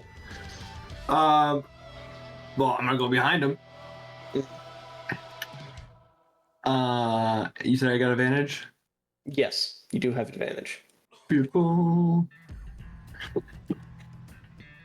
the magic crit! You crit? Yeah. All right. Let's look on roll, Sam's face when someone else crits again. Not him. This shit's not fair, man. Miller, does that, so if I divine smite with that crit, does that just like, I don't know. Okay. Is that like the full amount of the D8? So if you use Divine Smite now, yeah, it also does. You do the full amount and you get to roll it. It's the same as everything else. But So- is it the full divine smite, like the roll the D8s? Yes, you. It Oh, okay. because his crit, the way he does it is. So how many d8s is it? I'm gonna use my 4th level, so that's 6, I think. I'm gonna Okay, check that. You sure it's 6 or 7? Steven. It's 2D plus every higher, so. Okay, so you do 48 of just radiant, plus whatever your sword does, and then you roll all of them. 2d10. Oh, that's 1d10. Plus 6. That's actually 16 because plus 6. And then roll it all. Got it. Thank you. Huh? Oh, actually, no, it's. He's an undead and fiend, right? Or fiend. Yes. you're Oh fiend. yeah. That's base damage. And I haven't rolled it all. Oh god. Hey guys, I think he's gonna do more of he's gonna do some damage. I think there's just a chance he dies. Yeah. I'm wondering if we're gonna get over 200 here. No. I think you're underestimating what you're about to do. Well, I just did it all. It's 120 damage. Ah. He rolls bad because he has to use D&D Beyond. Yeah. I got a 6, a 7, a 4, a 2, a 2, and another 2. Oh, Jesus. Yeah. It's not good. So that's 120 damage. I can sense him sitting there like, about damn time someone rolled like me. Oh, every damage I roll is always shit for one reason. Roll. What about second shitty roll? Rakes. What about Yeah. third? Oh! I didn't know. She's awake. Rakes. I've reemerged. I was gonna say Yes. she's back. As you charge at Akravar, you hear Royce speaking to you. He says, "Brother, you must not let others belittle you. We are heroes. Whether it's me, you, Tarnath, Mumpets, Sushana, Sarugi, Elias, whoever it may be, we are heroes. And as long as we're alive, as long as we fight, the Sword Coast and their inhabitants have a chance at a safer tomorrow. From the moment you decided to become a hero, your life has become greater than you could ever anticipate, than you could ever know. You and I and everyone around us, we are the exception. We don't die. We survive. We win. Brother, you are strong." And that's right when your sword makes contact with Akravar. And you see Royce take his hands and put them together. And for a moment, everyone else, you see Royce, Akravar, and Rakes become engulfed in a black sphere. Rakes, around you, you see a monastery. Not the Mon, just a generic monastery. And around you, Akravar stands in front of you. Royce stands beside him. And you see, not actually her, but a vision of Lady Pandora standing off to the side, clapping and cheering for Royce. as there's a giant jumbotron showing Royce's current moves and one showing your current moves. This is Royce's reality break. And as we know, these embodiment demons can only be killed within a reality break. Rakes, delivering the final blow to Akravar within this reality break. How do you kill him and erase him from existence? Well, I'm going right behind him and I'm charging, right? So I imagine I'm going straight through the chest and just like yellow radiant light just starting to like emit and like burst almost. Sure. And Royce, you can see through Akravar's chest. The stab wound is big enough, and you see Royce with a giant smile on his face. He looks beat up, but he's still there. He's still got his fire. And Akravar explodes into a trillion pieces. Everyone else, you just see this black sphere and light emit from it. As it disappears, and all that remains is Rakes holding his sword out, and Royce standing on the other side, smiling from ear to ear, as his brother has taken down one of the big bad demons from this current ordeal.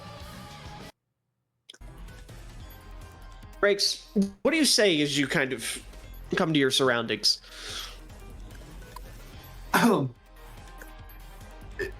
Nice to have you here. Let's get rid of the rest of them. Damn right, brother.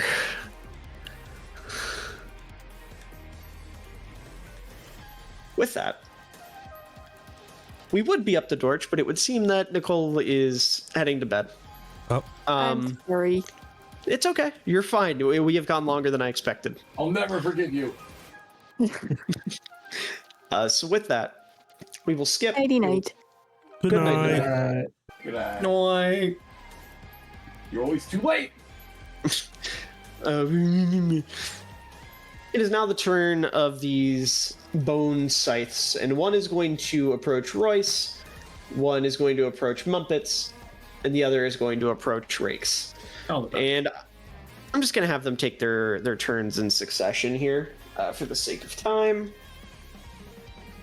That'll miss Royce. Rakes does a 16 hit. Nope. That'll miss. Mumpets does a 23 hit. Yes. All right. They each have 2, so I'm just going to roll both at the same time. That'll miss Royce. Rakes does a 25 hit. It does indeed. Mumpets does a 26 hit. Yep. Okay. Mumpets, you'll take... Okay, you'll take 2 things of damage. Rakes will take 1. Rakes, I need you to take 25 slashing damage. Mumpets, you'll take 24 because the 2 halved and then put together it would be 12 and 12. So Whoa. 24 and then 25. Man, I thought these guys were gonna hit hard. And with that, they end their turn. Zenon, what does the staff do? If anything. Oh. Guys. Is it like a summon now? Yeah. That's kind of how I'm viewing it. Okay. I forgot that I exist. Okay, you know, like when you hold L2 and X and you like, your webs are like this, and you fling yourself across the city.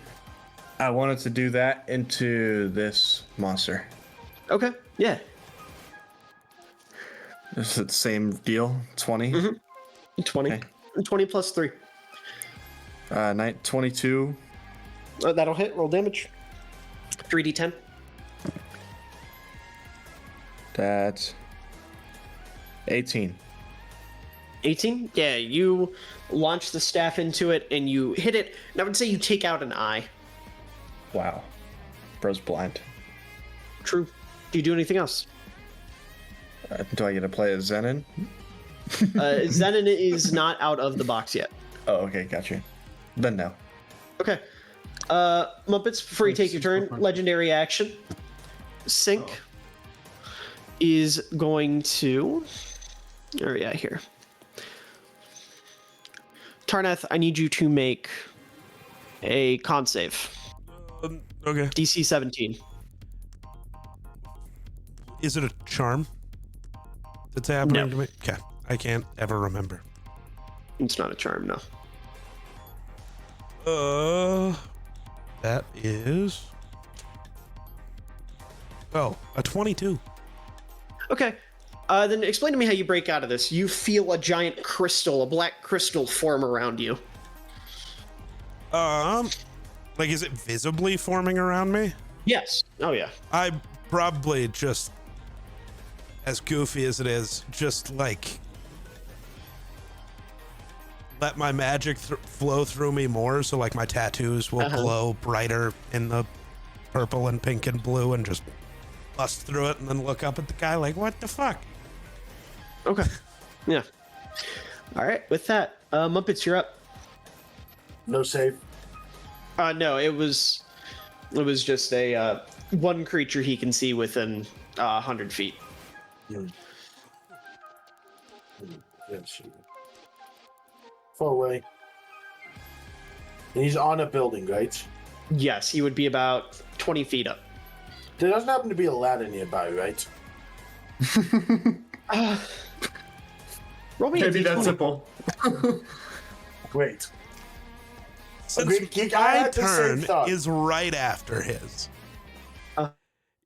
can I kind of go at the same time and use the fuck is that spell called?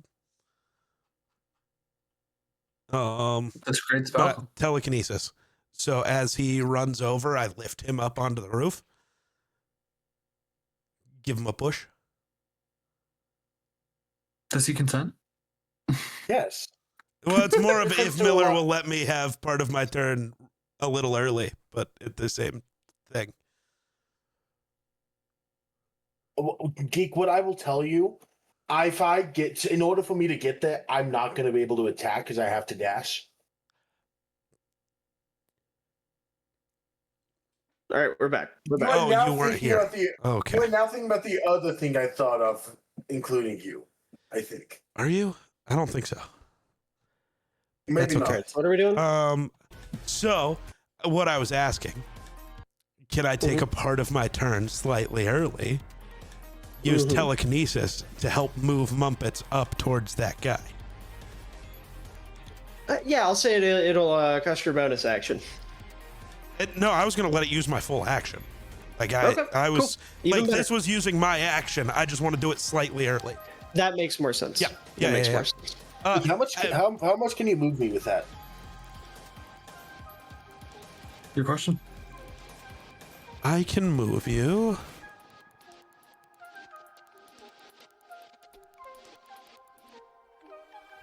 So, Miller. I can move him 30 feet. Uh-huh. This spell doesn't technically let me do this, so if you don't want to let me, that's fine. But if I use the multiple sorcery points to amplify the spell, to which normally just makes it cast at a higher level, which normally does more damage, can I use it to move him farther? Are you trying to move him farther vertically or? Well, I want to move him up and Diagonally. farther, like diagonally. Yeah, that's correct. Yeah. Okay. So instead of I would 30 allow feet it. to be 60, and I have to use I my would allow sorcery it. points to amplify the spell anyways. Yes, and I'm going to make you roll me Arcana. Yep. 17. Yeah, I'd say that's enough. That works. Sick. I was gonna say if you rolled lower than a 15, you were gonna You drop him. you have 60 feet now? So yes, I want you to Okay, move so first, and then I'll throw you I'm move gonna your only regular use- movement, and then I will use 40. Let me make sure I move to that spot. Which puts me right there. and then I will I'm throw just you gonna up look on at the, you and nod. and then I'll force move him up onto the roof. Yeah. Okay, and then you go. What now? Well, I should be. Yeah, I see that. That's as close as I can get you. I'm valuing my great action. I'm swinging at the son of a bitch. Fuck him up. Okay. I'm foregoing advantage because fuck this fucker. Foregoing advantage, he's going to use his reaction to force disadvantage then. With a little gleam of the crystal on his head, it like gets in your eye. I hate you because you'll never believe what I fucking rolled. 220. 20? I rolled a nat 20. Sam, what'd you do? You're fine. God fucking damn it! What'd you roll? Oh. Does a 16 hit? A 16 does not hit. Yeah. And I'd say you go to swing at him, and he just simply steps to the right and looks down at you and goes, "Resistance is futile. This will end the way we all know it will. Yeah. Let's be realistic." With your head on my blade. Rolling again. I don't have a head. It's a rock. Does a 26 hit? 26 does it. Caleb, Yeah. I'm sorry for playing your game, bro. It's a joke because you keep critting. Oh. Yeah. Like you're that good. Look, man. The last time I played D&D, I think I fumbled more in one session than I did. It was pretty bad. Dude, I was worse than Sam for a day. It was rough for everyone. We all have our Sam days. Correctly. Sam, bullied? No, Sam, in that combat thing we did, I hit 2 attacks the entire time. And we played for 3 hours. And it was just combat. It was just combat. I only hit twice. There's a reason I play casters, because then I don't have to roll. Wait, that's on my D12. Shit. Damage me, Muppets. Yeah, I rolled the wrong dice. It fucks me. God damn it, I rolled better on the wrong dice. Max. Look at this. Nope. 24. No, sorry. 34. 34? Okay. Yes. I would say you cut into him and you notice his suit is made of like pure steel. It's almost like the most aggressive armor you've ever seen, yet it looks like a perfect, just simple black and white suit. And you do manage to cut into it. And he looks down and he goes, "This is my favorite suit. You've ruined I'll it. wear it for you after you die. It would not fit." I'll make it fit. Pause. All right. You do anything else? That is my turn. Legendary action before Tarnath's turn. Oh no. He raises a hand and you see crystals pop up all around the battlefield. These crystals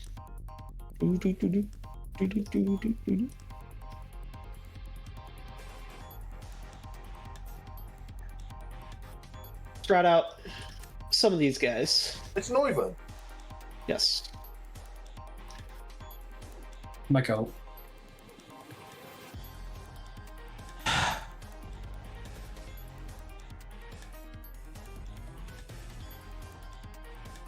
And also kill these guys for good measure. Everybody else wakes up. All right, Tarnath, you're up. Okay. Well, I'm going to use sorcery points to cast a spell as bonus action, and I'm going to heal myself because I'm fucked up. That's it. Okay. All right. How much do you heal? No clue. Hold on.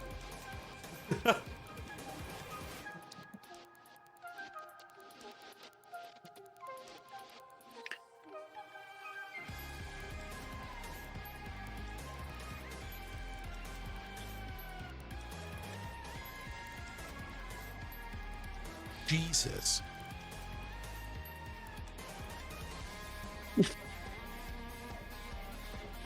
Back to full. No. 6 I get damage. 48 back. Okay. All right.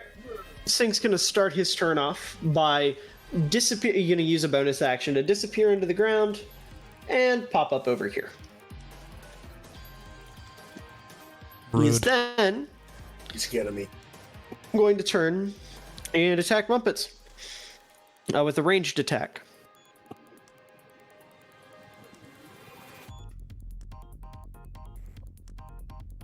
Oh, wait. Hold on. Oh, Tarnath. Oh. I need a wisdom save.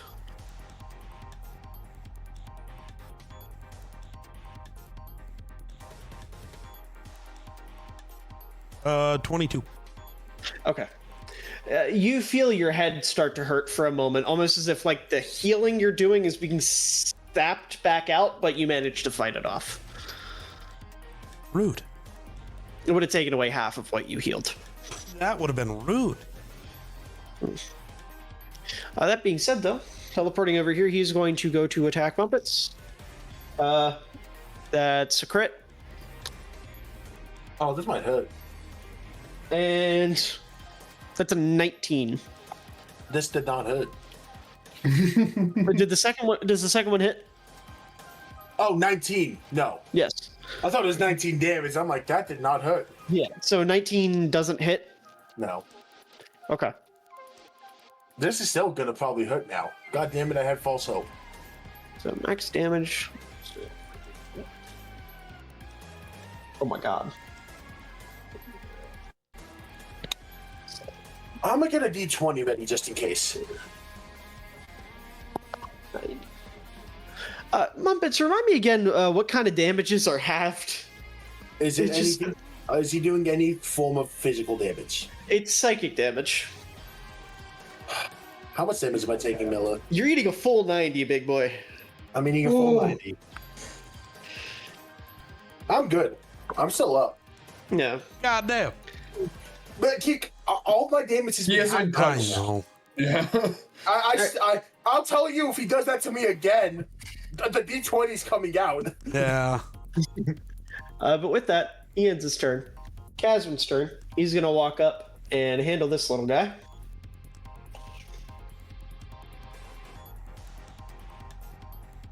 Okay, so he's gonna use 2 hits to handle this guy.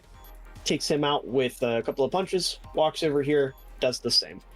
He ended up doing, what was that, 100 damage between 4 hits. So yeah, that would take out both of them. Paul's up, and he is going to walk up to Noivern here. We're going to see how a water fighting type fares against a dragon flying type.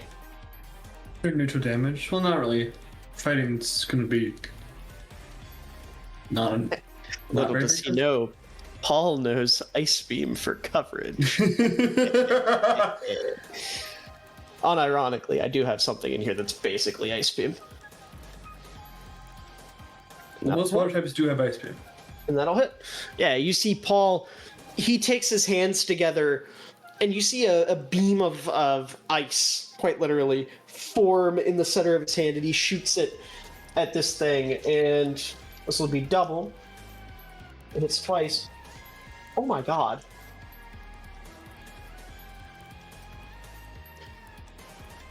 That's 150 damage.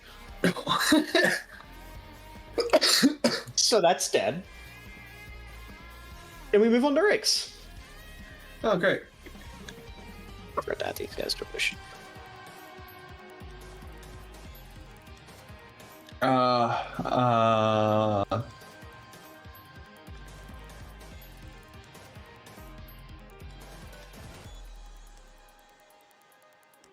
Yeah, that's really I can do. I'm gonna attack the one right to my right. To your right? Above you. right. Yeah. Go ahead. 26 hit. 26 does hit. Roll damage. Wonderful. It's a fiend, right? Yes. All these demons are fiends, Grayson. I just want to double check. I just want to double check, man. I don't want to be wrong. He's gonna attack the next one near his home. It's a Gooner. Holy shit! There's a that's 36. 36 damage? Yep. You cut it up pretty freaking good. Not quite to the point of death. What's the hit look like? Well, it's then like kind of behind it. I would just go like for the back, like trying to paralyze it. All right. Yeah, you pull that off with flying colors. And then I'm gonna go for another hit. This is 26 hit.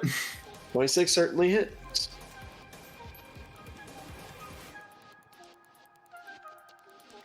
And that's going to be 29 damage. Okay, yeah. How do you kill it? I would say I go to try to paralyze it in the back again, and I go straight through. All right. Yeah. Also forgot to add Royce to initiative.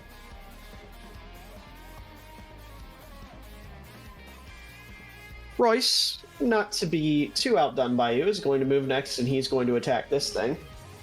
And that'll hit. That'll hit. That'll hit.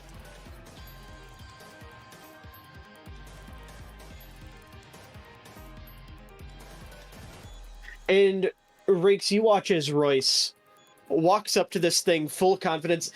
He came in wearing like a coat of sorts, right? Some sort of just something to cover up his top. He rips it off, walks over, punches this thing through the chest, rips his fist out, does it again with his other hand, rips his fist out, and then reaches into its chest cavity and rips it in half. And it dies. Naturally. Oh, I thought that was leave. If he did, I've been really confused. With that, it's now the turn of these fellows, and these two are closest to Tarnas. They're going to flock to him. This one will flock to Rakes. This one will flock to Royce, and this one will go to Kazrin. We start with Tarnath here. That's a crit fail. Nice. Does a dirty 20 hit? Shield. So, no. Okay. Alright, so the one on the left doesn't hit either of his attacks. So how long is shield active for? Until my next turn. Okay, that's what I thought. So none of those hit? As long as you didn't go over a 25, then yeah. I did not. I hit a 21 and a 22. Sweet. Kazrin, that'll miss. And that'll hit. Royce, that'll miss. That'll miss. Rakes, that'll hit. And that'll hit. Okay.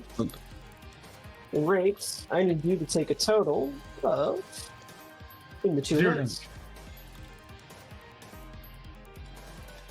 What? 50 damage. No. Fuck.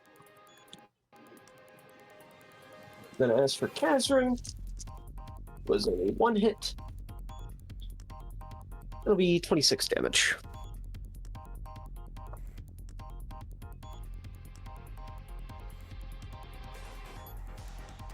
Boom, boom, boom. This guy's turn. He's gonna walk over to Paul. That'll miss. And that'll miss. Stapio. Hello. Buttons are hard. Hold on. Who's alive? Okay. I'm gonna still go after this one. Let's see if you'll let me pull this off. Okay. Yeah, I want to grab him with the tendrils by the jaw. Mm-hmm. I don't know. This is just whatever. And I want to flip him over to the other side of me. Like slam him on the ground, like kind of fighting the lizard almost. Yeah. Again, 20 with a +3. No, not you, Sushana. Different lizard. Oh. You're safe. Included. 16. No. 16. Yeah. 16 does hit. Damage. Okay. Oh, that's a lot of damage. Hold on. Nope, not 30. I'm done. 26. Okay. Yeah, you slam him over on your other side, and he's looking pretty messed up. Nice. I don't do anything else. Okay. Now,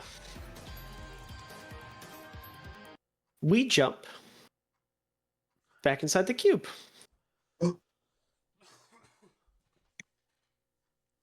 Hello. If you guys will give me just a second here.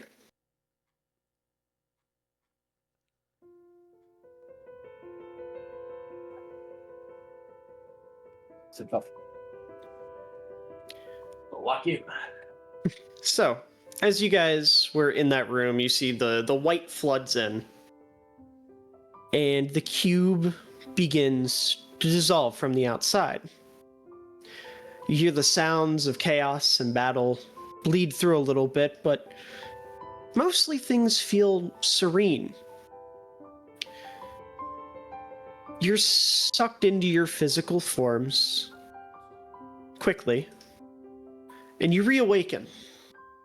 And everything feels like it's slow motion. You're watching Mumpet swing his axe, Tarnath cast spells, Rake stab with his sword, all in slow motion. And at the top of it all, what everyone can see is the husk of Tsurugi floating above the cube.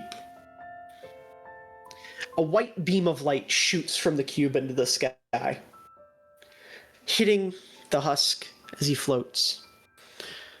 And after a moment, Tsurugi, in his normal form, is seen floating dozens of feet above the cube, lying on his back, clothes tattered, hair a mess, face covered in blood. And he begins to descend, slowly, but surely. Eventually, he has emerged. Good as new. So with that, Zenon, Sushana, roll for initiative for me, please.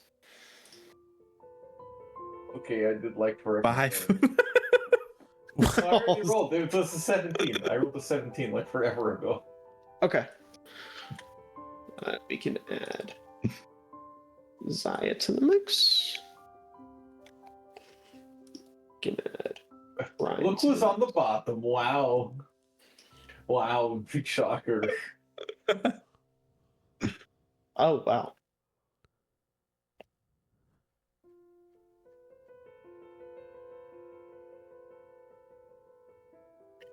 And in the chaos, the crystals that you guys have been protecting disperse. No longer needed. The ritual is completed. The soul cube itself explodes into a billion pieces, and in the process, it wipes away the globe that Tarnath had set up. But again, it's really no longer needed. Everyone has returned to themselves. They're ready to fight. And Tsurugi, as he's descending, again, fully on his back, he opens his eyes and sees all of you fighting for him, for yourselves, for whoever you may be fighting for. And in a moment, just under his breath, this is truly beautiful. And he takes his hand and quickly shoots off a spell, eliminating 3 of these creatures and dealing 65 damage to Sync. With that, back up at the top of initiative, he's going to take his turn.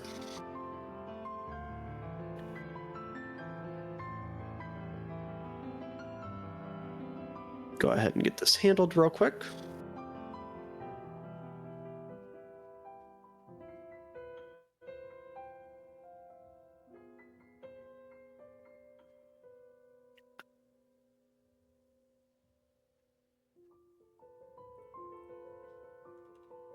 That is going to be... yeah. He descends, lands, casts off another spell, and takes out another one of these abyss creatures. Everyone, just as a general question, Tsurugi's free. You've set out to accomplish one of the things you wanted to accomplish. How's everyone feel? We did it. I'm still. We did it. The cowboy is back. Ah! Can't believe Jason Tatum's here.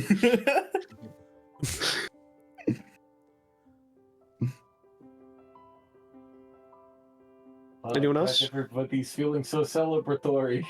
Well, I we're can still kind of in the celebrate middle of a later, fight. So not thinking about it even a little. Okay. It's like the Thor moment where we're happy, but we still gotta fucking fight. Sure. So Sean, I'm literally standing Right? here It's trying to like, figure out how you I'm covering copied my this gap. beard. All right, I gotta fight this guy. But he's the strongest.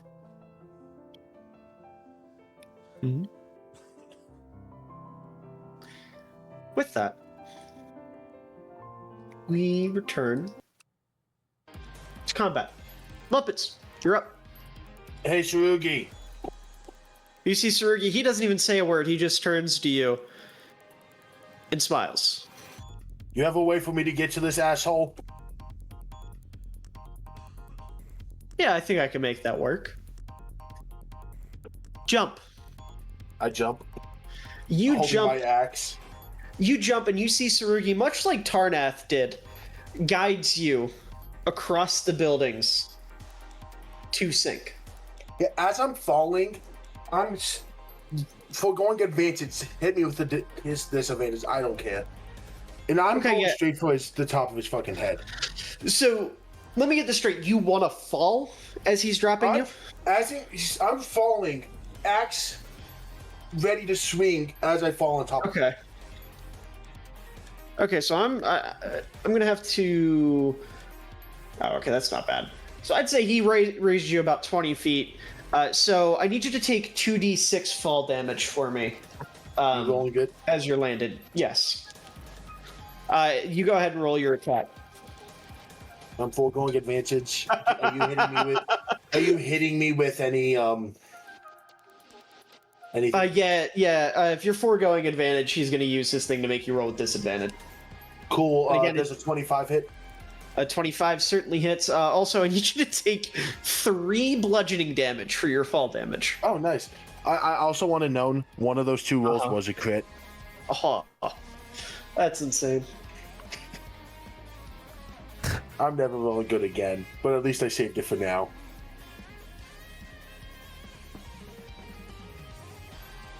D12.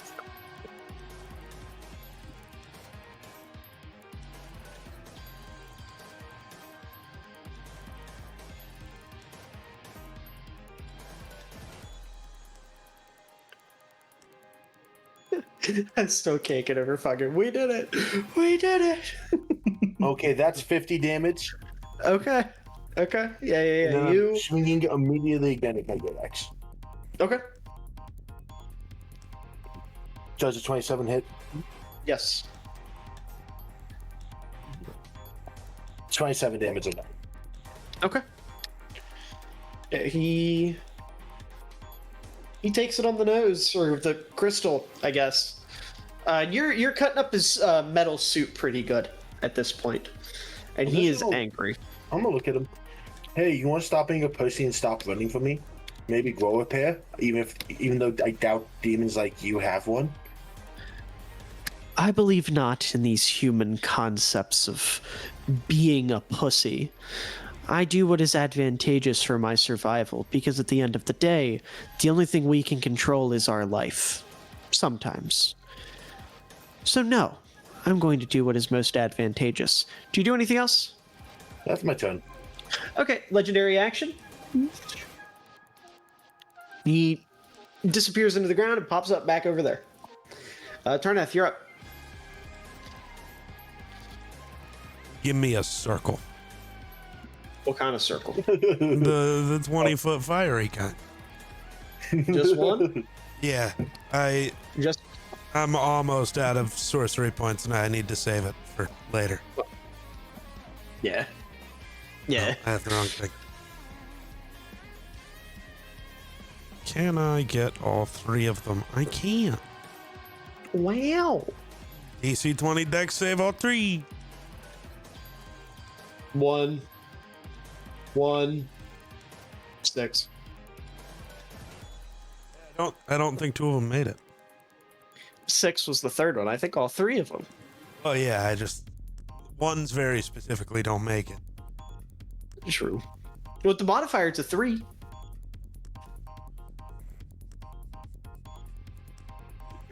36 points of damage.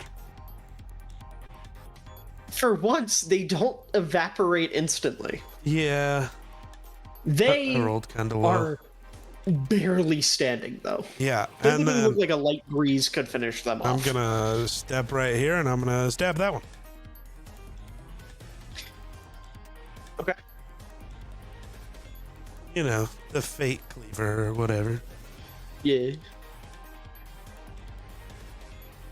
Does an armor class 28 hit? I'm not gonna make you roll damage. How do you kill it? Just cutting its head off. Just right off. You do anything else? No. All right. Sinks up. And he is going to throw the kitchen sink at Tsurugi.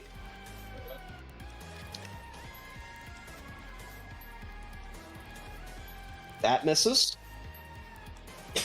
I'm so sorry. I apparently don't have alerts So- on. Fuzka, thank you for the Sink raid. Holy shit. manifests like I a appreciate giant you a ton. My spectral apologies. lance And thank you for the made follow. out of a black My crystal. alerts aren't working, and I And didn't he know that. I throws them apologize. at Tsurugi at the same time. How was your and stream? Tsurugi, How are you doing? like full Matrix, ducks under the first one, catches the second one, turns around and uses it to stab this demon here, killing it.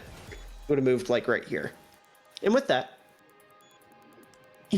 Sink ends his turn. Sushana. Oh my goodness. Oh my goodness. Oh my goodness. I apologize. I did not know everything was broken. My apologies. You know, that's real. That's combat the way God intended. I didn't think it would happen. Okay. At first, I'm going to activate the Blade Song. Ooh, okay. Wish that would actually change everything in, Wish that would change everything on D&D Beyond, but they'll just have to remember all that. Okay.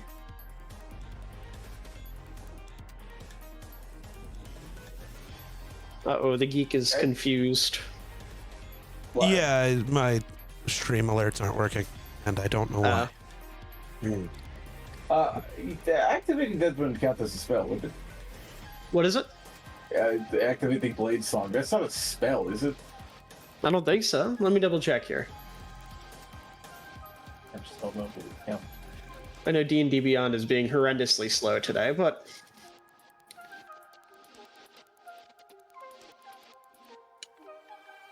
Let's see here. Yeah, once again, I apologize for under, that. bonus I action? was a little slow. Yeah. But how are you doing tonight? How was your game? No, I don't think it's a spell. Okay, good. So I'm also going to cast Blur. It's Blur? Yep. Okay. And with that, I now have 50 feet of movement. Oh.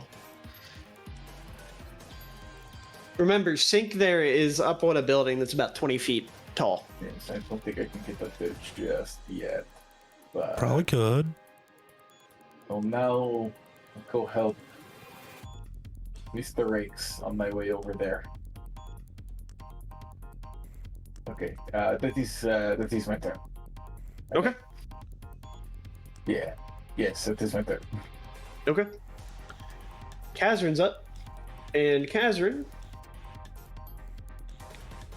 Yeah, he can walk his way over. And he's going to also help, but in the punchy way. That hits. That hits. That hits.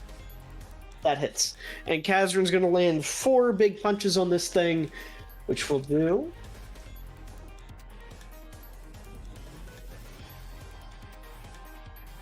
That'll do 50 damage, and it is looking very weak.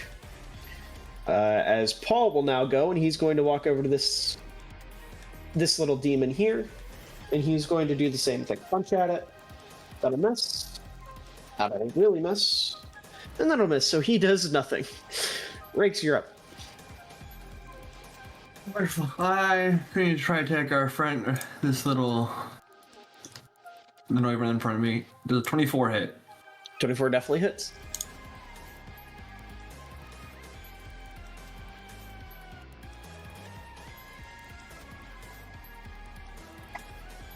That is going to be a solid 20 points of damage.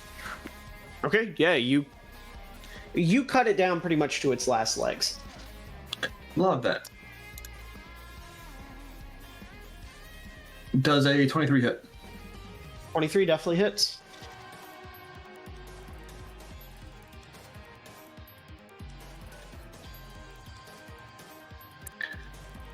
Does a 34 hit? Not a hit, damage. Yeah, 34 ends it. How do you kill it? Going straight for the head, straight decapitation. Yeah, you lop its head off. No problem. You do anything else? That's it. All right. Roy steps up and he just kind of looks around and doesn't see a whole lot to do, and he calls out and he goes, "Brother, what do you think would be most advantageous for me to do in this moment?" Advantageous? Yes.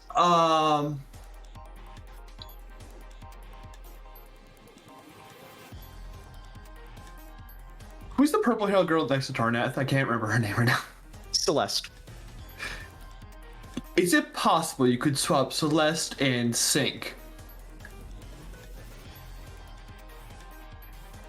You see, he looks at you and he goes, "Yes, of course." Let's do it. All right. Give me one moment. I gotta remember what I gotta roll here. Jason, you're fucking genius.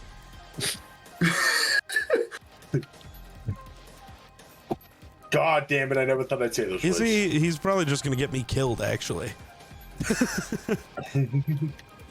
Yeah, he's genius. I don't think this guy is as strong as an alligator. Well, there's also Sarugi right there, so if you go down, it doesn't fucking matter. That's fair. Jake's also now in my movement. Honestly, I forgot Sarugi was here. Okay. All right. Hey, man, Sarugi hasn't been around in 6 months. Don't fucking judge me. DC 17 charisma save. Sync has a +4 to charisma. Weak. That's a 6. Yeah. I don't think he made it. You see, as Royce claps, and Tarnath, in a moment's notice, Celeste is gone, and behind you stands Sync. And he doesn't have eyes, he can't show emotion, but you can just tell from his body language, he's confused. In fact, I'll show you a visual example of what he hits. He hits this pose, the classic. Kind of starts looking around, not really sure what's going on. Nice. And with that, he ends his turn. And it's Zaya's turn. Oh, yes, the And Zaya- sorcerer with no magic. Zaya looks at you, Tardath, and he goes, "Well, I've been limited in what I can do, but when in doubt, Stick him with the pointy throw end. hands." Oh, well, he still has a sword. It's not a sword, it's a cane. Ah, well. And you see Zaya walks up and throws a haymaker at Sync. Like, I would say, Tarnath, watching him throw a punch, you're probably a little surprised by how much force he puts behind it. All right. And he fucking crits. All right. Everyone with Sam. Oh my So that'll do. Poor Sam. My God, bro. 45 bludgeoning damage with that hit. And he just socks Sync in the crystal, and you see part of it kind of crack, shatter, and break off.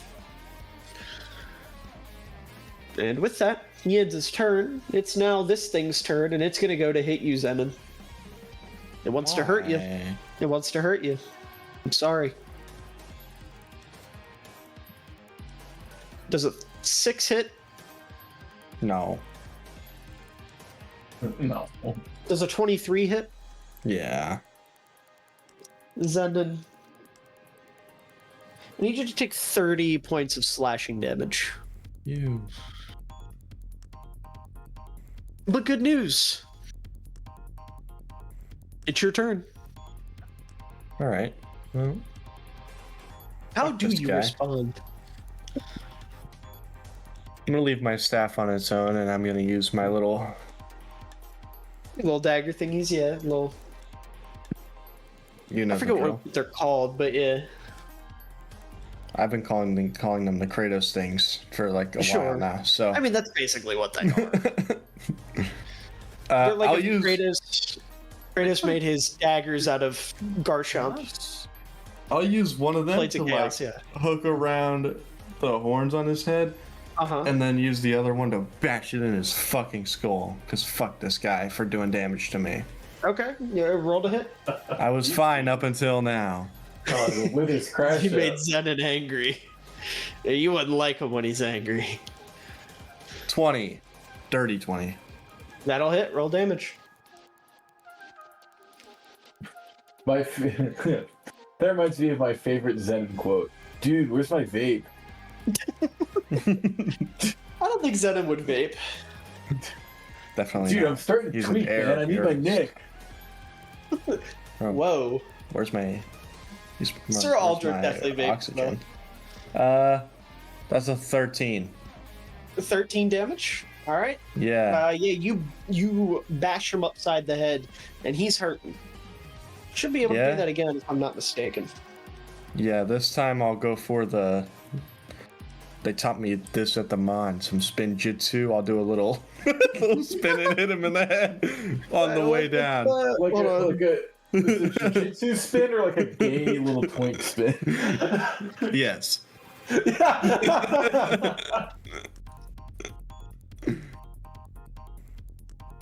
Anyway, I'll roll to hit. This is with the daggers. That's a 19. 19 definitely hits. Okay, then the damage. That's a. Does it count if it's a crit for the 10? Or is What it is just 14? I rolled the 10, but I got 10. Does that count as a crit?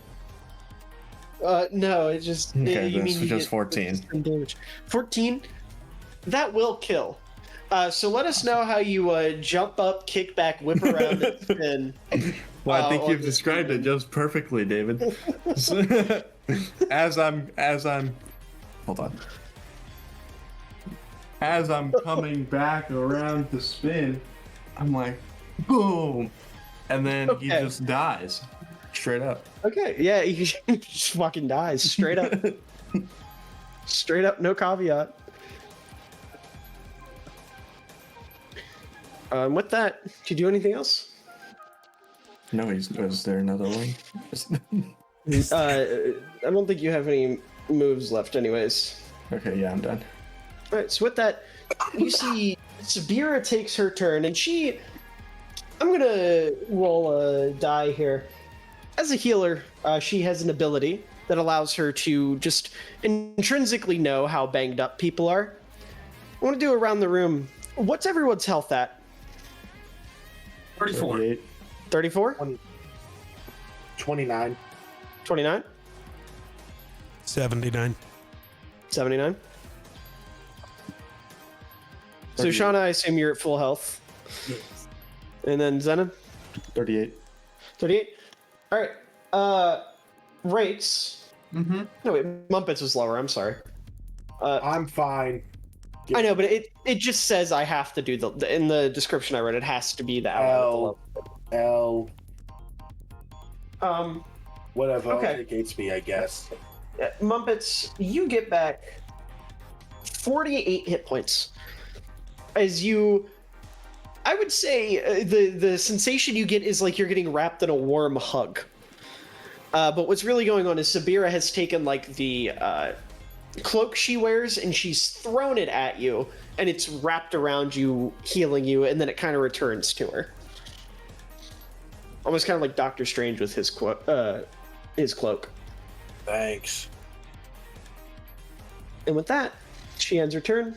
It's Orion's turn, and Orion is going to take a stab at Sin. That'll miss. That'll miss.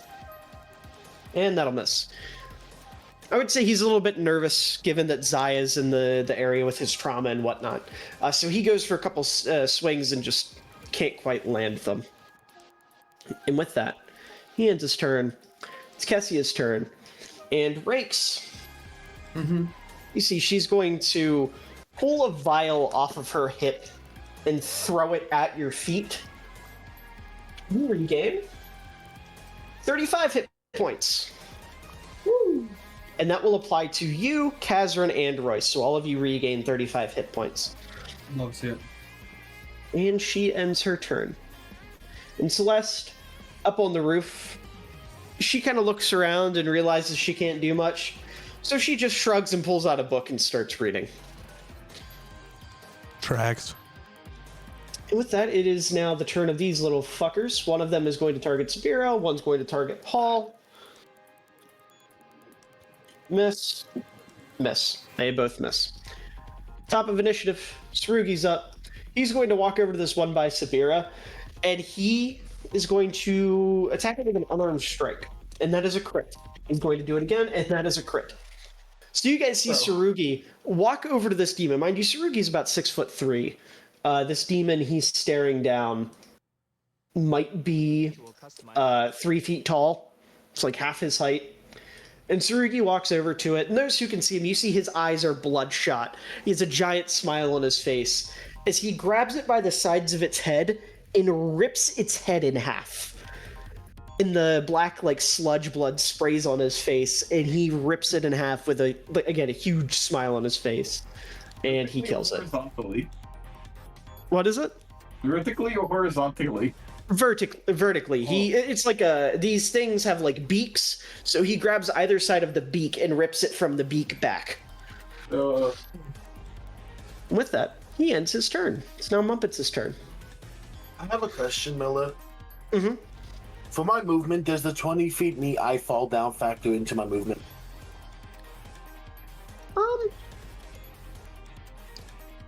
Let me double check.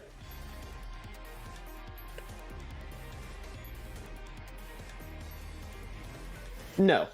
No. But you will have to take 2d6 bludgeoning damage. Yeah, that's fine. I figured that.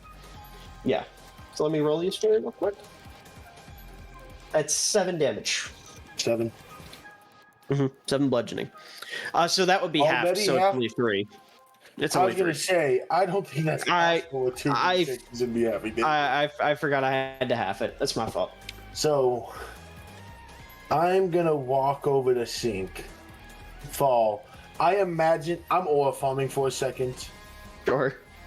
Great Axe on one side, Makairo's Wrath on the other, and I'm just dragging them on the thing as I walk over to him on the road. No running now. Putting Makairo's Wrath back, swing with my Great Axe. Miller, do I need to roll with disadvantage here? With the first one, yes. With the first one, would. Whichever one you forego advantage with, he's going to use the thing on. You said first one.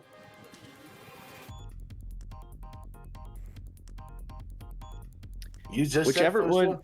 Whichever one you forego advantage on, he's going to use the thing on, and you have to roll with disadvantage. I try to get you, and I'll do it on the first one. No, I know. You almost caught me. You almost caught me. I know. 29 does hit. It's a good thing too because I fumbled on my first roll. So if you would have just stuck with it, I would have been cooked. That's very comforting to hear. Yes. 28 damage. Okay. And as you hit him, you see just as a I don't know how to put this, not as a reaction because he's not using a reaction to do this. This is just intrinsic. You see streaks kind of start to show up across his face, and all of his suit falls as he turns into one large black crystal-like being. So now all ranged attacks and spells against Sync will have disadvantage, and he can no longer be moved or knocked prone. At least moved by physical means. Magical means different story, but... Before I attack, I'm going to look at him. Put your clothes back on. Don't flatter yourself. This is I'd rather simply not look for at this. defense purposes. I'd rather not look at this. I am foregoing advantage here, so.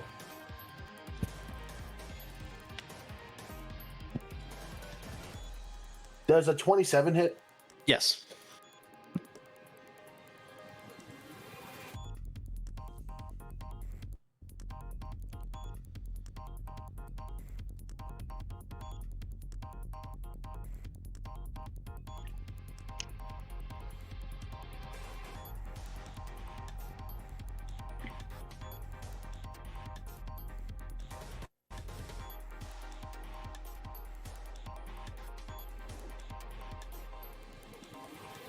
That's for 52 damage. Oh, me oh my. That hits like a truck. That hits pretty hard. Say you crack some of the crystal again. I'll take it. Do you do anything else? That is my turn. Okay. Tarnath. As you're about to take your turn, something echoes in the back of your mind. Something we've seen a few times now. In order to permanently kill one of these embodiment demons, you must do it within a reality break. Mm-hmm. And suddenly, I'm putting you on the spot here. With a look from Tsurugi, just kind of like a nod of approval, you feel yourself gain the ability to utilize one of these, if you would so choose. Okay. Take your turn. Well, I guess I want to. Okay. What does that require? It would be a bonus action, and then I'm going to need you to describe the vibe for me. Does it shift for everybody, and like how much of the area shifts? So it should be pull out a cube here. Okay. Should be about this size. If we were to center it on you, it would be about that. Yeah, yeah.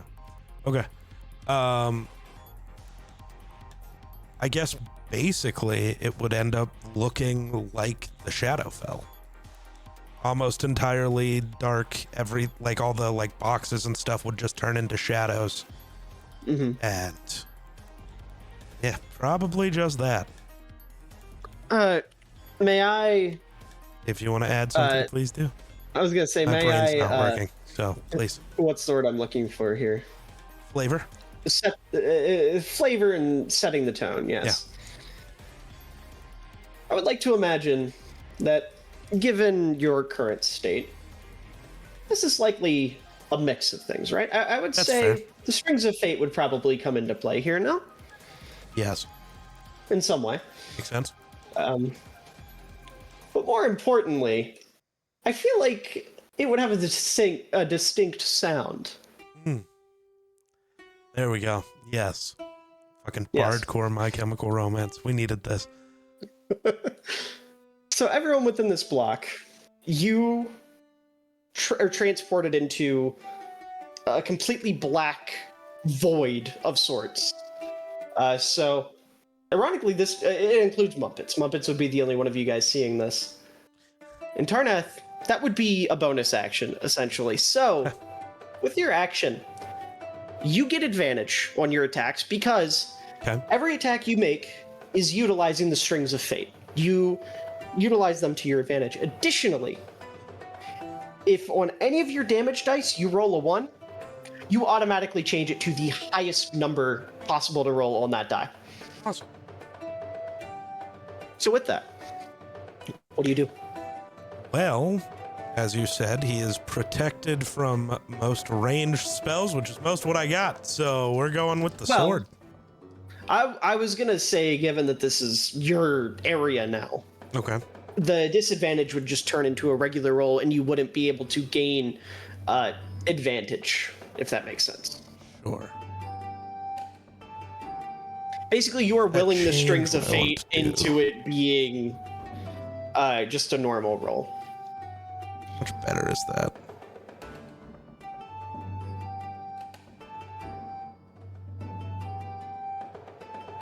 No, I think I'm still gonna go with the sword because I can do more total with punches and kicks right now because most of my stuff is more AoE and I don't want to kill all of my friends. But that'll start. Thanks. All friends. That'll start with an armor class 29. Oh yeah, that's certainly it. Okay. So the sword attack is gonna do. Settle down, Grayson. It's going hard, dude. Oh, this whole house is vibrating. I was gonna say he's bringing the house down. So the sword attack is Dog's trying to get out of the culture. gonna do 14, Okay. and then 2 quick kicks, or a kick and a punch, doesn't really matter. That is gonna be an armor class 27 and an armor Hits. class dirty 20, It's both it. which, funny enough, I roll ones on both damage dice, which completely flips it. So that's gonna turn into 12 on each punch. So 24? Yes. Tarnath. How do you do it? Ooh, a jumping spin kick to his stupid rock brain, and it's gonna explode. Without a doubt. It's just exactly as you described.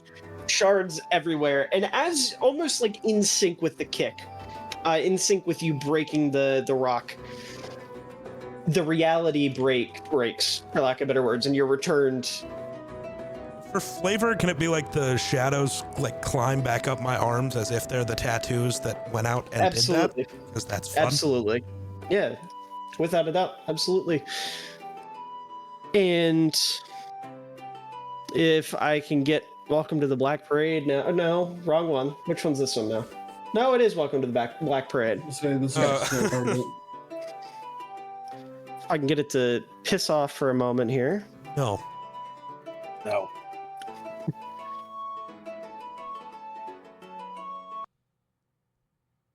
We return to our usual combat, and I would say just like going hand in hand with Sync, this remaining demon explodes. And for a moment, everything feels serene, like you did it, right?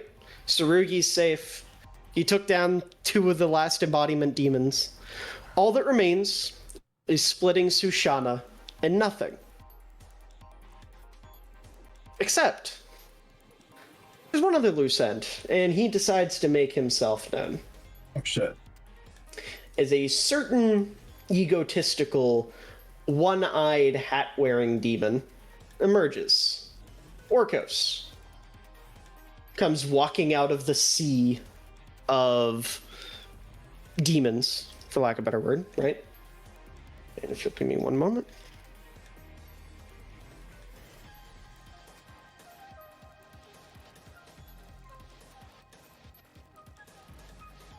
Music is far too energetic. Oh my god, Lenovo, piss off, bro. Alright. Marcos emerges and just kind of hits a slow clap. He's enjoying what he's seen. And he begins to walk towards you all, and he says, "How predictable. You snuff out 2 candles and think the night itself grows dimmer. Akravar, Sync, they were pretenders, both of them, so concerned with ideals and reflection and other fragile mortal things. You know what they feared most? Meaninglessness." Saya, I see him standing with you. He thought he could take advantage of their desire to mean something. Thought that demons working together could claim a new place within this world. But tell me, when have the strong ever shared their power? When has fear ever been divided? Fear belongs to the one who creates it. It's not something to be administered or taught or given. It's claimed by force until every lesser thing trembles at your shadow. Akravar wanted perfection. Sync wanted truth. Zaya wanted evolution. All of them chasing illusions, thinking themselves gods because they could make mortals flinch. But fear, real fear, doesn't ask to be followed. It demands it. It consumes the will, corroding hope, leaving behind only obedience and awe. And you see he averts his eye to Zenon. He begins walking toward you and he goes, and you're the worst kind of fool. You seek peace. You think the warmth of others will fill the hollow within you. You think friendship will silence the storm. It won't. It just teaches you to drown quietly. And he begins to continue to walk and monologue a little bit.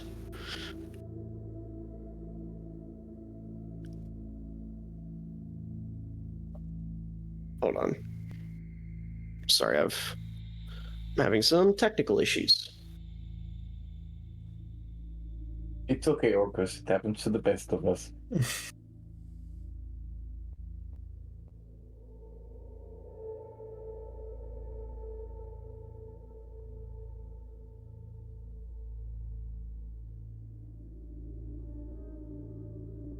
There we go.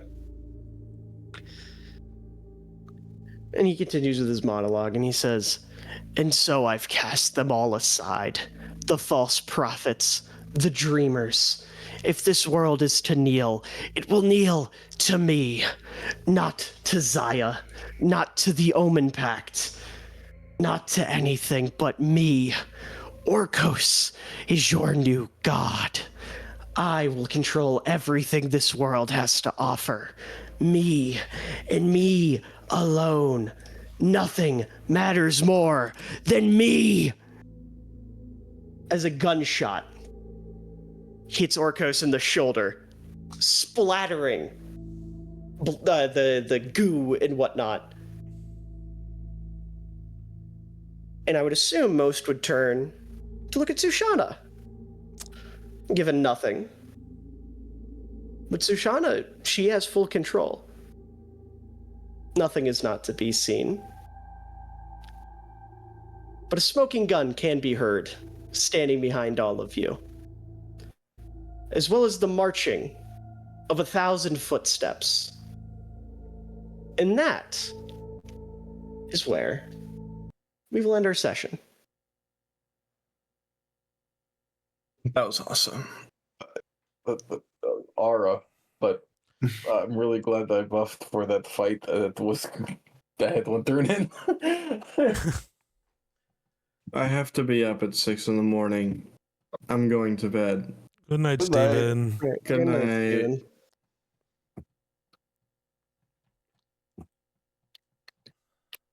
So what did we all think? Fun. That was very fun. It is, however, it's 2 in the morning. I'm sorry, I'm sleepy. No, understandable. Give me another 2 hours and I will have been up for a day. I apologize. I did not think that session would run as long as it did. That was great. I got what I wanted. I got the 8-hour D&D session I asked for. The only thing I wish I could have been playing in a majority of it. I'm sorry, Sam. You should have just let me bring up Buckshana, bro. I feel like that was a good way to get in there. It's okay. You will be locked in for the next one, I promise. Oh yeah. Nuh-uh. Yeah.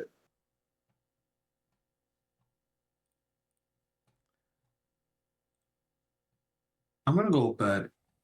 All right. Crazy. Grace, Goodbye, Grayson. Goodbye.